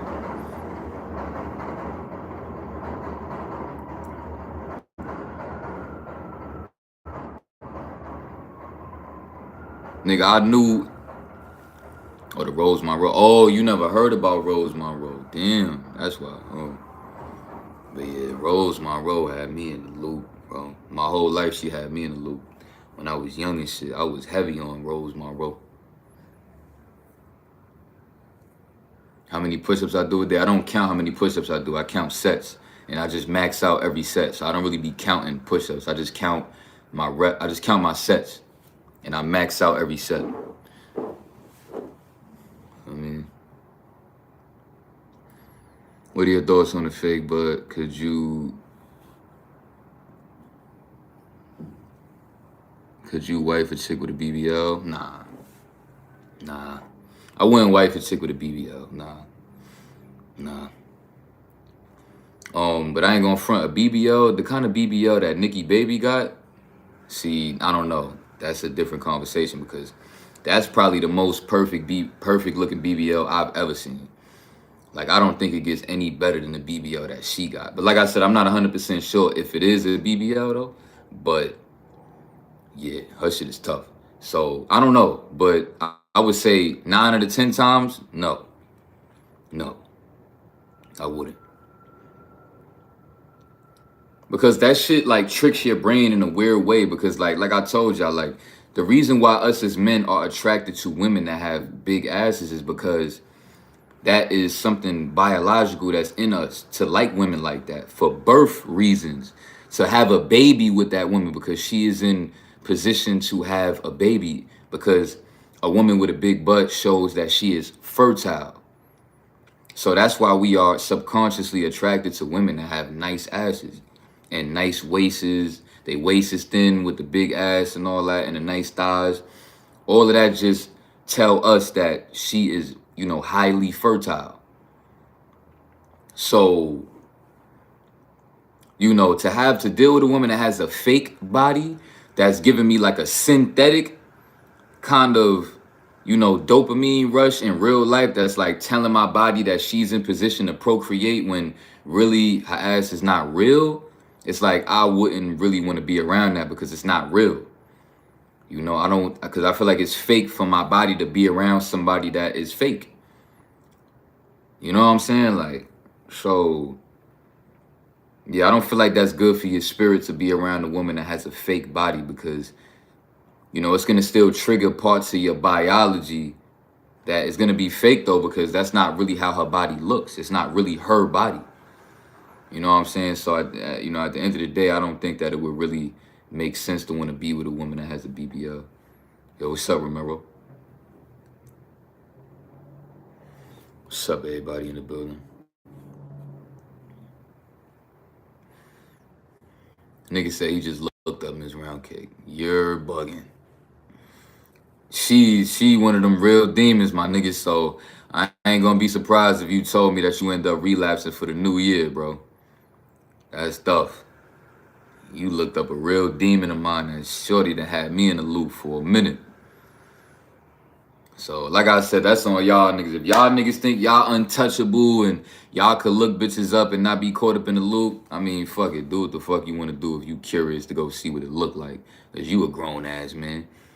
But I'm telling you, my nigga, if you one of them niggas that understand that about yourself, that you got a real addiction, I would highly suggest that you don't even attempt to do that. But that's on you, nigga. That's on you. Nah, the reason why I'm not gonna do push-ups on the stream is because like the shit gonna start lagging. You know what I'm saying? Like, because the way I would have to set the phone up, the phone would start lagging, because where I gotta put the phone at to do my push-ups, it's gonna start doing funny shit. So I can't go live. You say you seen better? All right. Well, whoever that is, fuck it.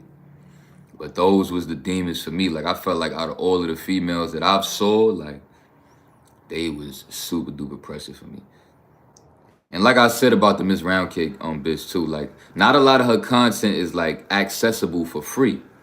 So you're not gonna really see the ones that's like really tough unless like you end up finding some of her OnlyFans leaked videos, which you probably not gonna find. Maybe a few of them, but yeah, you're not gonna really find them ones that's that pressure. And same thing with the Miss Nikki Baby bitch. Like, I mean, not her name is just Nikki Baby. Yeah, you're not gonna find a lot of her videos too that's really that pressure, because she another one that, like, you know, all of her real shit is on that OnlyFans shit. You might find a few videos that got leaked somehow, a few of them, but you're not gonna really see, you know, you're not gonna really see them ones.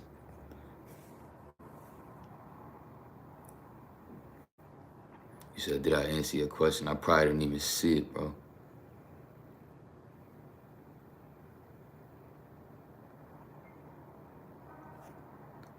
Oh, you was spamming that shit. You said, bro, when you lost your virginity, were you able to do it from learning from porn, or was it a self-learned thing? It's for those who still have the V card.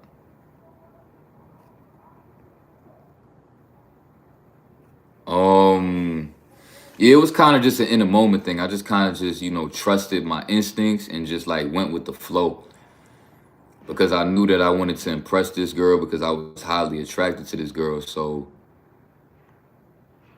you know what I'm saying? Yeah, I just kind of went with the flow. You know, I remember I had a moment where she was like riding me, and I was just like laying on my back, just chilling, just while she was going ballistic. She was going crazy. And I made her come a few times, and like, bro, my first time having sex, I made her come like a few times. A lot of niggas can't do that. So yeah, I kind of just went with the flow with it. So man, if I was able to make a bitch come my first time having sex, imagine, you know, the shit that I was fucking doing to Faith and shit. Like when I really started mastering, you know, myself. You know, at least I was better than I was before when I was with Faith.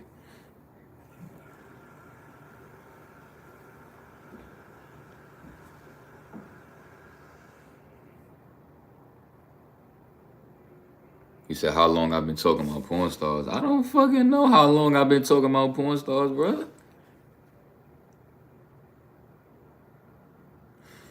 I'm just a real ass YouTuber, bro. I was just on here just venting about my porn addiction and all of the females that had me in the loop because I'm ready to leave this shit behind me. Going into this nigga just wrote some shit in Arabic, nigga. Can I get a translator in this bitch? Bro, niggas, you know niggas don't speak Arabic, nigga. What's that?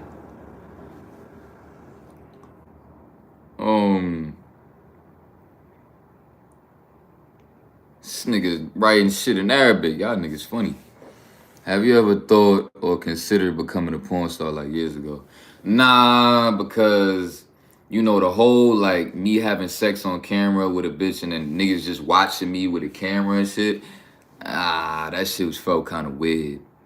You know what I'm saying? I guess I'm more of an intimate type of person. Like I want to just leave my mark on the bitch like behind closed doors to where only me and her know what the fuck really happened. Like you know what I'm saying? Like, I've had sex tapes before with women, and anytime, you know, when I broke up with those women, I got rid of those sex tapes. Like, I'm not the type of nigga that collects sex tapes of women that I had sex with. I could have easily did that. Like, I've had, you know, videos of women giving me head. I've had videos of me, like, cracking a female and I bust on her butt and all that. Like, I've had all of them type of videos, and I deleted them all when we broke up. Bro, can y'all niggas stop typing in Arabic? Y'all niggas, come on, bro. Y'all niggas is dragging it, bro. Y'all niggas dragging it. Y'all dragging it, bro. Y'all dragging it. That's what I'm saying. Like, Miss Roundcake, like, she a one. Like, I ain't gonna hold you. Like, if she threw the pussy at me and I knew I could crack, I might have to just crack, you know, just to get that shit out of my system. Maybe, maybe not. But ideally, I don't really want to be in a space where I feel the need that I would want to crack any of, you know, the old porn stars that I used to like. But I guess it would be fun to like get it out of my system and be like, yo, this is a girl that like really had me in the loop. My whole me trying to get SR NoFap conquered, and now I finally get the opportunity to really like crack. I don't know, maybe I might just do it just cause, but like that's the thing. I don't want to have a soul tie with that bitch and end up wanting to keep on fucking that bitch. Cause you know what I'm saying? Like, cause I know me, like once like if I really like hit that shit in real life and that shit is really fat from the back, and like I'm not gonna really just want to hit that one time. I'm gonna want to hit that shit a few times. So I don't really want to play with myself and my spirit and my emotions like that. So I don't think I would go through with it. Because I think that I would probably end up wanting to do it more than once. And I don't think that that's a good idea. You know what I'm saying? I don't think it's definitely not a good idea. You know what I'm saying?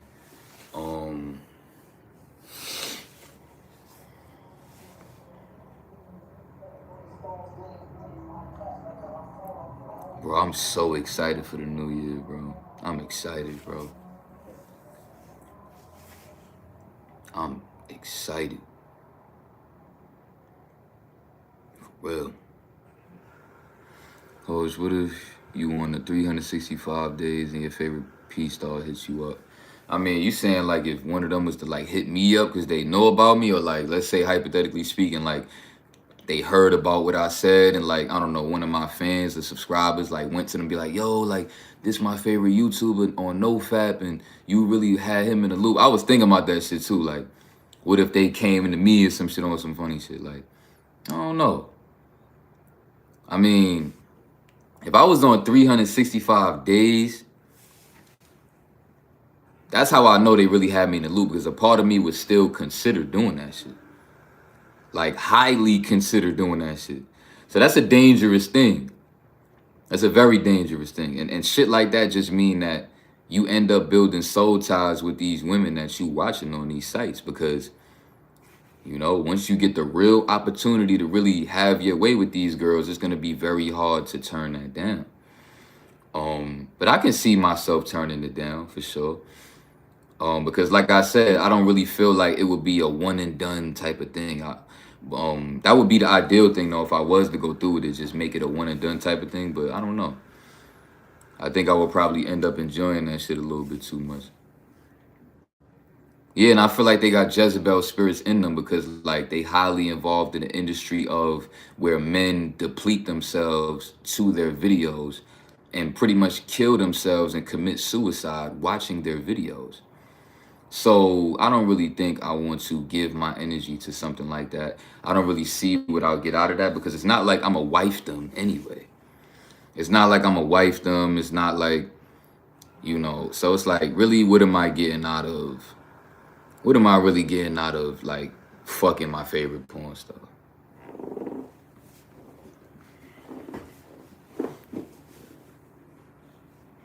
I'm not gonna really get on it. Just I guess just to have the experience is just finally being able to crack them in real life, but I don't really have to do that. I don't have to, you know. Um yeah, like even women that's not involved in the industry, but they involved in the OnlyFans industry, it's still like, you know, an industry because you know the OnlyFans shit is becoming just as big as, you know, these other sites that been, you know, mainstreamed in the sex industry and all that. OnlyFans is definitely up there, you know, now where it's pretty much that whole OnlyFans shit is tainted because it's known for porn now. Like niggas don't really know OnlyFans for nothing else. You know what I'm saying? So, but you know, the website of OnlyFans, they don't really give a fuck because these niggas is making they fucking money off all of these niggas buying these OnlyFans subscriptions. And they know that they would lose a lot of money if they was to try to get rid of all of these women that be on them sites or just anybody that do OnlyFans on some sexual content type shit.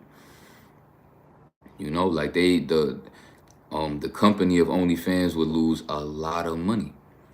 And they don't want to lose all of that money. So they don't give a fuck. They fuck it. They just allow motherfuckers to do it. Cause they wanna get they cut from that shit. You know what I'm saying? They taking they cut from everybody's OnlyFans subscription prices and all that, and they taking they cut from what people making monthly and all that shit. Like these OnlyFans niggas know what they doing for sure.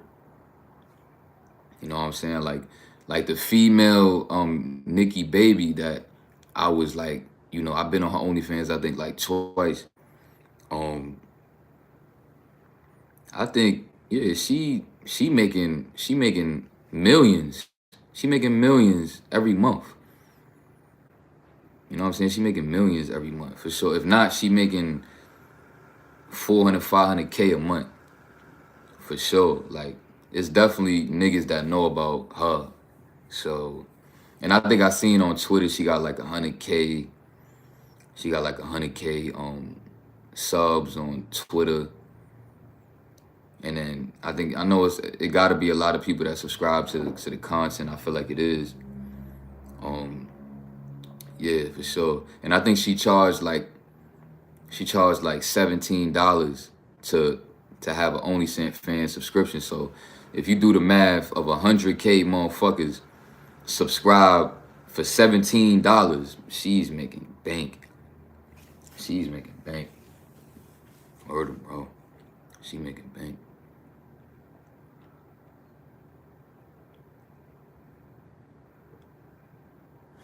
Yeah, so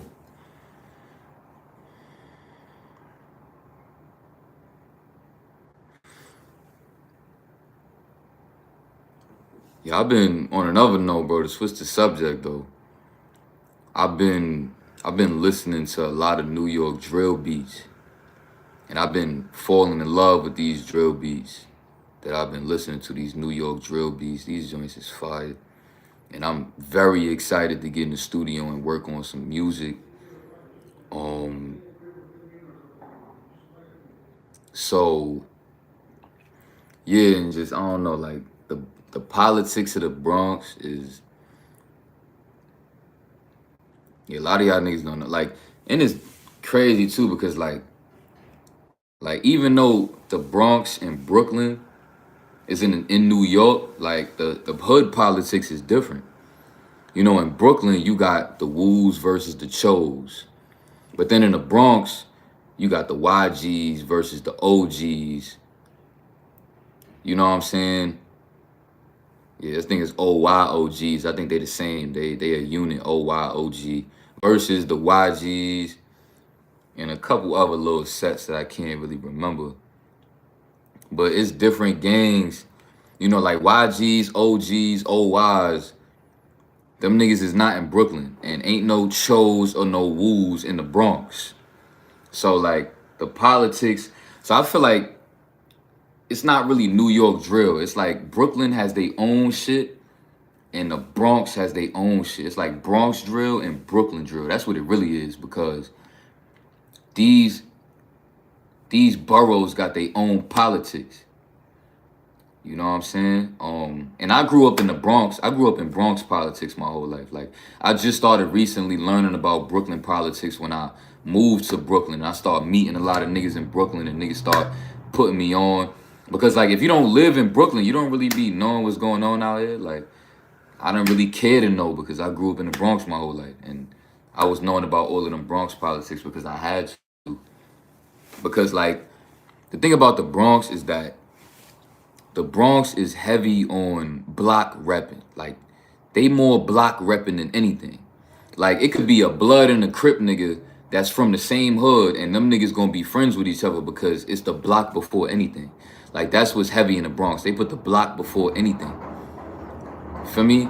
So, if y'all niggas grew up in the same block, but y'all niggas might be blood, Crip, or whatever, like, if anything, it don't matter because the block come first.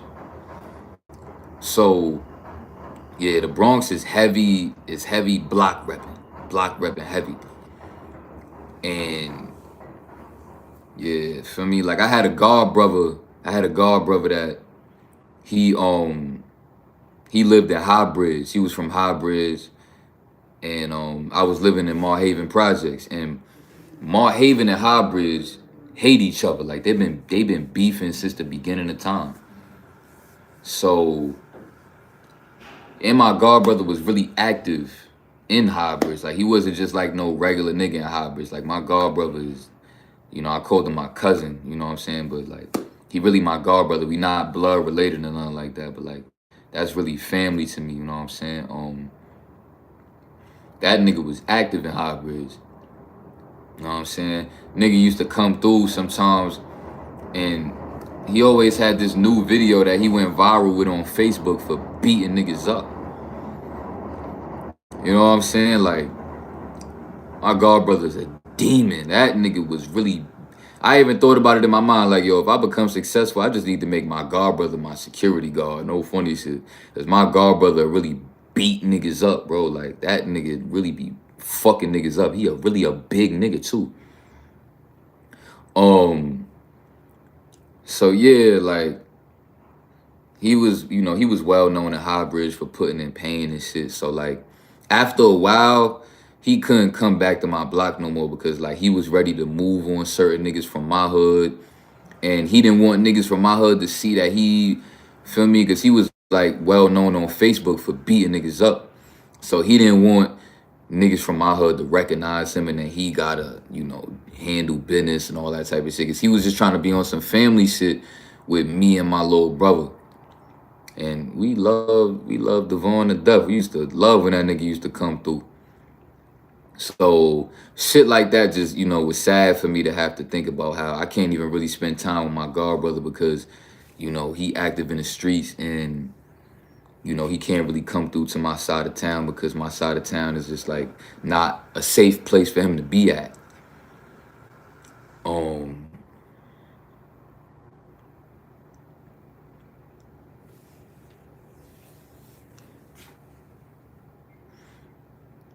My younger brother is 23. He's 23. I mean, y'all could look up my little brother on Instagram. His Instagram name is Cloutlord Sean. I think it's cloutlord.Sean. You'll see, nigga. He on Instagram if y'all niggas want to go see my little brother. His name on Instagram is Cloutlord Sean.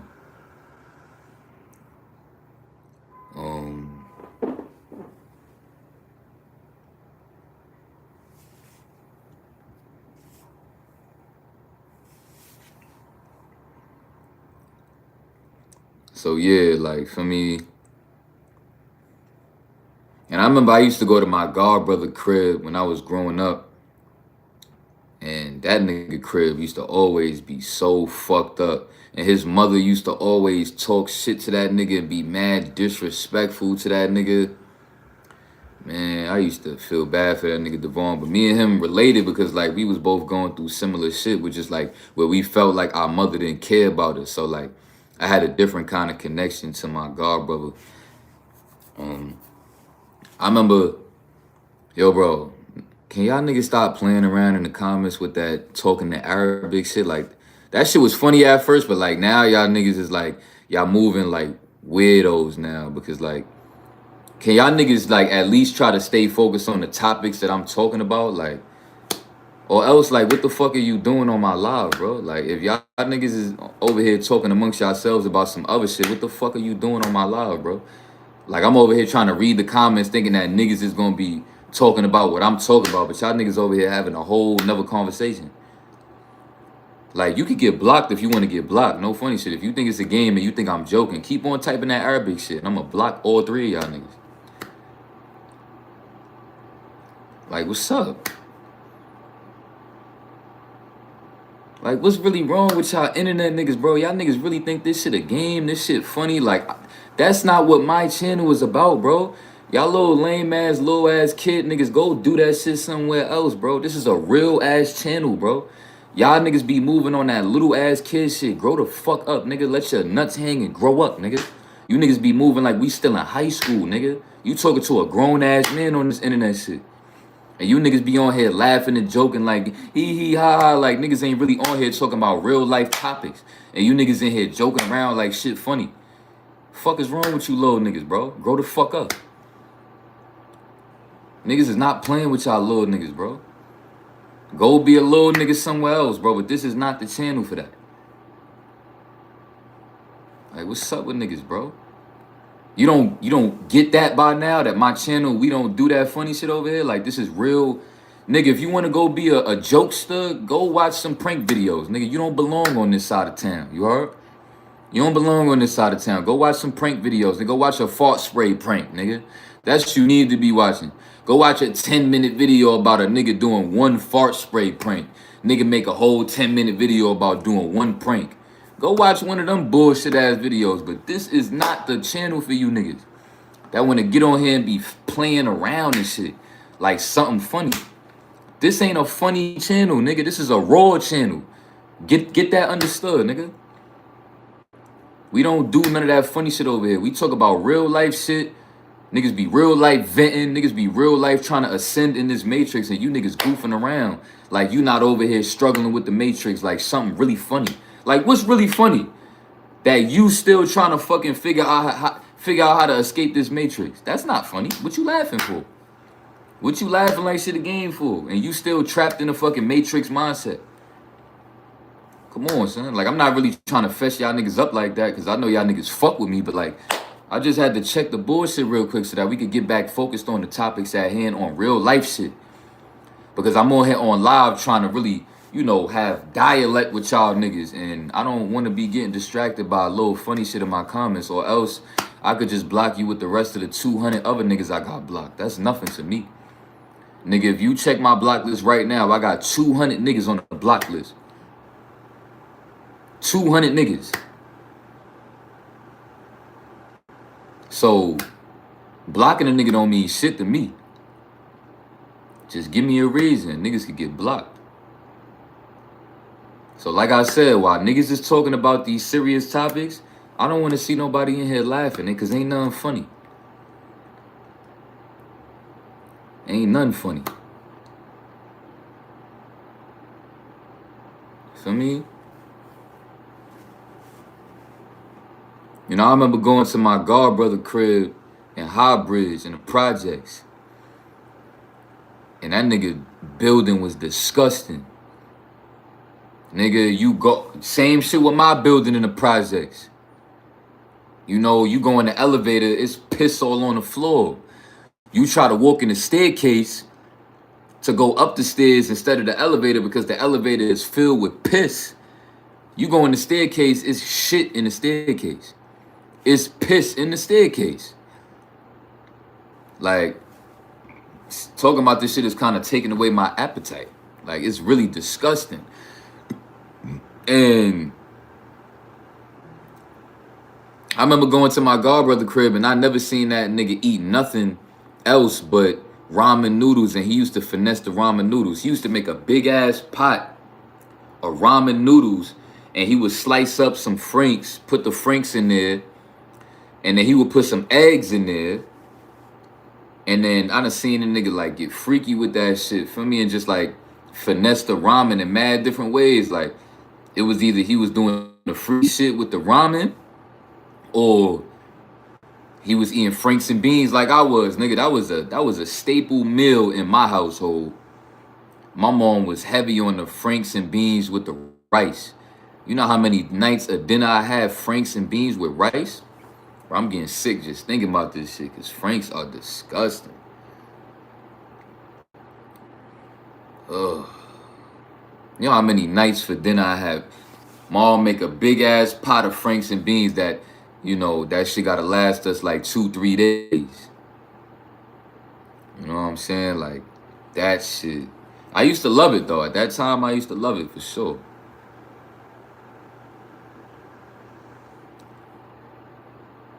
You know what I'm saying? Like, oh yeah, yesterday too. I don't know if I told y'all niggas, but yesterday I got high yesterday. And I just wanted to see how I was gonna feel, because I ain't get high for like 3 months. And it was pretty smooth. I think I enjoyed it. And I think I might get high one more time before the New Year's is up. I think I'm gonna probably get high on New Year's Day. Like, I'm gonna buy another blunt, and I'm gonna smoke some serious shit on New Year's. I'm gonna smoke some nice shit. And then I'm gonna just go back on just not smoking, because I don't really care to smoke. But New Year's, I'm gonna get high for sure. I'm gonna smoke some potent indica, nigga. I'm gonna smoke some potent shit. Word. But yeah, weed for me, weed was a staple in, like, you know, for my mental health. I ain't gonna hold you, like, because, you know, it's just something about, like, weed was just a way for me to cope with everything I had to go through in my life, and everything I had to see and shit. I don't know if I told y'all niggas this shit too, but like, speaking on the Bronx politics, like, I remember I went to Jackson Projects. You know what I'm saying? If you live in the Bronx or you from New York, you know Jackson Avenue is like an avenue that's one of them train stops. I think it's on the 6th line. It's the 6th line or the 2 line. Jackson Avenue. I think it's the 2 line if I'm not mistaken. So my stop was 138th Street and 3rd Avenue. And then the next stop, I believe, was Jackson Avenue. So one stop away was the ops to my hood. And I went over there to go fuck with some bitch and almost died that day when niggas found out that I was from fucking Marhaven. Mind you, like I said, niggas in the Bronx don't care if you repping your block or not. Niggas don't care that, you know, my block, they be screaming 4/3, so they throw up the 4s. For all of y'all niggas that's in tune with Bronx drill, you know my hood, we throw up the 4s. And we call our shit 4/3. You know what I'm saying? That's like, you know how like King Vaughn and shit, you know, just speaking on like rap politics, because y'all niggas don't be knowing about street shit. You know how King Vaughn say shit like, we not from 63rd and he from 64th? Like, we do that same shit in the Bronx, but we jack 43rd. That's what we from, 4/3. But we throw up the 4s. And yeah, so for me, I was in Jackson Projects trying to fuck with this bitch. And like, yeah, like I'm saying, like, niggas, you don't have to be throwing up the 4s in your Instagram pictures and really talking about you big 4/3 and you front for me. Like, you really, it don't matter, because niggas just want to catch somebody from that fucking hood. They don't care if you rep that shit or not. Niggas just want to catch somebody from that hood, and they gonna kill you, nigga. Or they gonna violate you to the utmost. Nigga, when them Jackson Avenue niggas, I ain't even know at the time, I ain't even know Jackson was beefing with my hood, bro. I ain't even know. I get over there, I'm fucking with this bitch, and she tell the niggas where I'm from. I'm like, bro, why would you tell them that? Why would you tell him that? So now 4 niggas waiting outside for me to come out the building. And for me, them niggas backed me down. Them niggas had it on them. And them niggas was ready to get busy on me right there on that block. They was gonna leave me there, nigga. Feel me? Talking crazy. Them niggas was talking crazy, nigga. Them niggas was like, oh, you from Marhaven, right? You from Marhaven, right? And I wasn't about to say no. I was like, yeah, I'm from Marhaven. But that shit just made it worse because them niggas probably thought I was really repping that shit. I'm just from there, but I never was the nigga that was throwing up the fort. I never was doing none of that shit. I just lived in Marhaven my whole life. I was not about to, you know, disown where I grew up my whole life just so that them niggas don't kill me or some shit like that. Like, I wasn't about to go like that. Like, I would have felt like an ultimate bitch if I would have did that shit. And then I'd have been like, damn, what if niggas from my hood find out that when niggas pressed me and asked me where I was from, I didn't want to tell niggas. Like, so I just ain't want to bitch out like that because I really be real life chilling with niggas from my hood every day. I was chilling with them niggas every day. Nigga. Niggas from my hood to this day want me to pull up and kick it with them niggas, bro. I was really with them niggas every day, playing basketball, all that shit, for me. So, when them niggas pressed me and asked me where I was from, I was not about to not tell them niggas where I was from. And them niggas almost killed me for that shit. I'm surprised that they didn't. I don't even know why they didn't. But I think a part of them probably low-key respected that I like stood on that shit and I didn't cop out. Like them niggas thought I was gonna cop out. You know what I'm saying? That's what they thought. They thought I was gonna cop the plea. But I ain't cop, nigga. I ain't cop nothing. I kept that shit tall and I told niggas where I was from, nigga. While them niggas was backing me down, niggas was in their pocket. I already knew what time it was. And I still did not cop no plea, nigga. Yeah, French Montana from my hood. I remember I seen French Montana bring niggas to my hood. Like, I done seen French Montana bring Chinks to my hood. Chinks drugs.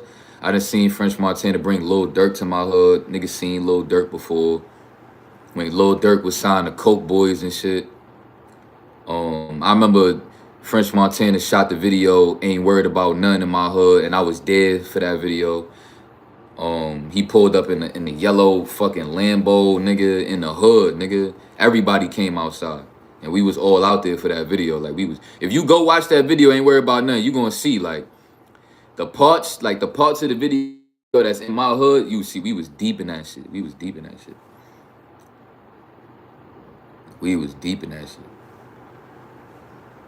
But I only was over there because all of my friends over there, we was just having fun just in the video. Like, we didn't really care that French Montana, like, oh my God, French Montana. Like, it wasn't nothing like that.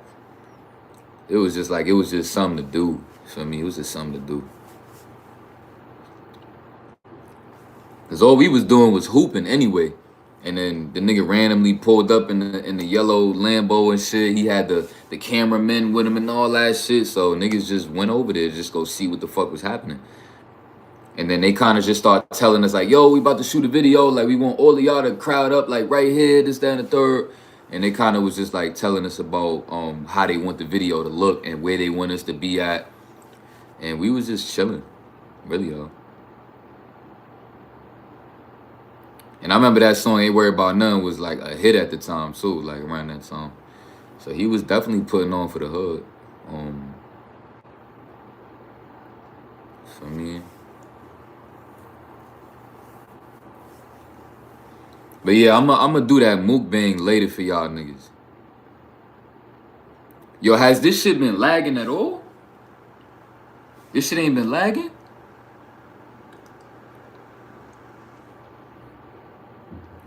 Cause no lag? Where's my fucking mother? That's what I'm talking about. That's what I'm talking about. That's fire. That's fire. Y'all niggas want to talk about some other shit? This is going to be my last live stream of the year. Y'all niggas want to talk about some other shit? Any other questions?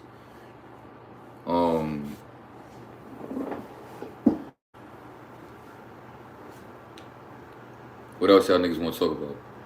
Because or else I'm about to just get off here in a minute. Because I don't think I really got too much more to talk about. Not that I could think of.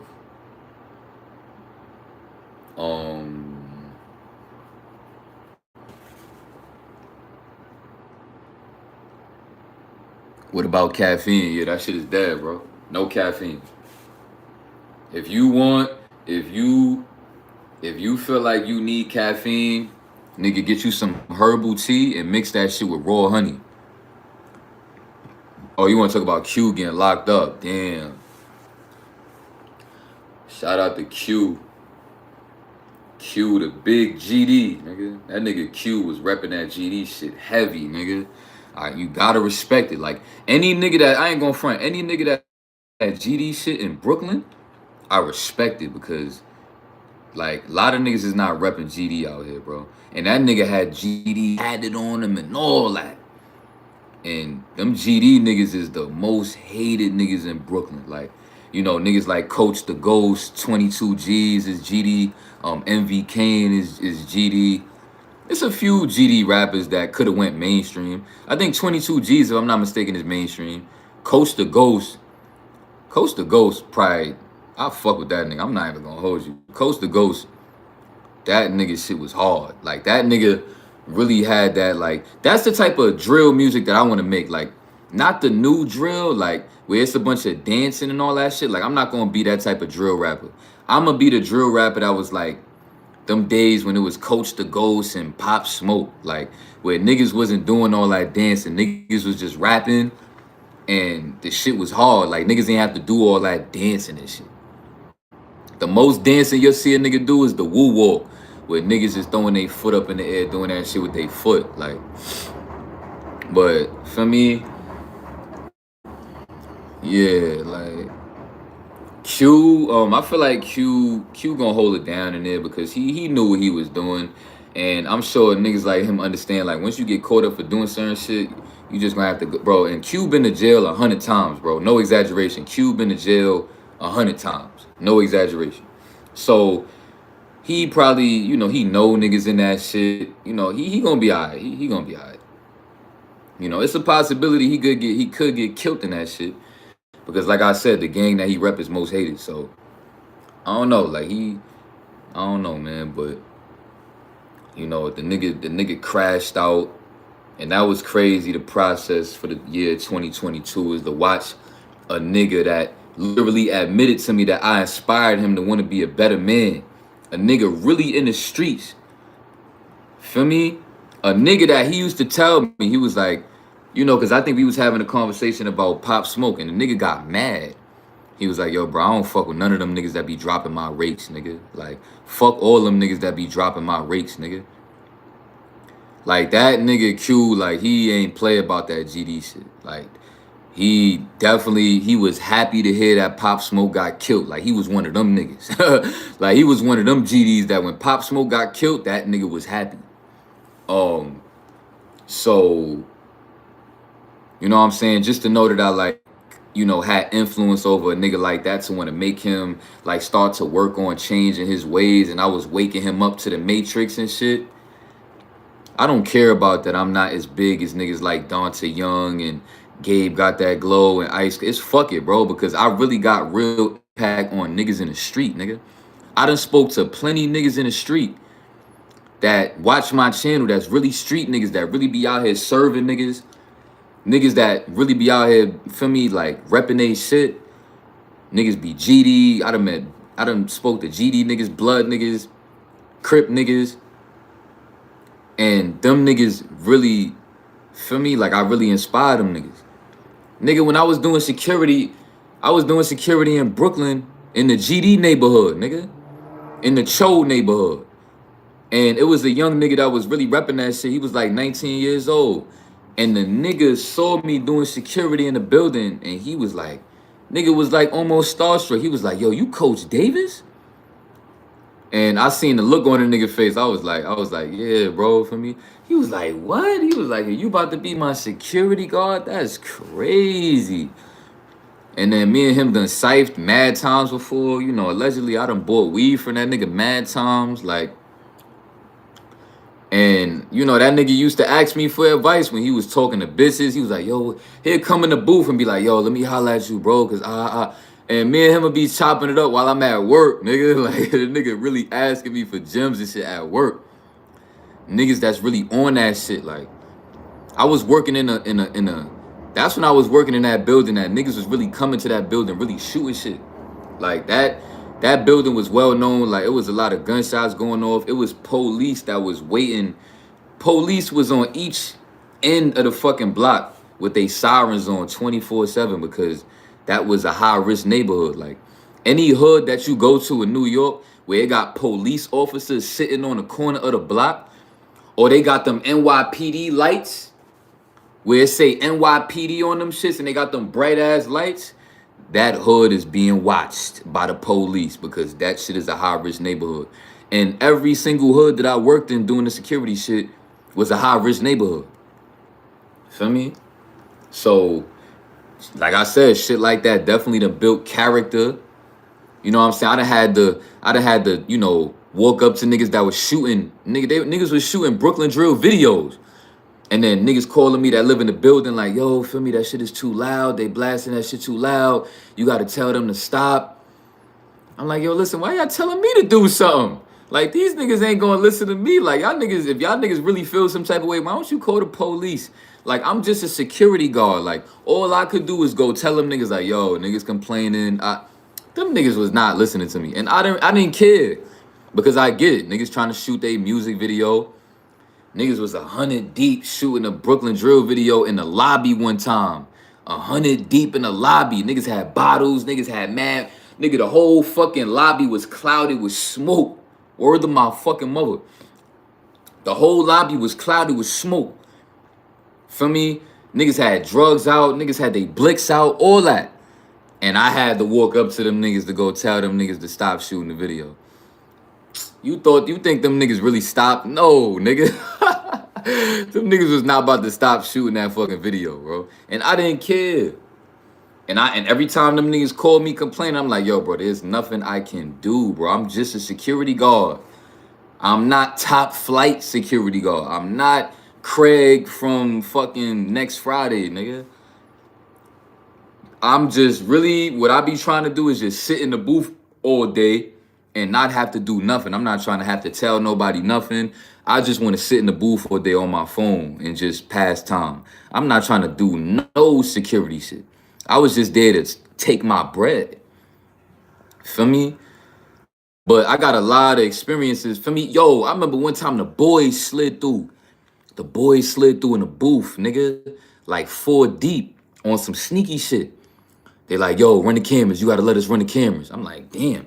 But my supervisor was there. He was like, yo, you got to let them do that. That's our job. We not snitches, but we have to let them niggas look at the cameras because they looking to indict this hood. Like they about to do a RICO/indictment on this hood. And they said that they was chasing niggas. The niggas ran back in the building. So the police came to watch the cameras. And them niggas had the whole shit mapped out. They like, oh, that's Day right there. That, oh, that's what they did. They took the gun. And they always go back to that same apartment building with the gun to go hide the gun. When we walk up on them to try to ask to search them, they'll away from us, run in the building and go back to that same apartment building. Bro, the police is on them niggas. Like, it's gonna be a lot of hoods that's getting indicted because these niggas be making it too easy for them niggas. Like, them niggas knew they Instagram names. Them niggas knew they real names, they Instagram names, and they knew they rap names. And them niggas straight told me that they be listening to they Brooklyn drill music in the gym. Yo, bro, NYPD is different. Word to my mother. NYPD is different. Them niggas had me laughing in the fucking booth when they told me that shit. He was like, yeah, I be listening to such and such, I be listening to his music in the gym. I'm like, you be listening to the niggas that y'all trying to build a case on in the gym listening to they shit? You can't make this shit up. NYPD is different. NYPD different.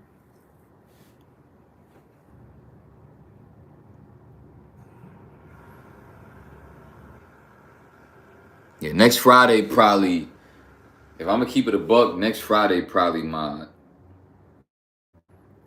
top 5 all-time favorite movie. Friday is super tough. Next Friday is a tough ass movie.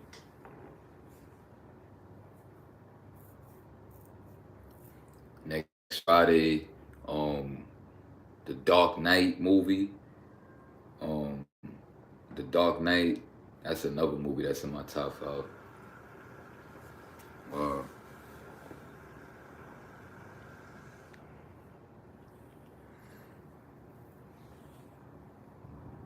yeah, I can see your message, bro. Well, what's your view on the gun laws, and do you carry guns yourself when you're out or everyday use? Well, because I live in the place where I live, even if I did carry a gun on me, I could never tell you that because I would be, setting myself up to get arrested. But yeah, guns is very illegal in New York, but what they trying to do now is they passing laws to allow people to carry guns legally with a license. Um, but niggas still be out here toting. Niggas be out here with their guns heavy. Like, but I'm telling you, if New York was like Chicago, where niggas had more access to guns, how them niggas in Chicago got access to them guns, I ain't going front. New York could be a way more dangerous place than Chicago. I feel like the only reason why Chicago might have the one up as far as with crime is because they just got more access to guns. And if I'm not mistaken, guns is legal over there. If I'm not mistaken, guns is legal in Chicago. So if guns was legal in New York, man, this would be a whole nother world out here, bro. And it's already bad enough in New York, and it's not even legal. If they make guns legal in New York, that's tough. That would be super tough.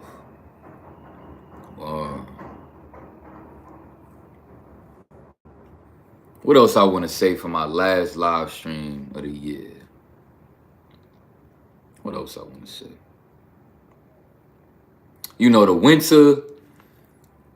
winter, what I can honestly say about what I appreciate about the winter is that, everybody just be too cold to be a certain way or to do certain funny shit that niggas might be doing when, it's hot outside. You dig? So what I appreciate about the winter, what niggas like me appreciate about the winter, niggas like me that's lone wolves and shit, niggas that like to stay out the way, stay out of trouble, not really have too many interactions with bots. What I appreciate about the winter is that people just be in and out. People just like to go where they going and focus on that, and niggas be, feel me, hands in their pocket, freezing and shit. Like niggas don't be like doing too much. And I appreciate that about the winter. Because everybody be too cold to be on certain bot shit that niggas be on when it's hot. So I like the winter, like the only reason why the winter is tough for me is because the majority of my life I never really had winter clothes, you know what I'm saying? Like, because I grew up poor. So like when the winters would come, I used to hate them because like I never really was equipped for the winters because we grew up poor. So when them days when it was real cold outside, like that shit used to do something to my spirit because niggas wasn't prepared for that shit. Yo, we got more likes than people in the building. Like, I'm a different breed on this YouTube shit. I'm not gonna lie. I'm a different breed on this YouTube shit. It's niggas that's not even able to do that got the same amount of subscribers as me. Niggas can't even pull that type of shit where you can have more likes than niggas that's actually in your shit. So imagine when I get my subs up, nigga. Word to my mother. I'm about to go crazy out here, bro. I'm finna go crazy. All I gotta do is just go 365 for this fucking year, nigga. This 2023 year is gonna set me up for 2024, nigga. Look, here's what I think. I think that my ultimate golden year is gonna be 2027. And the reason why I say that is because 2027 is my birthday. That's my birthday synchronicity. 2027.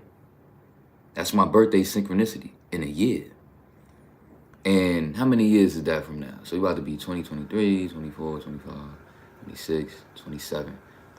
That's perfect. You know why? Because if I go on 5 years blood retention, celibacy, you know what I'm saying? All that good shit, mastering blood retention for the next 5 years, when 2027 come, I'm going to be in my fucking glow. So it seemed like the universe is aligning for that to happen.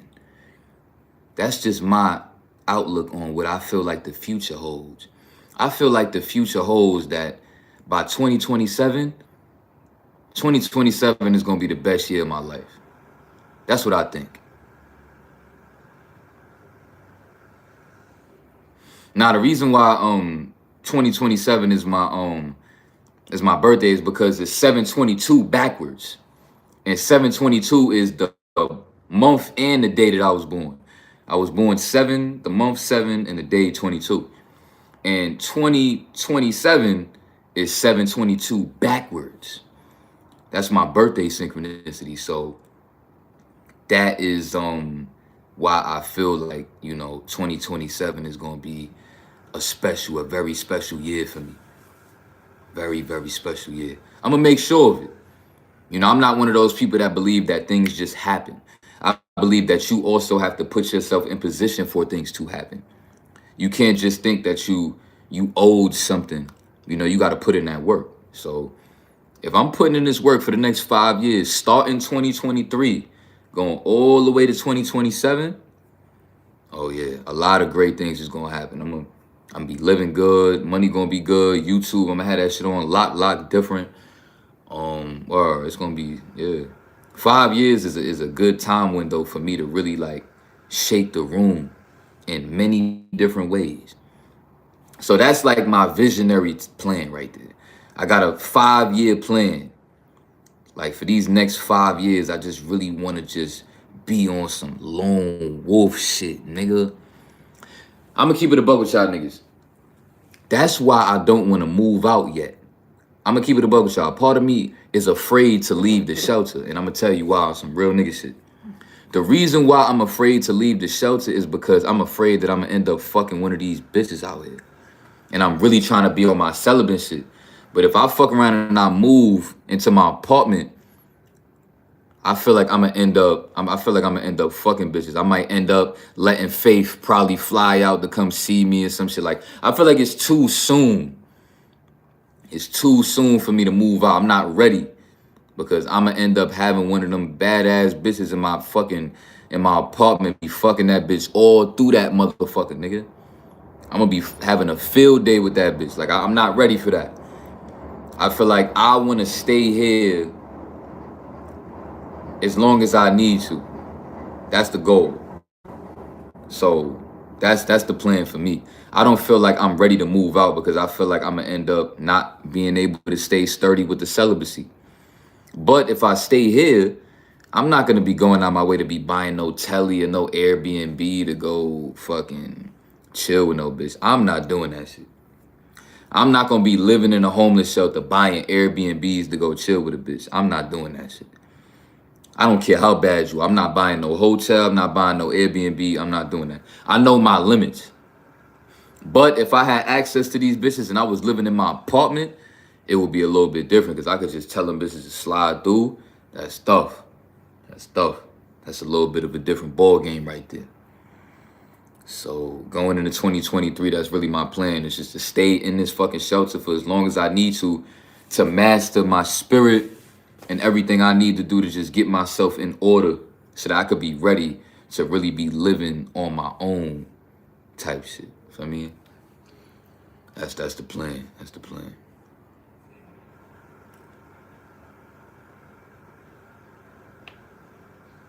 Appreciate that, bro. You say you deserve all the success. Appreciate that, my guy. Appreciate it.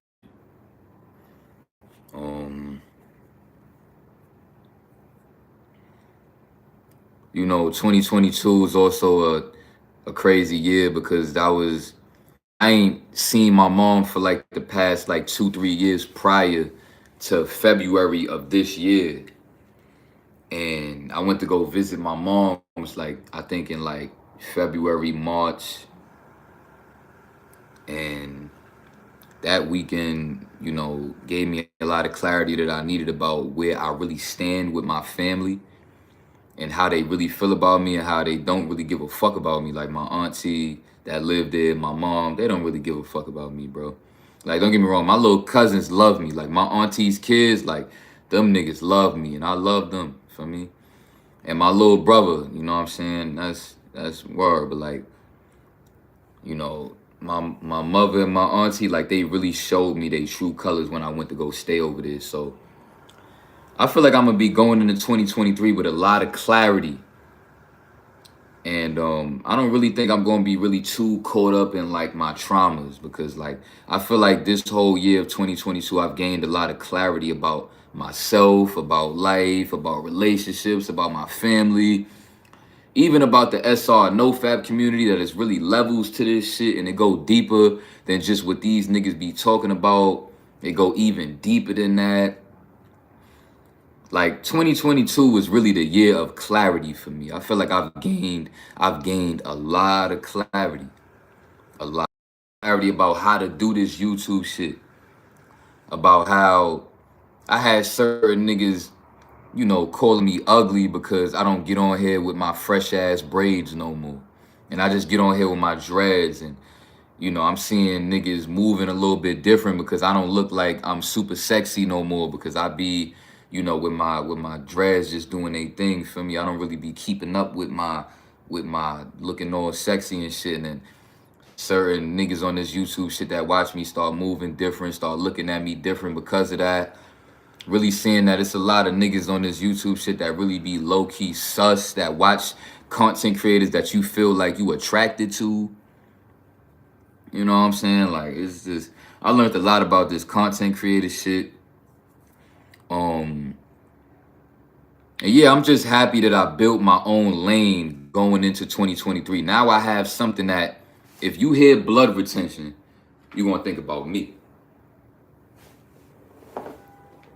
And that's shit about building my own lane that I built with blood retention.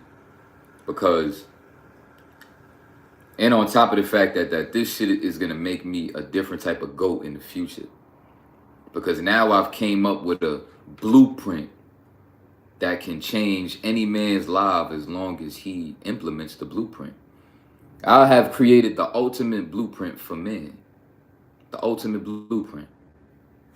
Blood retention. You know how fucking legendary that shit is, bro? And I'm doing this shit now in a fucking homeless shelter. So imagine when I leave this bitch and I'm more successful and financially doing my thing, and I got more subscribers and more people all over the world is repping that blood retention shit. Bro, I could be the next, like, you know, I could be as big as niggas like Malcolm X and Dr. Sebi and Martin Luther King, nigga. Like, niggas don't even understand what's happening right before their eyes as they watching me. Niggas don't even realize what the fuck is happening. But I do. I am becoming a different type of legend out here, bro. Different. Nigga. Different. I'm on some, what's his name? I'm on some Nikola Tesla. That's his name. That wrote the book about semen retention. I'm about to be on some Nikola Tesla shit where I could make a book. Nigga, I could literally, bro, I could literally a fucking book just like Nikola Tesla did. And that shit will last for generations to motherfucking come. If I write a book about blood retention, that shit is gonna last forever. Like, literally forever. And I can build generational wealth off of that shit for my family members to come. When my kids have kids and they kids have kids, I'm road to really building some generational wealth type of shit. with creating a whole lane for myself, like blood retention. Like that shit is gonna build generational wealth for me if I do this shit right going into the going forward.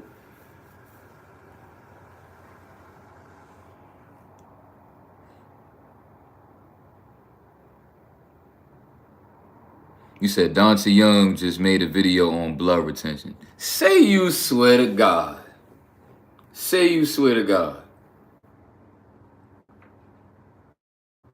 Bro, did he call it blood retention? Ain't no way he called it blood retention. He called it blood retention? Ain't no motherfucking way. Like, how do you know it was about blood retention? Like, oh, he said I'm fucking with you. This nigga play too much. Yeah. But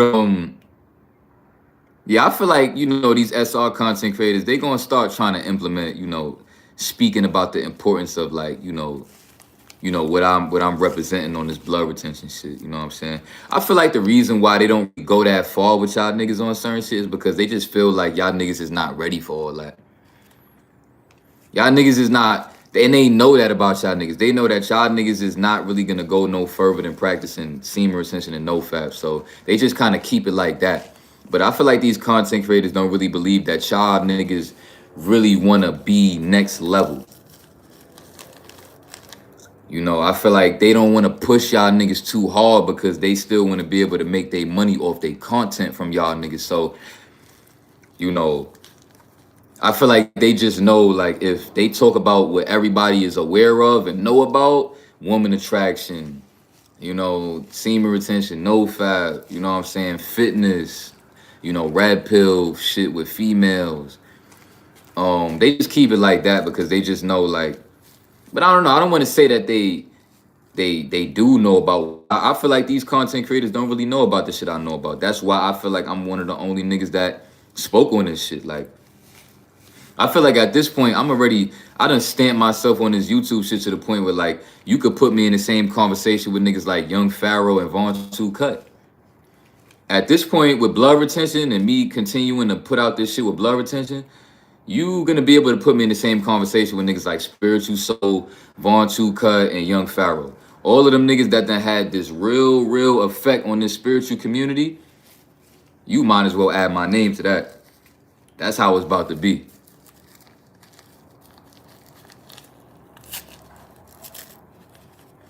I don't even know what that is. You said our Fitbit watch is good. I don't even know what that is, boy.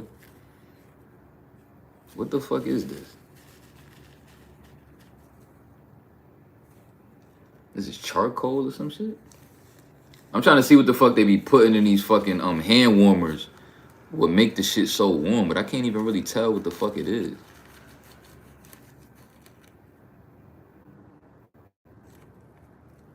I don't know what that is. It looked like soil or some charcoal. I don't fucking know.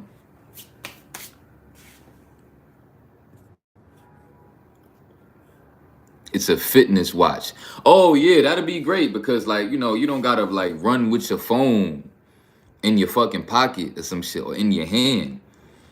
You know, for those, because I'm big on like cardio and I'm big on long distance jogging. So anything that'll make your life easier with long distance jogging, I would say go for it. And I feel like that would definitely make your life easier doing that. Absolutely.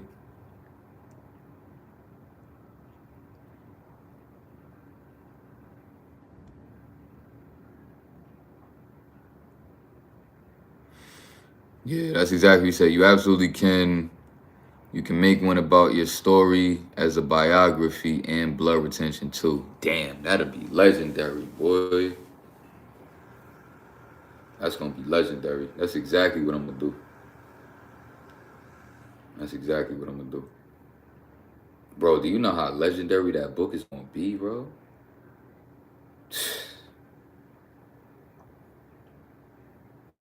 So from where I came from growing up to becoming a guru in the fucking spiritual community, where I'm teaching niggas shit that they would have probably never known if it wasn't for me. Damn. even that alone, like I've made a huge jump as far as with just like ascension wise. Like I've ascended in a great way already. So you think we could get taller on the blood retention? You would have to implement yoga. If you're doing yoga, then I would say yeah, maybe it's possible for you to definitely get taller. Yeah, because you know most of the foods that feeding y'all niggas when y'all going to buy y'all 50-cent cakes, nigga, go to the store and go look at a honey bun and go read the back of that honey bun ingredients, bro. Y'all niggas be like, yeah, let me just get a quick little honey bun, you know what I'm saying, with a juice and shit. Let me just get a little snack, little quick, little cheap snack. Bro, the next time you pick up one of them cheap ass snacks, bro, read the back of that shit. Read all the chemicals in the back of that shit. Bro, even in your cereal, bro. They putting chemicals in your cereal, bro. Cereal is not valid either. Cereal is not blood retention. That's another thing I want to say about blood retention. No cereal, nigga. No cereal. All of that shit is cap.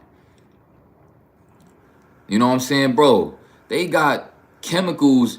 They got a chemical in all of these cereals called Red 40. Bro, Red 40, if you look into Red 40, it literally is one of the main causes of cancer. And they telling you this shit right in y'all fucking face because they know that niggas don't care about attaining the information. But these little weird ass words that they be putting in your cereal boxes, bro, be giving niggas cancer, bro. On everything, bro. Be giving niggas cancer. So that's another thing. No cereal on blood retention, nigga. This gonna be the strictest diet you ever fucking... Bro, let me show y'all niggas something. I bought a pack of baby bananas, right? And it came with like 12 of them shits in this big ass joint right here. It was filled with like 12 of these baby bananas, bro. All right? I was already dogging a lot of these shits on Livestream and shit. Another one right here. Bro, you know how much this shit say? How much it costs? This shit costs $3. So what the fuck is niggas' excuses about not being on blood retention? Nigga said the nutty bottles, bro. I used to remember them nutties. Nigga used to drink the nutties for real. Niggas used to really drink nutties, bro. I was really on that shit.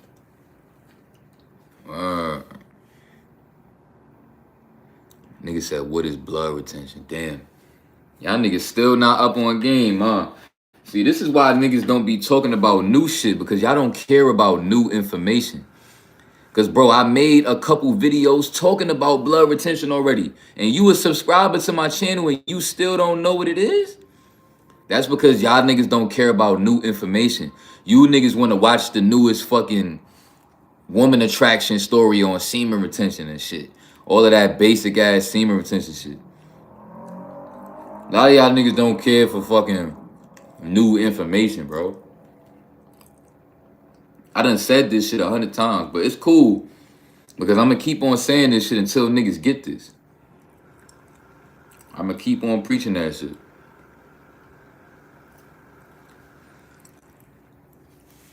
Bro, blood retention is all about protecting your blood flow. Feel me? You know, I'm the big homie Flow. And now I came up with some shit that we protecting our blood flow. That stuff. I'm a genius. I'm a marketing genius. Yeah, it's going to be hard, but it's going to be worth it. You're not going to be complaining when your dick get bigger though, right? Are you going to be complaining when you looking at your dick and you see your shit look different? What's going to be your excuse about, oh, this shit is hard? You're not going to be complaining then about how hard it is. No, because niggas' dicks is going to grow. So I'm trying to help you niggas. If you don't want a bigger dick, by all means, fuck it. But I guarantee you that if you don't practice blood retention, you're not going to get increased size in your piece. Blood retention is the ultimate, you know, penis enhancement, nigga. I'm trying to put y'all niggas on game, bro. I done already had females compliment me on how, for me, like I'm packing.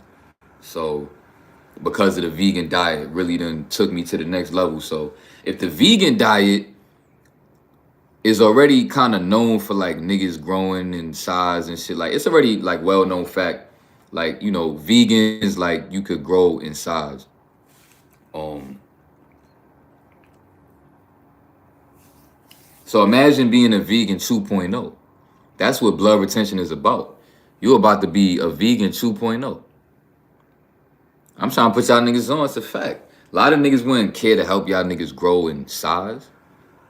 So I'm gonna keep on telling y'all niggas that because I know that that shit is gonna intrigue y'all niggas. Like, oh, wait a minute. He said what? He said my shit gonna get bigger. All right, hold on. Let me take a seat. Let me get my popcorn. This nigga, he about to drop them gems. I need to hear this shit. I know niggas is tuned in that once I say that. I know niggas tuned in.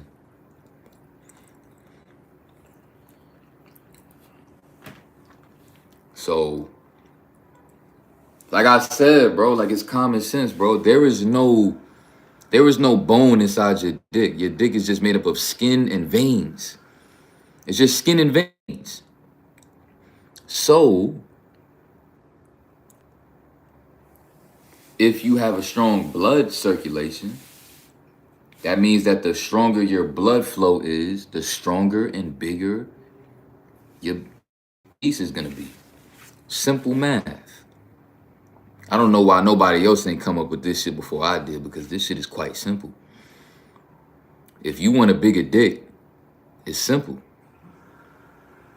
If your dick is only made up of skin and veins only supply blood, meaning that when your dick fill up, no homo, when your shit soft, but then it fill up to where you can hold it in your hand and shit, you're pretty much holding on to your skin filled up with blood on the inside. It's just straight blood in there. For those that don't know, it's strictly blood inside your dick when you get an erection. I don't know if you didn't know that, but that is literally a bunch of blood that you have inside your dick when you have an erection. Like I said, let's be mature. We having a sexual education, you know, conversation. Like this some grown man shit, so I don't want to hear nobody saying pause and no little kid ass shit. For me, this grown man talk. When you feel your shit or you see your shit swelling up, just know that that is only blood that is in there, bro. There's nothing else. It's only blood. It's not water. It's not nothing else. It's blood. Blood. That's it. So now that'll probably make you look at masturbation a little bit differently, right? Because now, think about it. You holding some shit in your hand that's just mad blood sitting inside that shit, and you over here doing this. And you just playing with blood.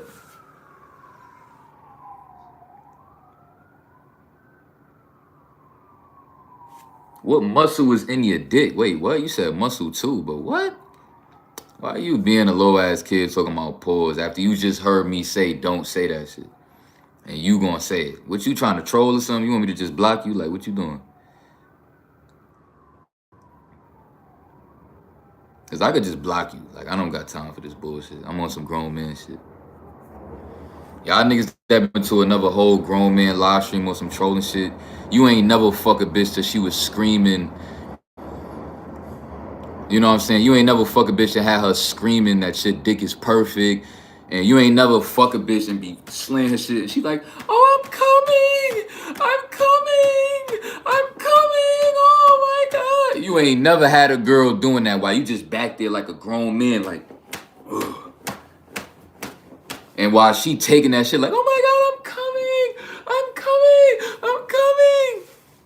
If you ain't never in your life had no experience like that, bro, shut the fuck up with that trolling ass shit. You little boy ass nigga. You a little nigga.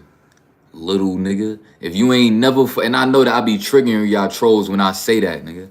If you ain't never fuck a bitch and had her screaming that she coming on several occasions throughout the, you know, oh my God, I'm coming again. Oh my God, I'm coming again. Oh my God. If you ain't never had a joint, you ain't put her. Look, now I'm capping. I'ma just block you, bro. Fuck, I gotta lie for, nigga. Fuck out of here. You die. You die. You die. You die, nigga. You die. My boy, don't be mad at me. Now I'm capped, right? But what you over here trolling niggas capping for, nigga? Fuck you talking about, nigga? Fuck out of here. You ain't never really put a female through that type of pain, bro. I'm telling you. Y'all niggas don't know me, nigga. Word of my bro Jimmy, nigga. Y'all niggas don't know me, bro.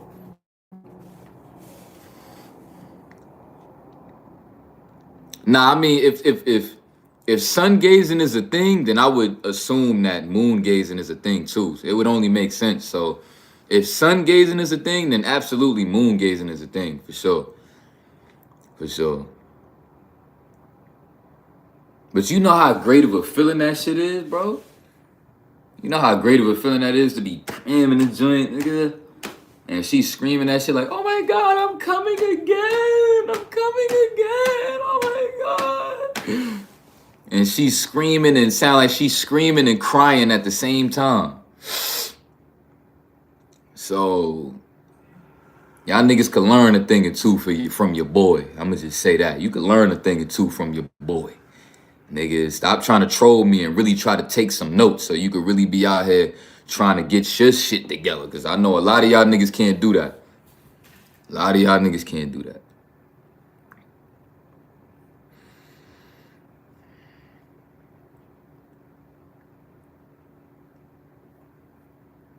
Oh yeah, I keep so yo, shout out to my man Jimmy that got shot in the head. For me, I remember, I don't know if I told y'all this story, but like for me and him was on like, you know, he tried to put me on with like some scamming shit allegedly, and we was like doing the scamming shit a little bit.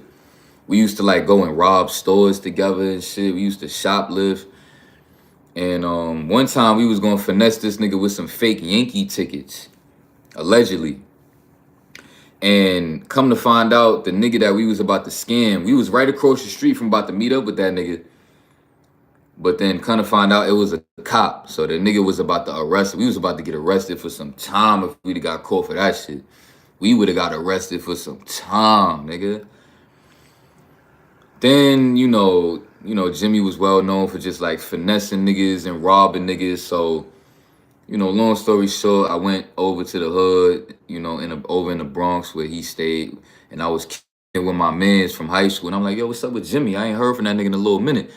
Cause just the other day prior, Jimmy was trying to invite me to a party with a bunch of bitches and all that shit. I'm like, nah, I don't feel like doing or going over there and being in that environment, whatever. Nigga, 2 days later, niggas told me that Jimmy got killed. Nigga got shot in the head. I was like, damn, I just could have kicked it with that nigga at that party. That was crazy. That was crazy.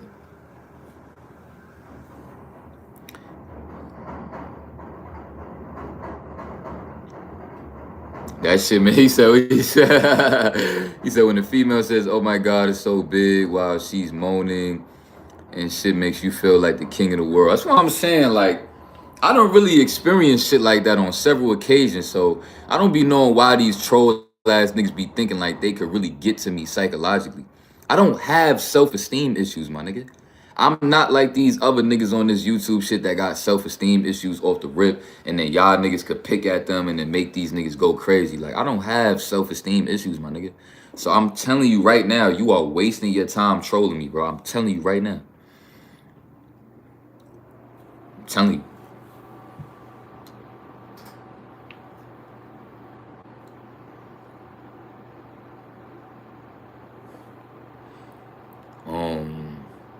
You said stargazing. I don't know.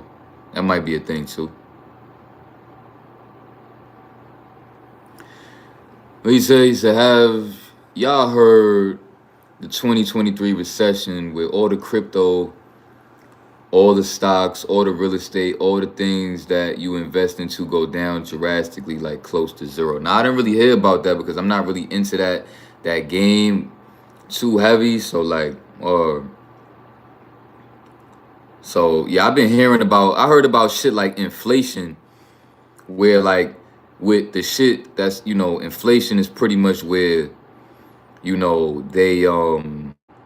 raise the prices on your rent every year, some shit like that, but raise it on some shit that's like, that price is crazy. Like they pretty much like try to double the price of your rent or whatever. And And inflation, I think, pertains to a couple other things that I'm not 100% fully aware of. I got to do more research on inflation.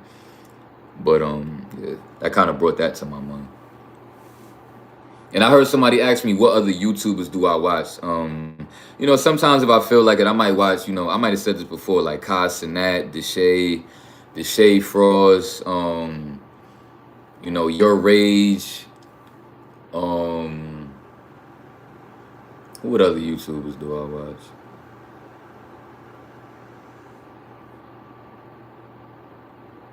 Maybe like Pearly Things. It's a few. It's a few. Too many though, but not all of them is really coming to my mind. But it's a few that I might check in on and see. You know, I don't fuck with all of the Twitch streamers. I fuck with a few of them niggas, not all of them, because some of them niggas is a little bit too cringe for me. But yeah.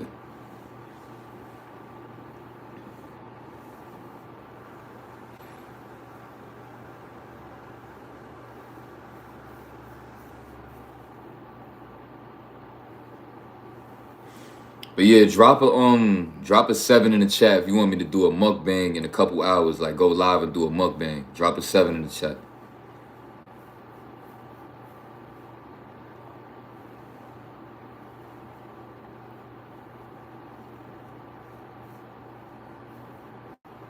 Oh yeah, DDG too. I like DDG.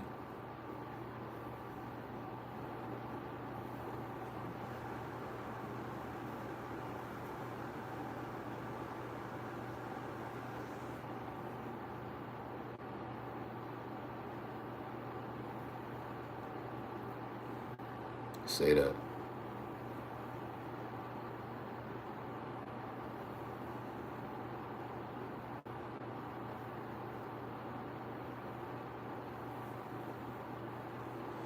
Yeah, that Speed nigga, that shit is mad cringe. I'm not gonna lie. Speed is mad cringe. But I feel like niggas be desperate for fucking entertainment to the point where like y'all niggas will watch a nigga like him. But that shit is mad cringe, bro. Mad cringe. That nigga be doing some mook ass shit. Be doing gay shit. Nigga, I done seen, nigga, bro, that Twitch shit really be cringe too though. Like it's definitely some cringe niggas on that Twitch shit. I'm not gonna hold you.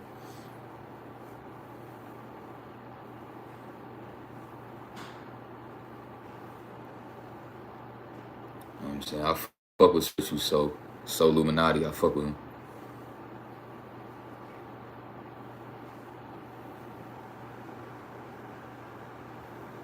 But nah, I wouldn't say fuck Twitch though. I'm gonna get on there though. It's a lot of money to be made on Twitch, and I feel like Twitch is a great like avenue for like content creating. Like I feel like I could make some good quality content for that Twitch shit. And I feel like, you know, if Twitch streamers is getting paid what they getting paid, like I feel like I could do that shit too. And just try to keep it on some like high vibrational shit though, like just and not try to never sell out for no fucking, you know, clout. You know what I'm saying? Like really just be on there on some high vibrational shit all the time. That's what I'm gonna do. I mean, that's exactly what I'm gonna do. So that's the movement, you know. In the future, I'm gonna look to do that Twitch shit.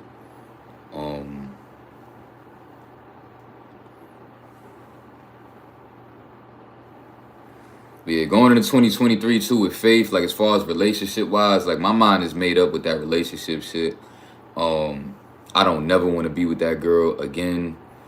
You know, obviously I don't know what the future holds, but I know for right now the way I'm feeling, bro, hell motherfucking no. And that's like I said, that's why I'm not moving into my apartment, because I don't want Faith to try to thirst trap me with no naked pictures and no shit like that and try to get me to like get her to invite her to my apartment or some shit like that. Like, you feel me? So yeah.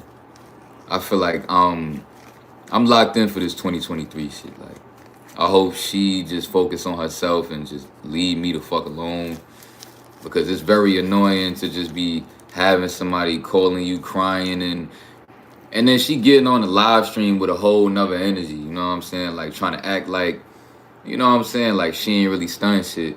But prior to me and her getting on that live stream, she was crying like at a funeral. Like, oh my God, I can't do this. It's so hard. I have to be with you. But then as soon as we get on that live, she trying to act like she about to do some shit. Like, that's why, like I said, a part of me wanted to do that live stream because I feel like a part of her felt like she just wanted to prove a point on my channel. Like, that's what I feel like she wanted to do. So I get that opportunity to do that so she could leave me alone, nigga. Word. So now you feel like you said some shit on my channel, cool. All right, but now hopefully you could take that shit with you and leave me the fuck alone for the rest of your life. Hopefully. Hopefully. Or if she try to hit me up again, I'ma try to get some more content out that shit. Like, all right, bet you want to talk to me? Let's just talk on live. And I'm gonna try to get some more content out that shit. And I may not be making a lot of money off of them type of, raw content videos now, but wait until I blow up. And then when I blow up, all of my subscribers, was looking at my old content, like my raw content that they wasn't really present for. I'm gonna make mad money off that shit in the future. I got a visionary type of mindset. I may not be making the most money off of my content right now, but as long as I keep my shit raw all the way till I get to that point where I'm a successful YouTuber with a lot of clout, all of my old videos is still gonna be making a lot of bread, bro. That's a fact. I got classic videos, bro. Classic. I mean, so yeah, appreciate y'all support, bro. Appreciate that.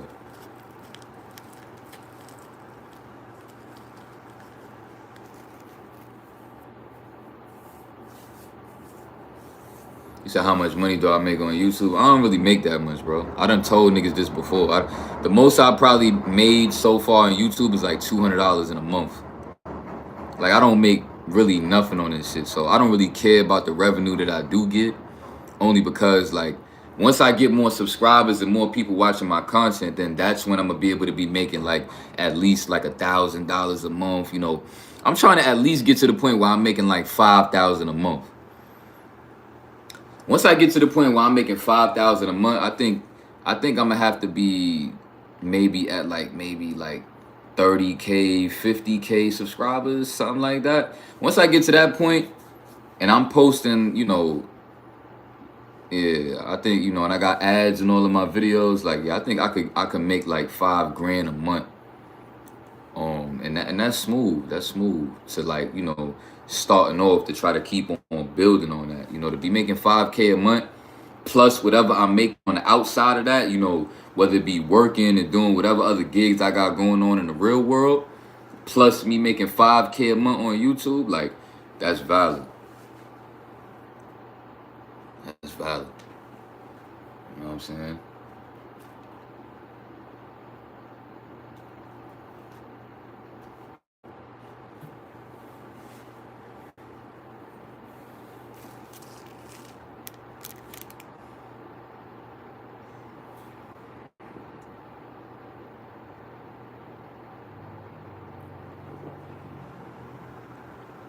Yeah, I'm gonna keep on learning this YouTube shit. That's the goal too with going into 2023.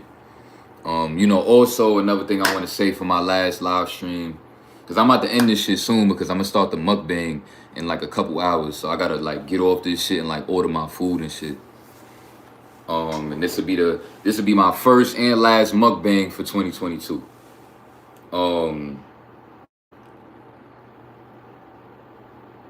But yeah, like, I think total this year I relapsed.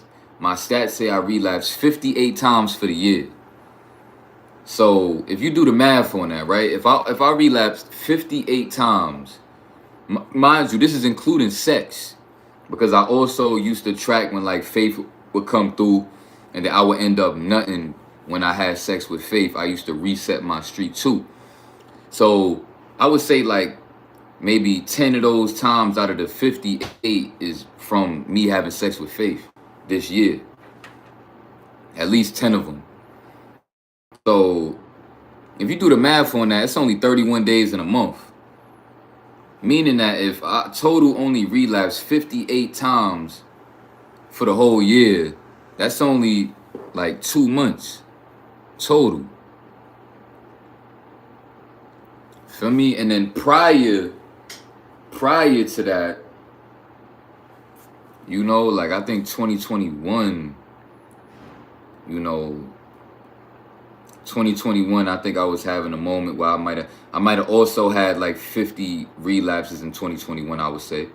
I believe it was like 50. I would say 2021 I probably had between 50 and 70, but I'm gonna say I think it was like 50. I think it's the same amount that I had this year, like around 50. And yeah, 2020 was when I was doing that 7 month streak, but I I was, it wasn't a clean 7 month streak. I was still edging a lot and watching a lot of porn on that 7 month streak. So I'm just really excited for this new year because it just feels like I got an opportunity to do what it is that I was trying to do on YouTube when I first came on this shit. You said it's a lifestyle. Why are you counting? Maybe because I'm a grown ass man that I'm on my channel that is doing what the fuck I want to do as a grown ass man. Maybe you shouldn't be questioning why a grown ass man would do what a grown ass man would do. Maybe that's the real. Maybe I should be laughing at you. Why are you on another man's live stream trying to ask him about what is he doing about when he busts a nut or when he don't bust a nut? Why are you clocking that nigga on his channel? Why don't you go watch something else? That's the real question. Since you want to be a funny guy, that's what's really funny. That's what's really funny. For me, so at the end of the day, I'm a grown ass man. I'm going to live my life and do what I want to do. This is my channel. This is what I do that I feel like work for me on my joint for me. So I don't know why you laughing, because you the one that look weird coming on another nigga platform questioning me about what I do with the amount of times that I bust my nuts and how I, for me, go about, going about my self-development journey. Why are you questioning me? Since you want to be a jokester, right? Since you think shit funny, what's funny now? What's funny now? See, that's what niggas don't like about me. I could flip your own shit right back on you. I'm the king of that. I'm the king of that.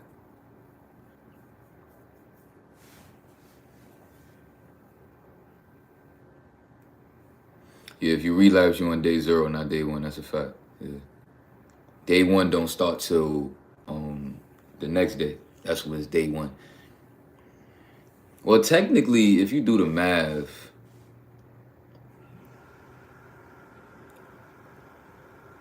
yeah, that's how I go. Yeah, that's how I go. Yeah. Day 0 is when you relapse. And then day 1 is when it starts. You know what I'm saying? Because now when you make it that full day without relapsing, no peeking, no edging, and then you make it to day 2, for me, your streak has begun.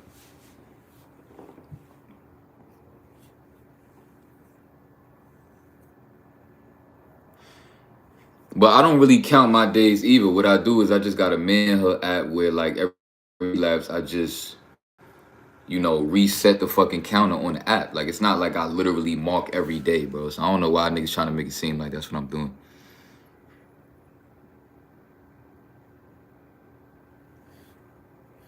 Bro.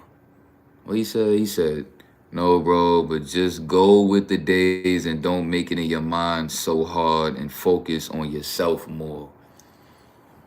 Bro, what YouTube channels? You be watching them bullshit ass no-fap fucking content creators that be preaching that shit, right? That's what you be watching?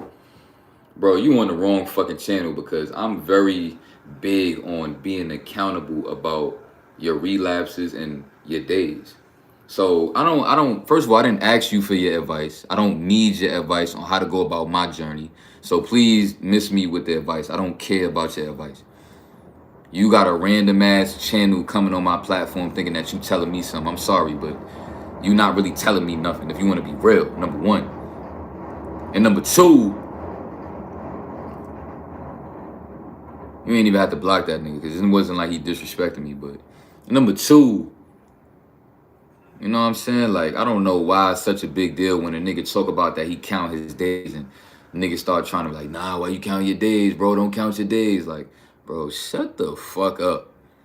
It's not that serious. Y'all be watching them content creators that just want to make content, so they know that that's a hot topic to talk about. Y'all niggas is fucking content consuming ass niggas can't even tell the difference between a nigga just trying to make content. Niggas know that everybody be counting their days. So it would be a great video for niggas to click on if a nigga made a video titled, "Oh, this is why you need to stop counting your days." It's just content, you fucking content consuming ass nigga. You a consumer really falling for that dumb shit. Nigga, counting your days. Bro, count your fucking day. You ain't gotta literally mark off the fucking days and all that dumb shit. Just mark when you relapsed and then move on. And anytime you might be curious about what fucking day you on, just fucking go back to the day that you marked the shit, nigga.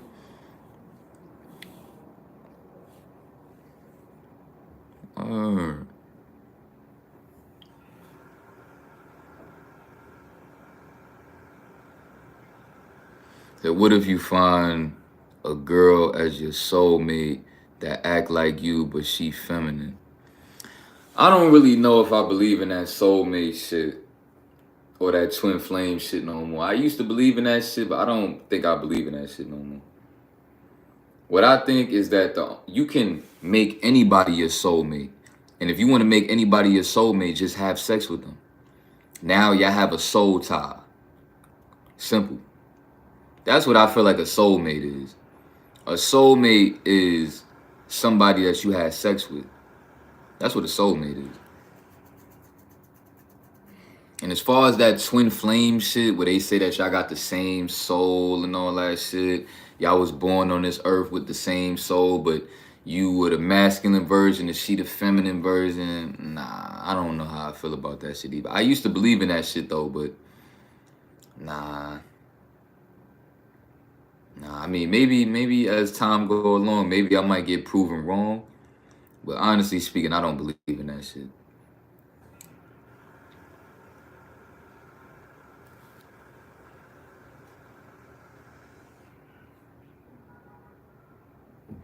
Yeah, of course you could say that, it's because I didn't find her like a real good, solid female. Yeah, for sure. That's why it's like I'm not gonna really sit here and say that it's probably not real. But are you going live December 31st? Probably not. I don't know. If I find some time to go live, maybe I will, but I doubt it. I think December 31st, I'm just gonna have a moment for myself to just like brace myself for the new year. I think I'm gonna just celebrate by myself, probably get me a blunt, or some medical indica shit and just smoke my last blunt and just spend some time by myself. I'm gonna be working that day too. I'm gonna be out there working. So, nigga, I was working on Christmas, nigga. That's the type of nigga I am. I don't care about none of these holidays, bro. I legit was in my mind excited to work on Christmas because I knew that it was gonna be less delivery drivers outside. So it's less niggas out there, taking my money because it's a bunch of niggas delivering out there. So it's less niggas delivering because niggas is spending time with their family. And then it's less people outside. Bro, I had a good time on Christmas working, bro. I made the most money I made in a little minute too out there. Like, Christmas was a good day for me, nigga. I ain't gonna hold you. So I tried to end Christmas off by going live with y'all niggas and chopping it up with y'all niggas, but the shit started doing some funny shit, lagging this shit. I'm just like, bro, fuck this internet ass shit, bro. You dig? So, but yeah, I don't think I'm gonna go live for New Year's. The love of your life is out there waiting on you. You know what I'm saying? I mean, maybe I would hope so. I would absolutely hope so. That's why I'm just bracing myself for that type of shit. Doing shit like, I feel like doing shit like blood retention is going to help you align with that type of shit. If it's really true that we got soulmates and twin flames and shit like that, I feel like the only way you could truly align with that type of shit is if you raise your consciousness to a certain level. And for y'all niggas that don't want to practice blood retention, I feel like you won't never really be able to experience that because your soul is going to be tampered with the bullshit that you feed in your body just because you're not busting a nut, but you still think you can eat certain shit. Like, you got the game fucked up, my boy. You got it fucked up. You know what I'm saying? You know, my goal for 2023 is to also to master, you know what I'm saying, to master the 52 block. You know what I'm saying? I'm gonna be really locking in with the 52 block. I'm gonna be locking in with yoga. I'm gonna be locking in with calisthenics. I'm gonna be locking in with no fat, SR, blood retention. Nigga, I'm gonna be working like a maniac, always out there getting to the money, no matter the weather, outside with it. And if I need to, if the weather get real bad and I can't do my Uber shit, I'm gonna just go do security if I really gotta make some extra money. And so I'm good. Like, I'm gonna just really be locked in, bro. I'm gonna be locked in.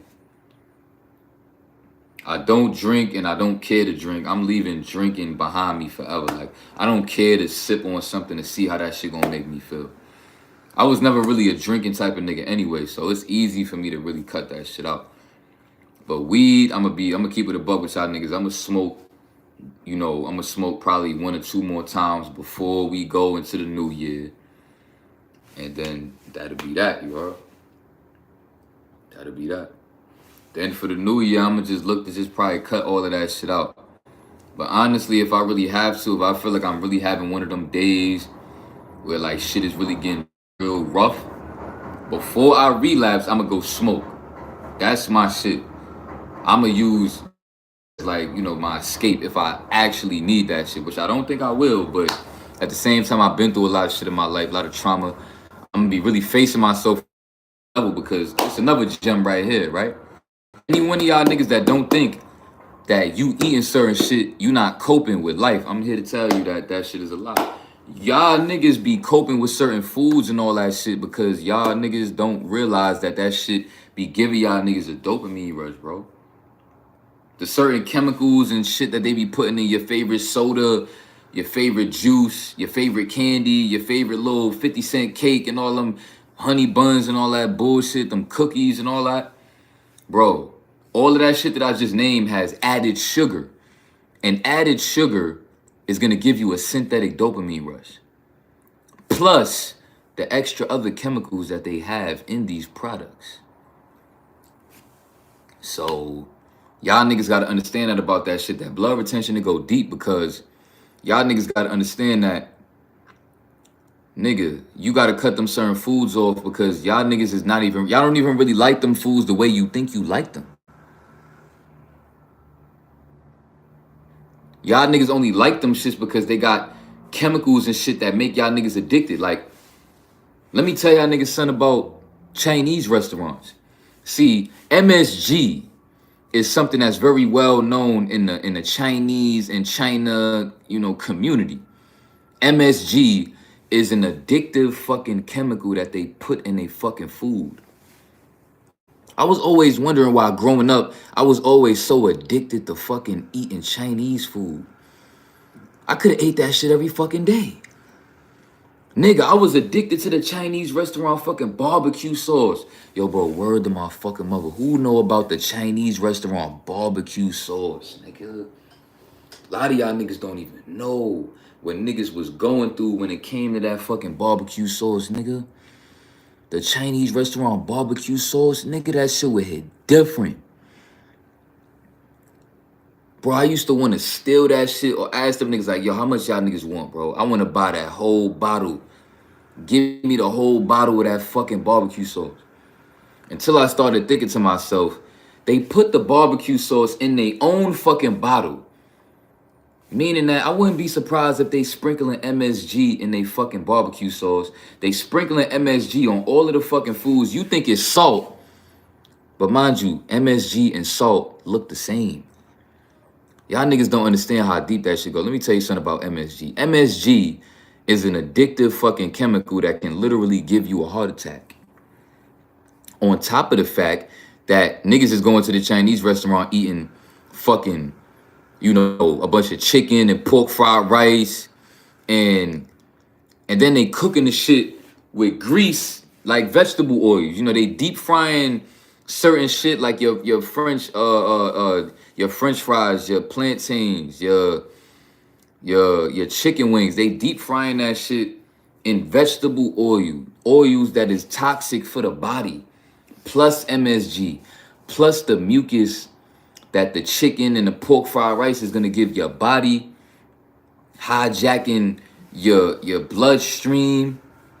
Y'all niggas don't understand how deep this shit go. Like, I'm really the GOAT for, like, really putting all of this shit into perspective, my nigga. I'm really the fucking GOAT. No funny shit. I don't know what y'all niggas would have did without me if I would have been on YouTube, bro. Y'all niggas better put some respect on my name. I don't know what the fuck y'all niggas would have did, bro. No funny shit.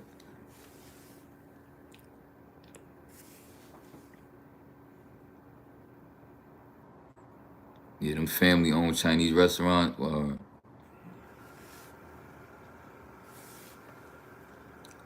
Yeah, the barbecue sauce is cracked. Been saying that for years, yo, bro. On my mother, nigga, that shit is different, bro.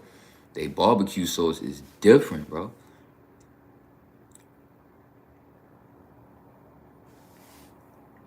Yeah, I'm on some Dr. Sebi shit, but I feel like I'm going a little bit deeper than Dr. Sebi was. Like, I don't feel like Dr. Sebi was going as deep as I'm going with this shit.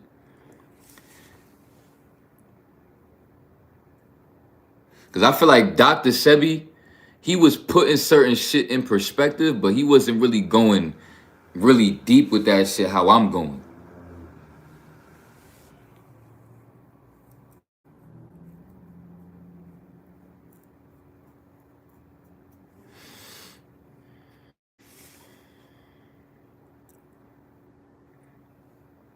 How can you tell if fruit is GMO?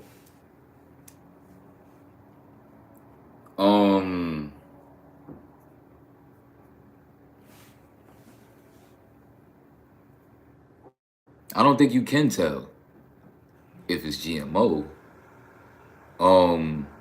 Okay, if your fruit don't got no seeds in it, because all of these fruits are supposed to have seeds in them. Fruit that you buy don't have seeds in them is GMO. You know what I'm saying? If your apples don't got a seed in them, that's GMO. Pineapples. I think all of these fucking fruits got seeds in them for the most part. You know what I'm saying? That's one way to tell, but I don't think there's a such thing as GMO fruit. I think what they do is they just spray certain fruits with pesticides to preserve them. And they also, for those that don't know, they don't only spray pesticides on fruits so that to try to do some elite matrix shit. They also spray pesticides on the fruits to protect them from bugs eating the shit. So pesticides is also a form of like a roach spray. So that when they trying to grow these plants and shit, they trying to keep the bugs away from eating them. A lot of niggas don't know that. Yeah, Maca is the GOAT. I got some herbs on me right now that I can show y'all niggas. It's like my shoebox where I keep certain important shit. I got some ginkgo biloba. This is a GOAT powder, bro. Ginkgo biloba. What's this right here? I got some fenugreek. I forgot I had this. I got some fenugreek. Fenugreek is another GOAT, bro. Y'all niggas take y'all notes, man. What else I got on me? Oh, y'all niggas don't even know about this. See, this is called ACP seeds, right? So now see, the GOAT with ACP is that you eat this shit is gonna make your bloodstream thicker, right? It's gonna make your blood thicker. So what I do is, right, and also this right here, I had some leftover maca root and some leftover ashwagandha, and I just kind of mixed it together and put it, you know, and put it in here. So what I would do is, if I'm going to get a smoothie, right, I would grab my spoon. Yeah, I'll grab one of my spoons. I would take a scoop of ginkgo, a scoop of fenugreek, and then I would take 1 scoop of the maca mixed with the ashwagandha, put that in one little plastic, and then I would put a little bit of the ACP seeds in there, mix it together, and then go get my smoothie and then give it to the nigga and be like, yo, put this in my smoothie. So for those of y'all niggas that don't know about ACP, if you trying to look to, you know, make your blood thicker, like, you know, do your homework on ACP seeds, bro. I'm gonna show y'all niggas one more time so that you can screenshot it or you could like know how to spell it. Y'all niggas can see that shit, right?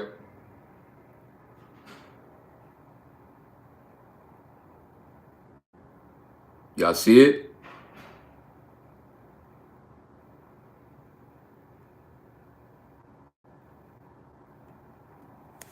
Y'all saw that shit, right?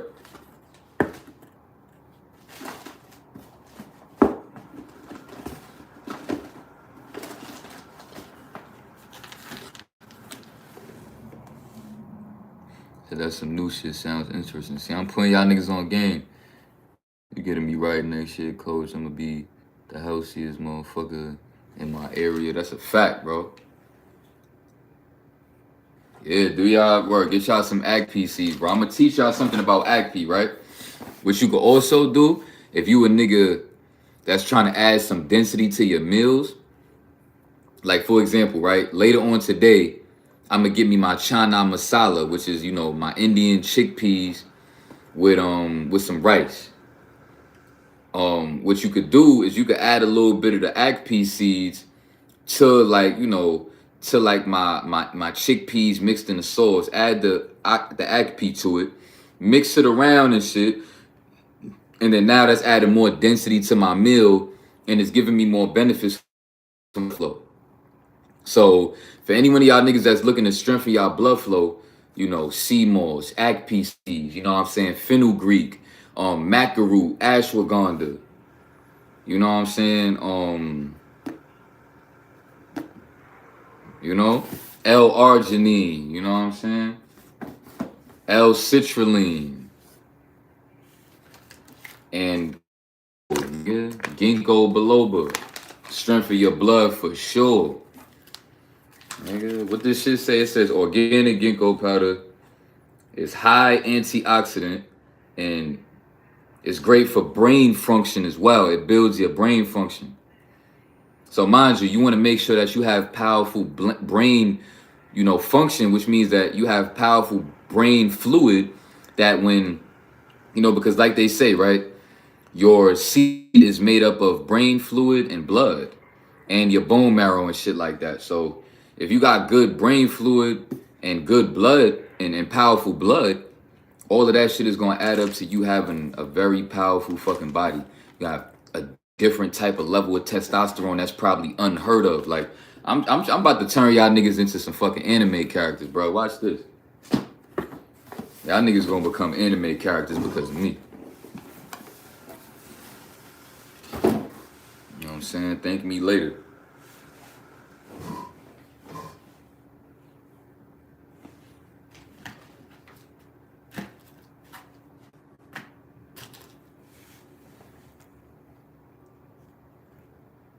Yeah, turmeric and ginger. How could I forget about those? Absolutely. Do I got them shits on me?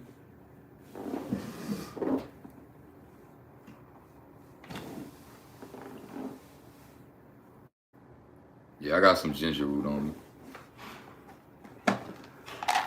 me. I don't even be taking none of these shits though. And what else I got? I got some zinc. I haven't took none of these shits in a minute though. What else? I got some lion's mane, which is a mushroom. Lion's mane is a mushroom that makes your nervous system more powerful. I got another gem for y'all. See, the reason why you want to take a supplement like lion's mane, let me show y'all niggas what it look like. You see what it say? It says memory and nerve support. So one thing that y'all niggas don't know about what these sites be doing to y'all niggas is that it make your nervous system weaker. The more that you keep on relapsing and shit like that, it make your nervous system weak. So if you want to get your nervous system, you know, back to where it need to be, just yeah, get you a lion mane supplement.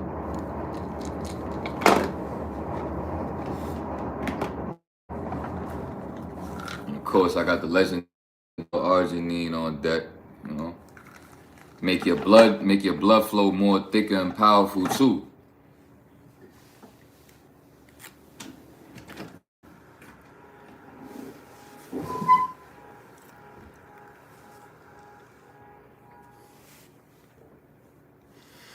Yeah, you say you been online. That's what's up.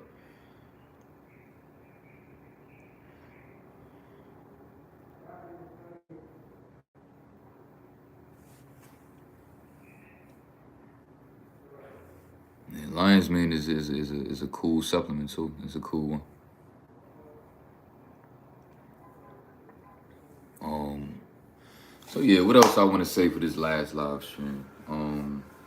I do want to say also that for all of the times that I've been relapsing and people that still stuck by me and was staying down with me and supporting me throughout my time, just trying to get myself figured out and going through the ups and downs of my journey, I do want to give a shout out to y'all, and I appreciate y'all genuine support, all of the donations that I've gotten on several occasions, no matter what my situation was, no matter if I told y'all niggas I relapsed, no matter if I told y'all niggas I bought OnlyFans and all that, people were still sending me, some great donations, bro. And I genuinely appreciate that. You know what I'm saying? Genuinely. Um,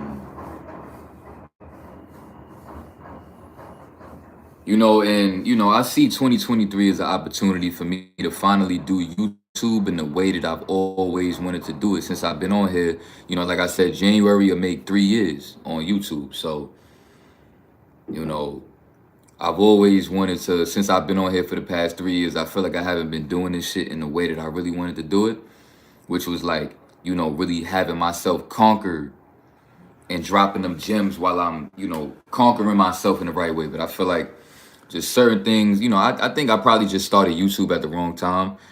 I probably shouldn't have started when I did. I probably should have waited a little while, but I didn't want to think like that. I did want to just like get the ball rolling and not be one of them dudes that care about looking perfect for the internet. I didn't want to do that. So I did want to like document my life and have memories to look back on for myself, classic videos to look back on for myself.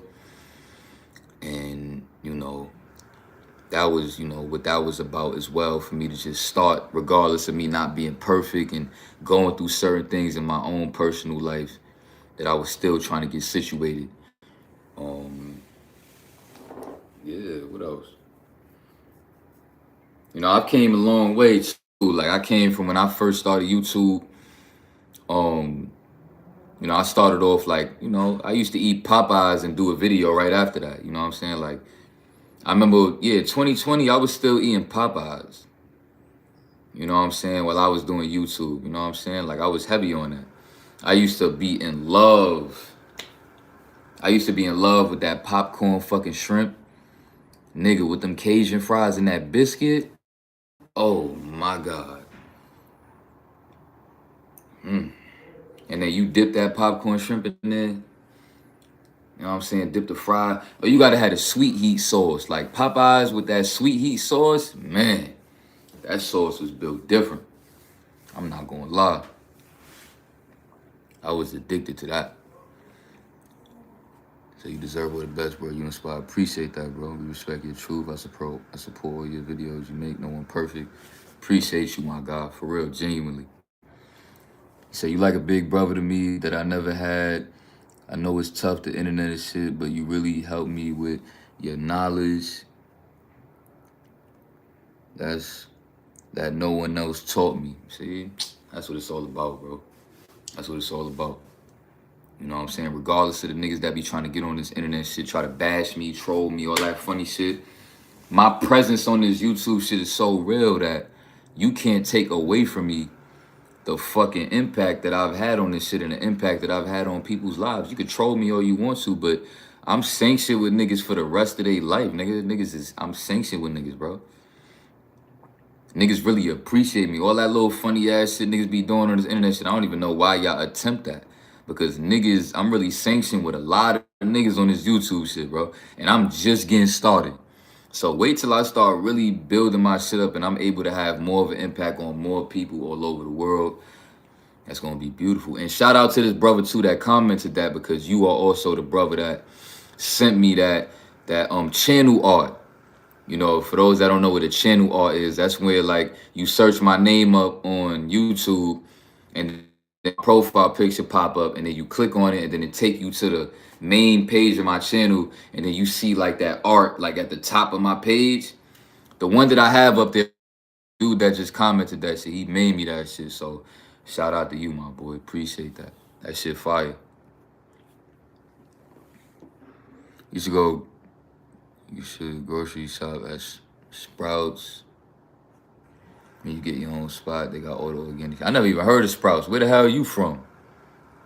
Sprouts don't sound like that shit even exists in New York. You from New York? I never heard of Sprouts. And bro, I swear to God, coach, we the same person. That shit smacked with the sweet heat. Yo, that shit different. That shit was different. Bro, I was so addicted to them Popeyes biscuits, so I used to tell them niggas put like 3 extra biscuits. I asked them one time, I was like, yo, how much do it cost for like an extra biscuit? She said $1. I remember one time I got like 4 extra biscuits. I'm like, what? Only $1 for an extra biscuit? Hey, yo, send those in. Let me drop a gem on y'all niggas, right? So, damn, it's 5 o'clock. Yeah, I got to get off this shit in a minute to order my food. And then I'm going to do a mukbang with y'all niggas, and then, or I'm going to disappear for a little minute. Nigga, I was at Popeyes yesterday doing a delivery, and you could see in the back that they get shipped out all of the ingredients. Like, they don't make that shit, bro. They get that shit shipped out to them, and all they do is open up a big-ass bag that's filled with the chicken. Open a big-ass bag that's filled with the bread. Open a big-ass bag that's filled with the french fries. Open a big-ass bag that's filled with the popcorn shrimp. They get that shit sent to them from, I think, factories or some shit like that. And then all they do is just stack up all of them bags in the back of the restaurant. I saw that shit. And then mind you, all they do, and this go for any fast food restaurant, then all they do is they just take it out the bag and they set it up and they just put the shit in the little microwave joint, warm the shit up real quick, and then they giving you your food, bro. So that shit is made in a fucking lab. They making these fucking fast food shits in a lab, bro. They don't make that shit in the fucking store.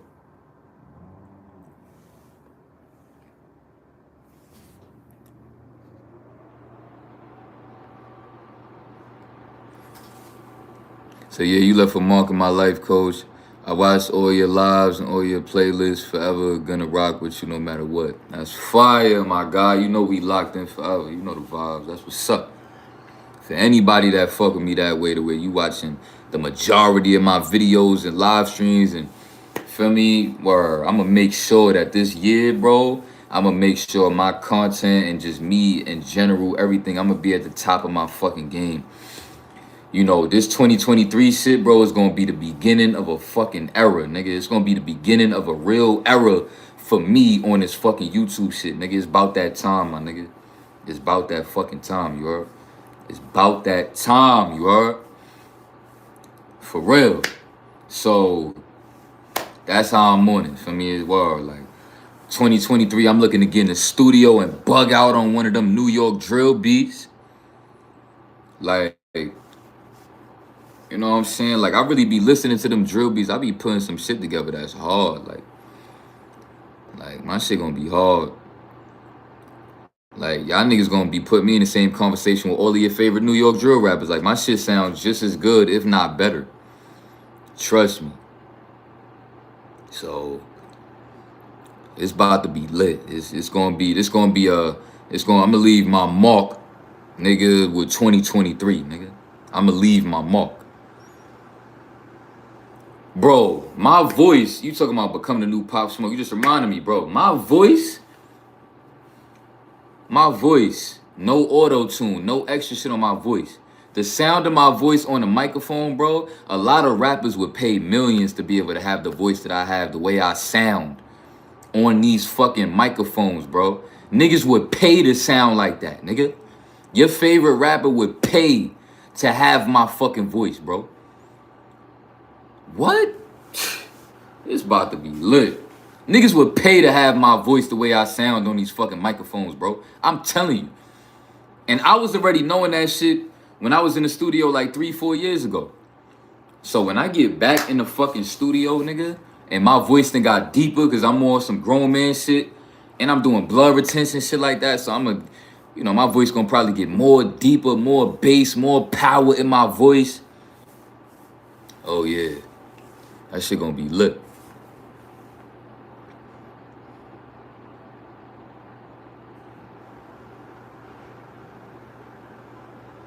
I could sing a Pop Smoke song right now and sound just like that, nigga. Watch it.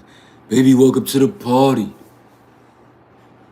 I moved to Molly to Xan and Lean. That's why I'm moving retarded. I'm moving retarded. Baby, welcome to the party. I hit the boy up and then I go skate in the Rari.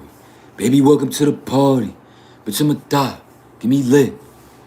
Gun on my head. 1 in the head. 10 in the clip. Baby. Baby, don't trip. Just lower your tone. Cause you could get hit.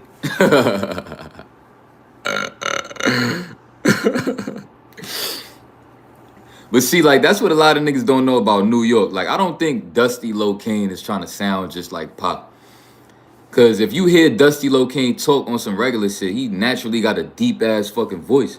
And I feel like niggas just implement anybody from New York that rap, that sound like we got a deep voice. They're going to automatically think that we trying to be like Pop.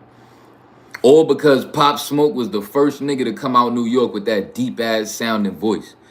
You know what I'm saying? So anytime a nigga come out of New York with that sound, niggas gonna think that you trying to be like Pop. You know what I'm saying?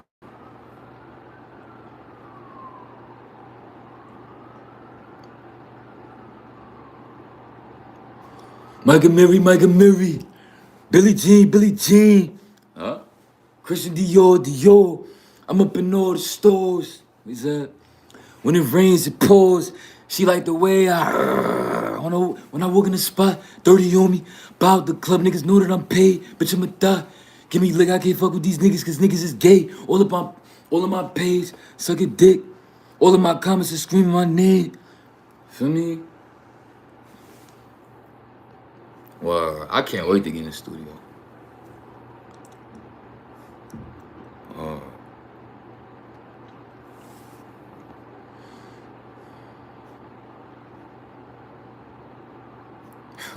Yeah, Mannequin was my shit. I forgot how that shit go. I would sing that shit. I forgot. You said? Yeah, I forgot that song. But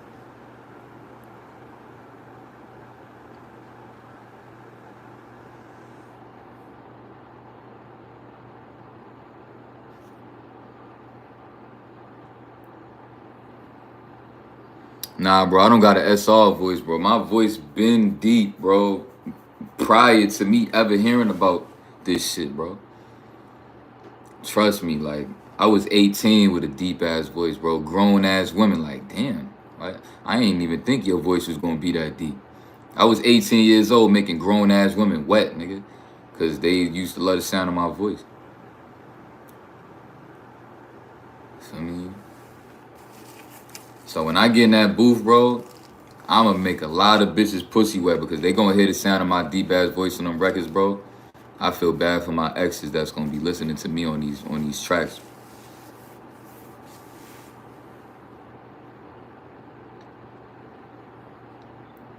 I mean, y'all got anything else y'all niggas want me to mention before I, this is my last live stream of the year, so like, word, like, oh yeah, I started doing this Uber Eats shit. You know what I'm saying? 2022, and this shit was a game changer for me, boy. Like, I get to pay myself every day, bro, and work my own hours, work when I want, how long I want. Bro, this Uber Eats shit is legendary, nigga. So shout out to that shit. You know what I'm saying? Like, that shit is a game changer for me as far as like just not feeling like I'm a fucking slave working these fucking jobs, nigga. Doing that Uber Eats shit give me a certain type of freedom that I appreciate, bro. I really appreciate that. How much you make pre-week on Uber Eats? I ain't gonna front. I'm not finna disclose all that. But I make good bread. I could be more consistent though. Like if I was more consistent, I could make more bread. But I'm gonna keep it a buck.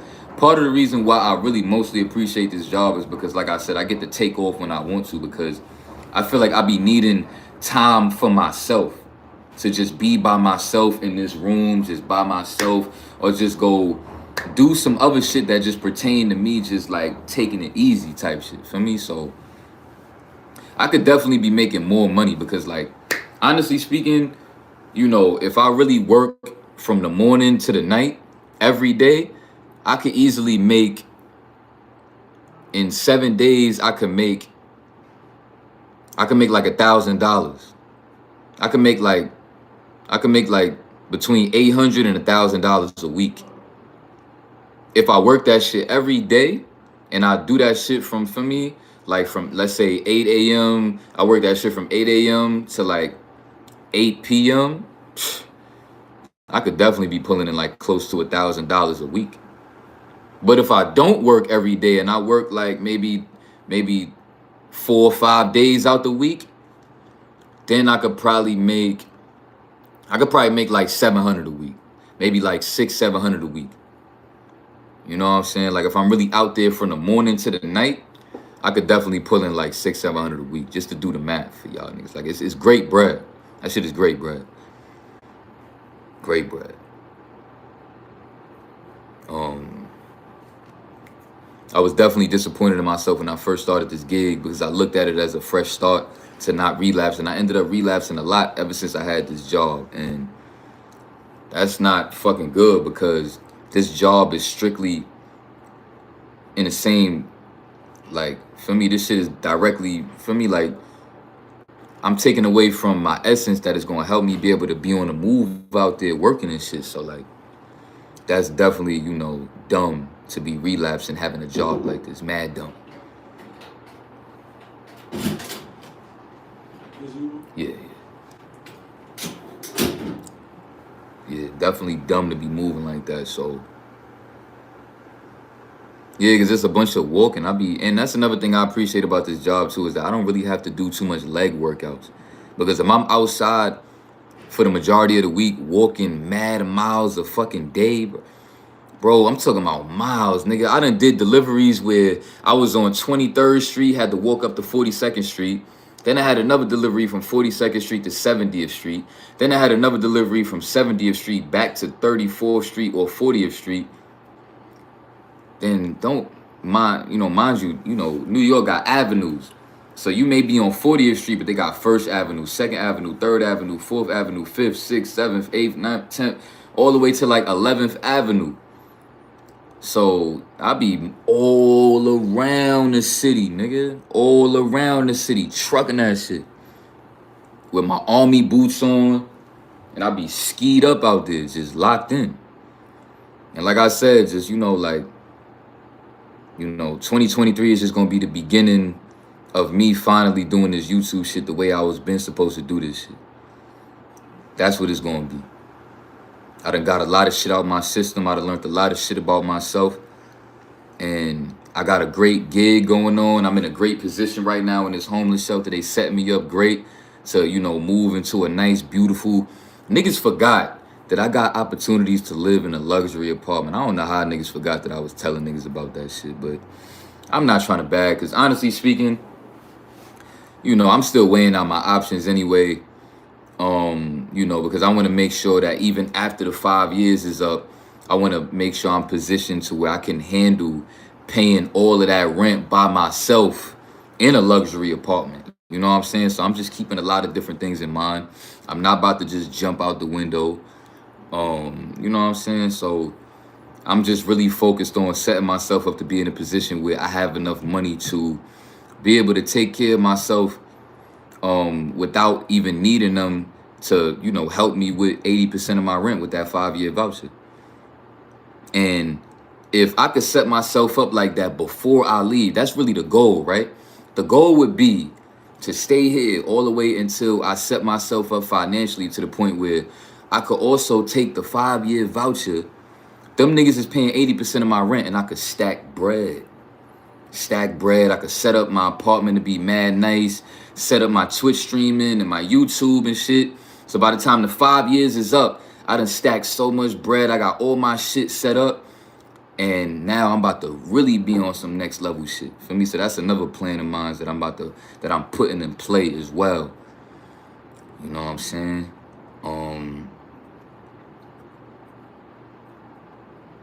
You know, is anything else I want to say before I end this live stream? Anything else?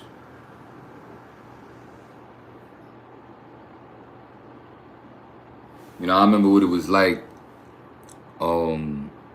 you know, living in that castle. For those that know, you know, I was living in a dormitory.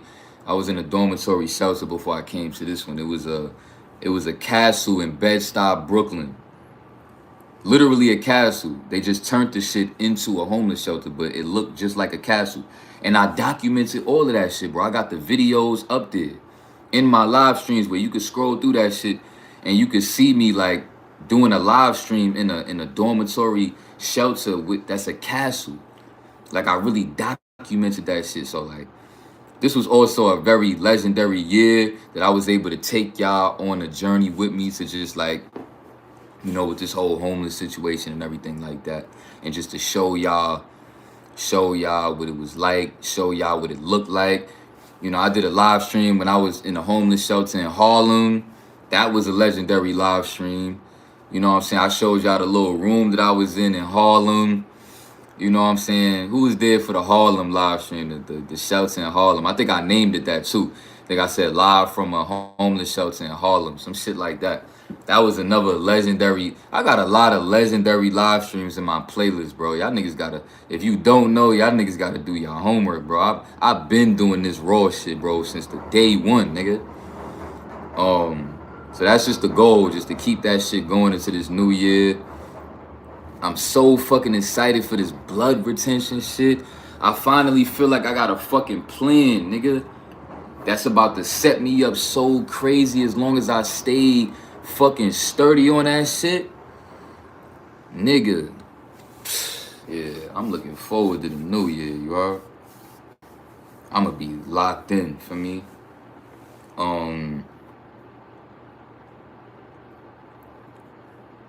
How y'all feel about this live stream? You feel like this is a good live stream to end off the year? Like, y'all, anything else y'all think I should mention? Like, for those that's really like day one fans of me, like, y'all niggas want me to talk about some shit before I end this shit? Like, you know what I'm saying? Y'all feel like this is a good, like, last live stream of the year? Like, what y'all niggas think?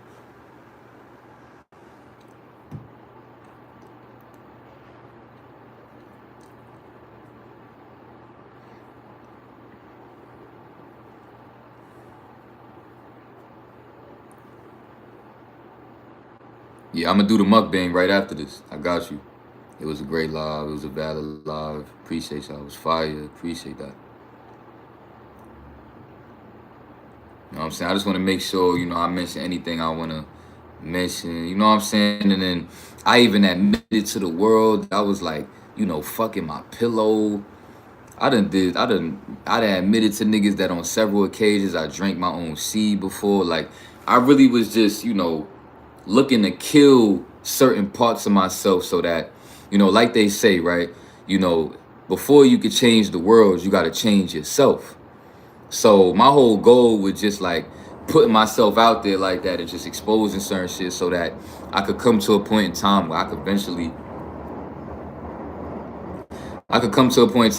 eventually leave all that shit behind me and just back on all that shit, and niggas could really gain something from seeing a nigga be that real, that raw, and just move on with his life and just grow to be better, wiser, stronger, just in all different aspects. You know what I'm saying? I'm becoming a fucking guru on this internet shit, nigga. I'm becoming a fucking guru on this shit. We just getting started because 2023 is gonna be the beginning. 2023 is the beginning. You know, I feel like these past 3 years that I spent on YouTube was like the prelude. All of that shit, don't even worry about that shit. All of that shit for the past 3 years, that shit was the prelude. But 2023, my nigga, is the beginning. It's the beginning. Like I said, I fucked up 2022 because I got the eviction notice where they told me February 2022, You gotta move out, you gotta leave, you gotta be out of here by February 31st, whatever. So, you know, I feel like 2022 is just like the last year for me to like brace myself to be able to conquer this next year and going forward. I was low-key depressed starting this year off, my nigga. I done had to face a lot of different shit. Had to face when I tried to rekindle with my family in the beginning of the year. They showed me their true colors and let me know that they really don't care. I almost got killed on live. That's another thing. I went back to my hood and almost died on live. And niggas was laughing at me. Niggas was trying to tease me for that shit. What the fuck? I was thinking that we was in a spiritual community. Bro, let Spiritual Soul had did some shit like that. What if Spiritual Soul went back to his hood and somebody in his hood fucking backed him down with a knife and he like got away from the knife? Y'all niggas wouldn't have tried to fucking violate that nigga the way y'all tried to do me, bro. Y'all wouldn't have done that. Y'all wouldn't have done that on 2 cut. Y'all wouldn't have done that to certain niggas. So why y'all niggas doing that to me? That shit was weird. So like I seen a lot of shit with this internet shit. You know, almost getting killed in my hood for some dumb shit. You know what I'm saying? Or, you know, my relationship was just like the worst that it could ever be this year. Like it was just way too, it was the most toxic that it could have ever been this year. Like me and her was just like on a toxic spree. That shit was very draining for me. And a part of me, like throughout that relationship, was just trying to figure my way out that shit. But a part of me couldn't really figure out how to get out the relationship because I still really had a lot of feelings for shorty. So, you know, y'all niggas don't understand that about a relationship. It's like when you love somebody so much to the point where you can't, you know, you can't leave because you got so much love for that girl. You know what I'm saying? Like, and I feel like that live stream of me keeping that up there, the nigga with the knife and all that shit. And it's just funny that niggas fail to mention the fact that when I pressed him back and I told that nigga that, yo, we could have got it on fit, and then niggas heard my homies in the back telling me to calm down. And then niggas heard him say that he don't do no fair ones. And y'all niggas still had the audacity to try to make it seem like I was pussy. When a nigga pulled out a weapon on one man. Here's another point where I feel like niggas be watching my channel. Y'all niggas be hating on me, bro. Y'all niggas be hating on me because y'all really saw me in a real life situation where I was really about to get busy on a nigga that was bigger than me and all that. Nigga had teardrops coming down his eyes. A lot of y'all niggas wouldn't have moved on him the way that I was ready to move on him in that moment. Just like that. Ready to move on him. And y'all niggas don't want to hold him accountable for pulling out a fucking knife on one person. I'm pussy for not wanting to fight a nigga with a knife. I'm pussy for that. Are you fucking stupid? Y'all niggas be on my dick really hating on me, nigga. Y'all niggas really be hating on me that y'all niggas turn around and flip that shit on me. But at the end of the day, real niggas know what's up because niggas in my hood don't think I'm pussy, nigga. Niggas that's from the same hood, niggas that was there that saw that shit. Them niggas don't think I'm pussy. Them niggas respect me. Them niggas fuck with me. So y'all little internet niggas, I don't give a fuck, nigga. Because niggas that was there in real life, niggas got respect. Niggas dap me up right after this. Y'all, yo, bro. So y'all niggas on that funny shit with this internet shit, y'all niggas just sucking mad dick. And y'all niggas hating on me because y'all thought that whole me putting on a certain persona on this internet shit, y'all thought that shit was a game. Y'all niggas ain't know that I was really about that shit. And y'all niggas seen in real time I was ready to move on something in real time.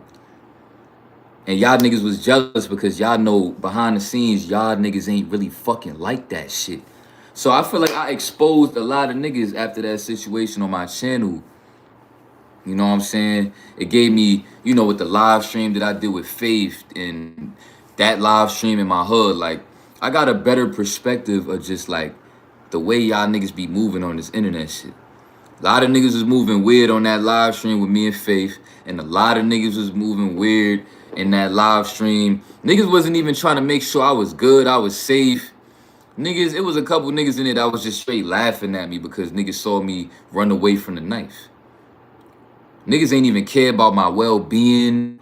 None of that shit. Like, I got them type of people that's watching my platform, bro. That was a lot for me to process. That I could have almost lost my life in front of the world and niggas would have been laughing at me.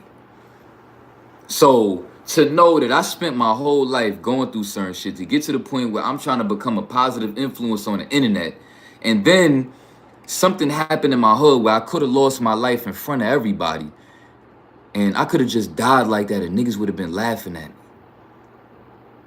That shit I feel like was traumatizing for me, bro. That was a traumatizing moment for me. You know, that internet shit traumatized me after that, bro. That was a traumatizing moment to know and to look at that live stream after that shit and to see that niggas was laughing at me. To see all of the negativity that came from that, of niggas trying to bash me. I'm just like, wow. Y'all niggas is serious right now?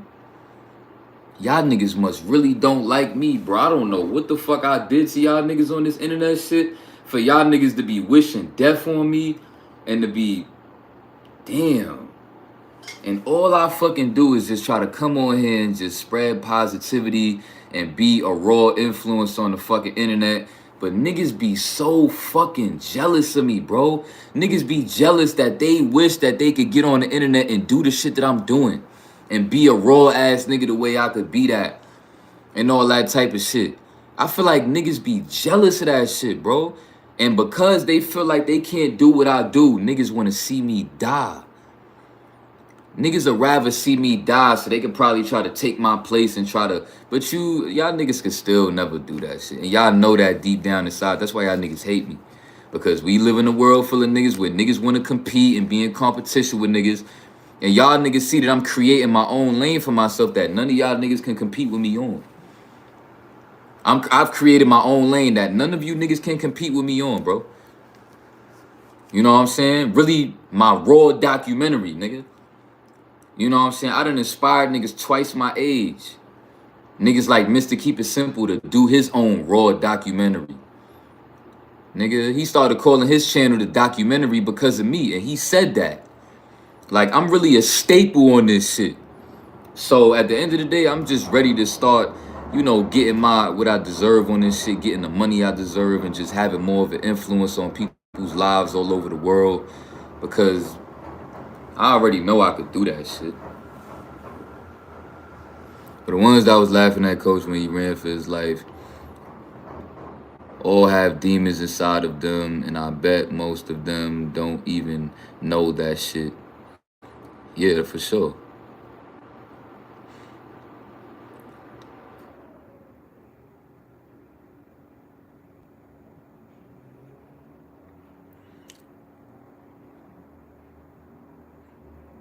Nah, bro, you care for your life. Don't let niggas try to tell you some dumb shit like you should have got poked and saying that. Bro, I wasn't trying to fight no nigga twice my size for no knife. And on top of the fact that I did not even see that shit coming.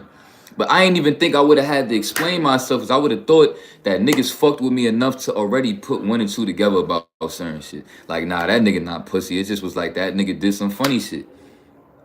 Y'all niggas was standing right in front of me on some cool shit. Nigga walked up to me like, yo, you got a problem with that, right? What's up? So I'm thinking that we about to get it on, took my shit off. He walks up to me with his hands in his pocket. He like, yo, I don't even know you from a hole in the wall, bro. And then that's when I respond, I don't know you from a hole in the wall neither. I'm like, he was going to get straight to that. But I wasn't about to swing on that nigga, so I put my hands right in my pocket too. Because I'm not no fucking coward. I'm not a coward. I put my hands in my pocket when I seen that his hand in his pocket. I wasn't trying to size him up. I wasn't doing none of that. I put my hands in my pocket too. And then he saw me lacking. Nigga goes out his pocket and immediately, bro. So I was thinking about creating distance, bro. So I ain't run, nigga. I was thinking about creating distance. He was too close up on me with that fucking weapon, nigga. So y'all niggas is bugging trying to flip that shit on me, bro. I'm not pussy, nigga. Niggas don't be playing with me, nigga. And none of you niggas on that internet should be playing with me either, nigga, in real life, nigga. You niggas feel my energy on this internet shit. You niggas know my body on this. You niggas could feel my energy and know that you wouldn't just walk up on a nigga like me and be smoke from a nigga like me. You and I both know y'all niggas that be on that internet shit'll never ever in your life be that stupid. Nigga. So I don't got nothing to prove to y'all niggas, but I did not run. I was creating distance, nigga. That's why I don't even say I ran. But I be saying I ran just so niggas don't think that I'm trying to, you niggas trying to think I'm ducking the shit. Because technically it is running, but at the same time, I was creating distance.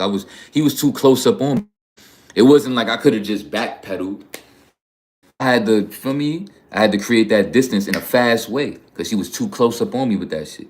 And he almost slit my throat, bro. The nigga was mad close to slicing me, bro. He was up close range, went right for my fucking neck, nigga, and missed.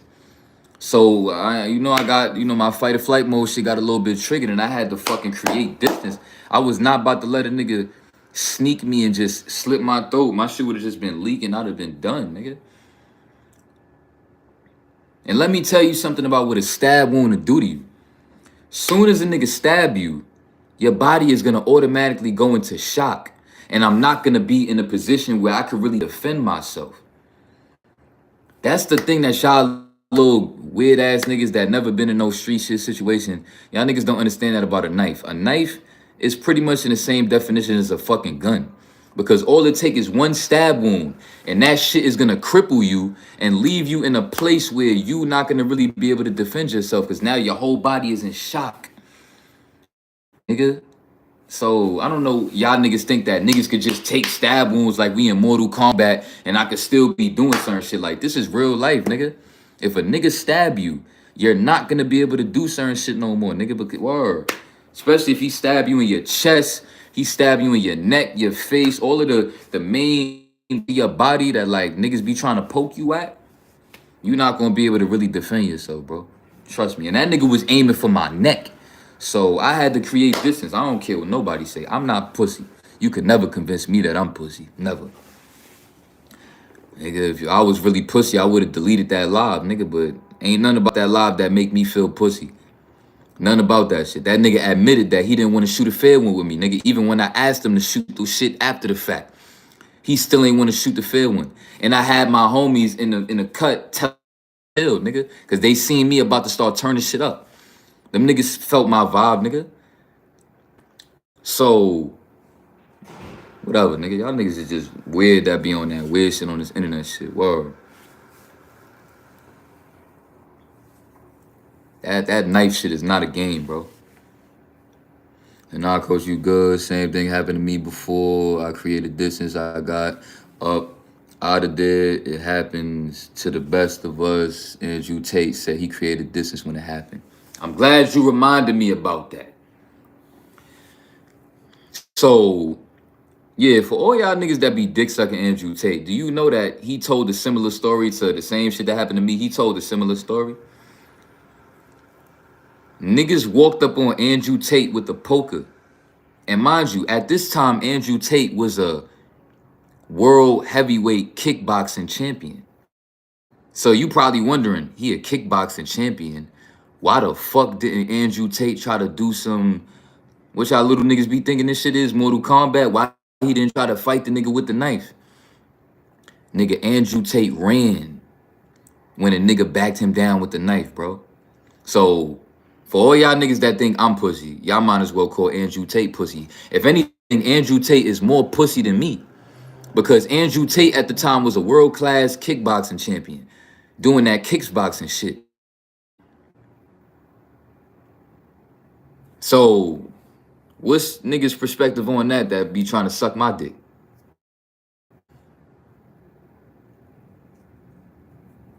You know what I'm saying? But like I said, bro, niggas just got some weird type of envy for me. But like, I'm about to be taking all of that shit with me into this new year, bro. And I'm gonna really be on my shit. Because I know all eyes is gonna be on me next year, bro. All eyes gonna be on me. Niggas gonna be seeing if I'm a fuck up. Niggas gonna be seeing what type of time I'm on for the new year. Because niggas be in competition with other niggas. And niggas trying to see if I'm, not really on my shit, whatever. So... or I'm gonna be on my shit next year, because I know all eyes gonna be on me, nigga. I'm gonna end this stream at 6 o'clock. That's like 15 more minutes. You know what I'm saying? So this has been a crazy year. Became homeless, almost died on live. My family shitted on me right in front of my face when I linked up with them in person after not seeing them for so long. Had to break up with my girlfriend. Cut off friends. Start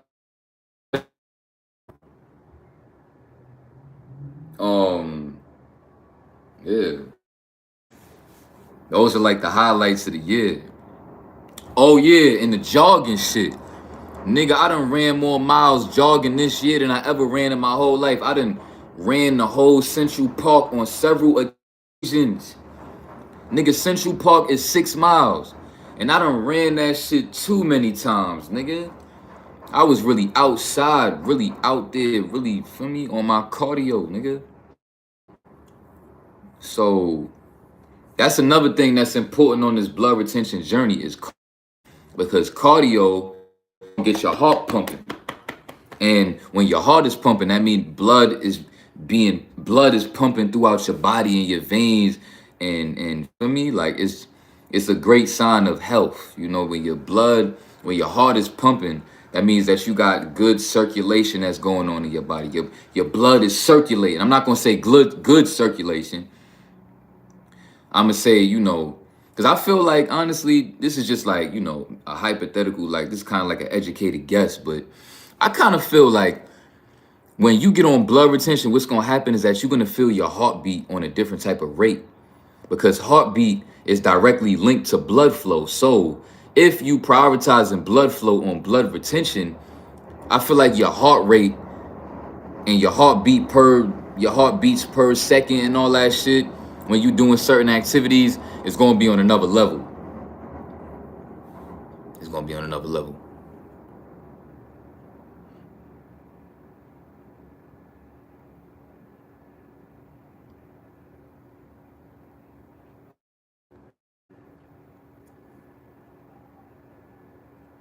I will always support Coach Live. Glad I found the closest thing to my personality on YouTube. That's what's up, my guy. I'm glad we locked in for me. And yeah, we going into this new year. We about to really, really be locked in. So hopefully y'all ready to go into 2023 on blood retention. And for niggas that don't want to practice blood retention because y'all niggas is about to get left behind. Because y'all just not woke. If you're not on blood retention and you still in a vegan, let alone you're not even on blood retention, which is veganism too, damn, you behind, my nigga. You behind. So shout out to everybody that understands the significance in practice. And we gonna take this shit to the next level next year. That's a fact. You know what I'm saying? Let me tell y'all something, right? See, when you eating only one meal a day for the most part, like how I do, and your body is only focused on, you know, it's not focused on breaking down foods all day, every day, and your body can really function in the way that it's supposed to be functioning. Because see, a lot of people think that our system is meant to just always be breaking down food, but that is a lie. See, your system has more capabilities, but the reason why you've never experienced these capabilities is because you never gave it the opportunity to do that because you're overly clogged up. So now you're going to be able to see the real potential of your human body through blood retention. You're going to be able to see the true potential of your body. If you eat only one meal a day, max 2, right? And you know, you're not eating no meat, seafood, dairy, no gluten, no soy, no table salt, no sugar. All of your juices is 100% juice. No soda, no cereal, no caffeine. You know what I'm saying? No vegetable oils. Only 3 oils is valid. Is coconut oil, avocado oil, and extra virgin olive oil. Not the regular olive oil, but the extra virgin.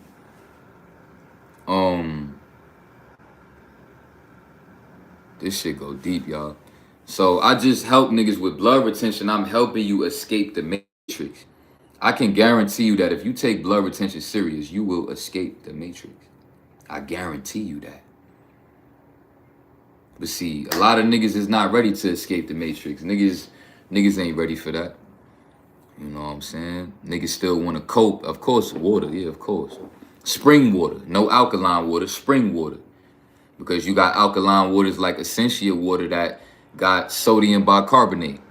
And you probably think I'm trying to sound like a smart nigga when I say that, but do your homework. You know what I'm saying? Yeah, your lime water, lemon water, whatever. You know what I'm saying? Sodium bicarbonate is another word. What's up? Sodium bicarbonate is another word for baking soda. Baking soda. So get you some spring water, cut you up a big ass lime, you know, get you your own bottle so the limes could fit in the shit. You see, I got some limes in there already because I just bodied some of that water from earlier today.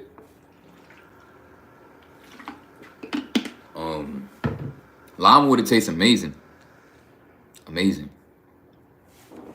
So we on that shit going into the new year, y'all.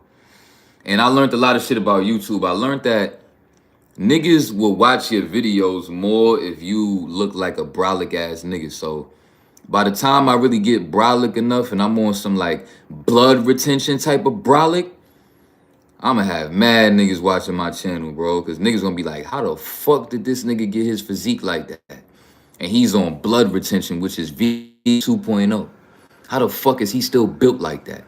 I guarantee you, nigga, watch me fucking lock in and do that shit. My shit gonna be different. Y'all niggas ain't never seen a physique, the kind of physique that I'm looking to build on some natural shit. I'ma show niggas. Word of bro. I'ma show niggas. That's what I'm locked in doing for me.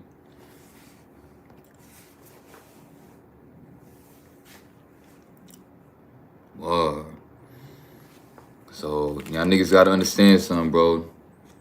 The semen retention community is not enough. The no-fap community is not enough. If you really looking to ascend, you have to get on blood retention. You have to, you know, take your diet serious, you know. And blood retention is also, you know, celibacy 2.0. Where, like, you're not getting no hand jobs, no head, and we not kissing none of these bitches, nigga. You know what I'm saying? Like, niggas is just locked in, worried about what we got to do to build up our bodies and all that good shit. You know what I'm saying? So that's what I'm focused on. For 2023, I'm excited.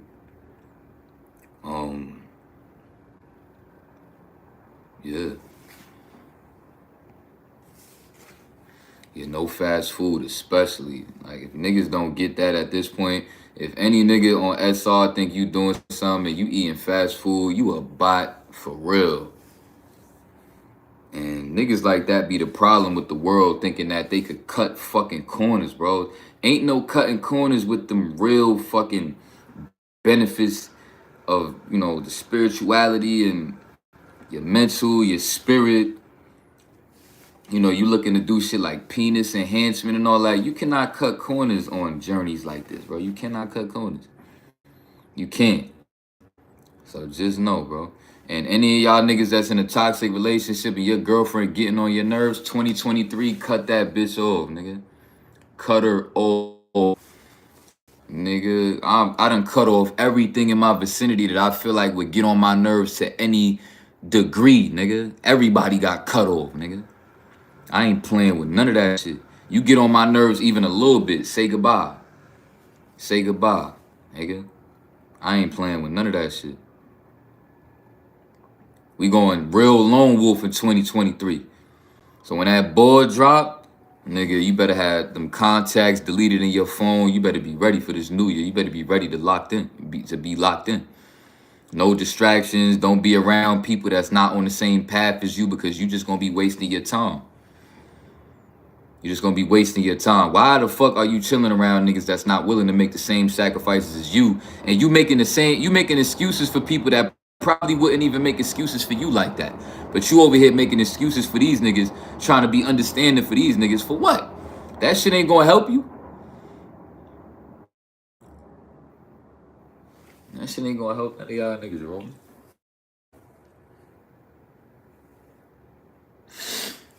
Well, I'm gonna do my mukbang in a few, y'all. I'm gonna get off here. For me, hope y'all enjoyed my last live stream of the year. Hopefully y'all enjoyed it. Let me know how y'all feel about it. Give me y'all little recap of the year in the comments down below and all that. For me, appreciate y'all support. Maybe tell me something that you appreciate from me that happened throughout the year 2022 of me being on YouTube.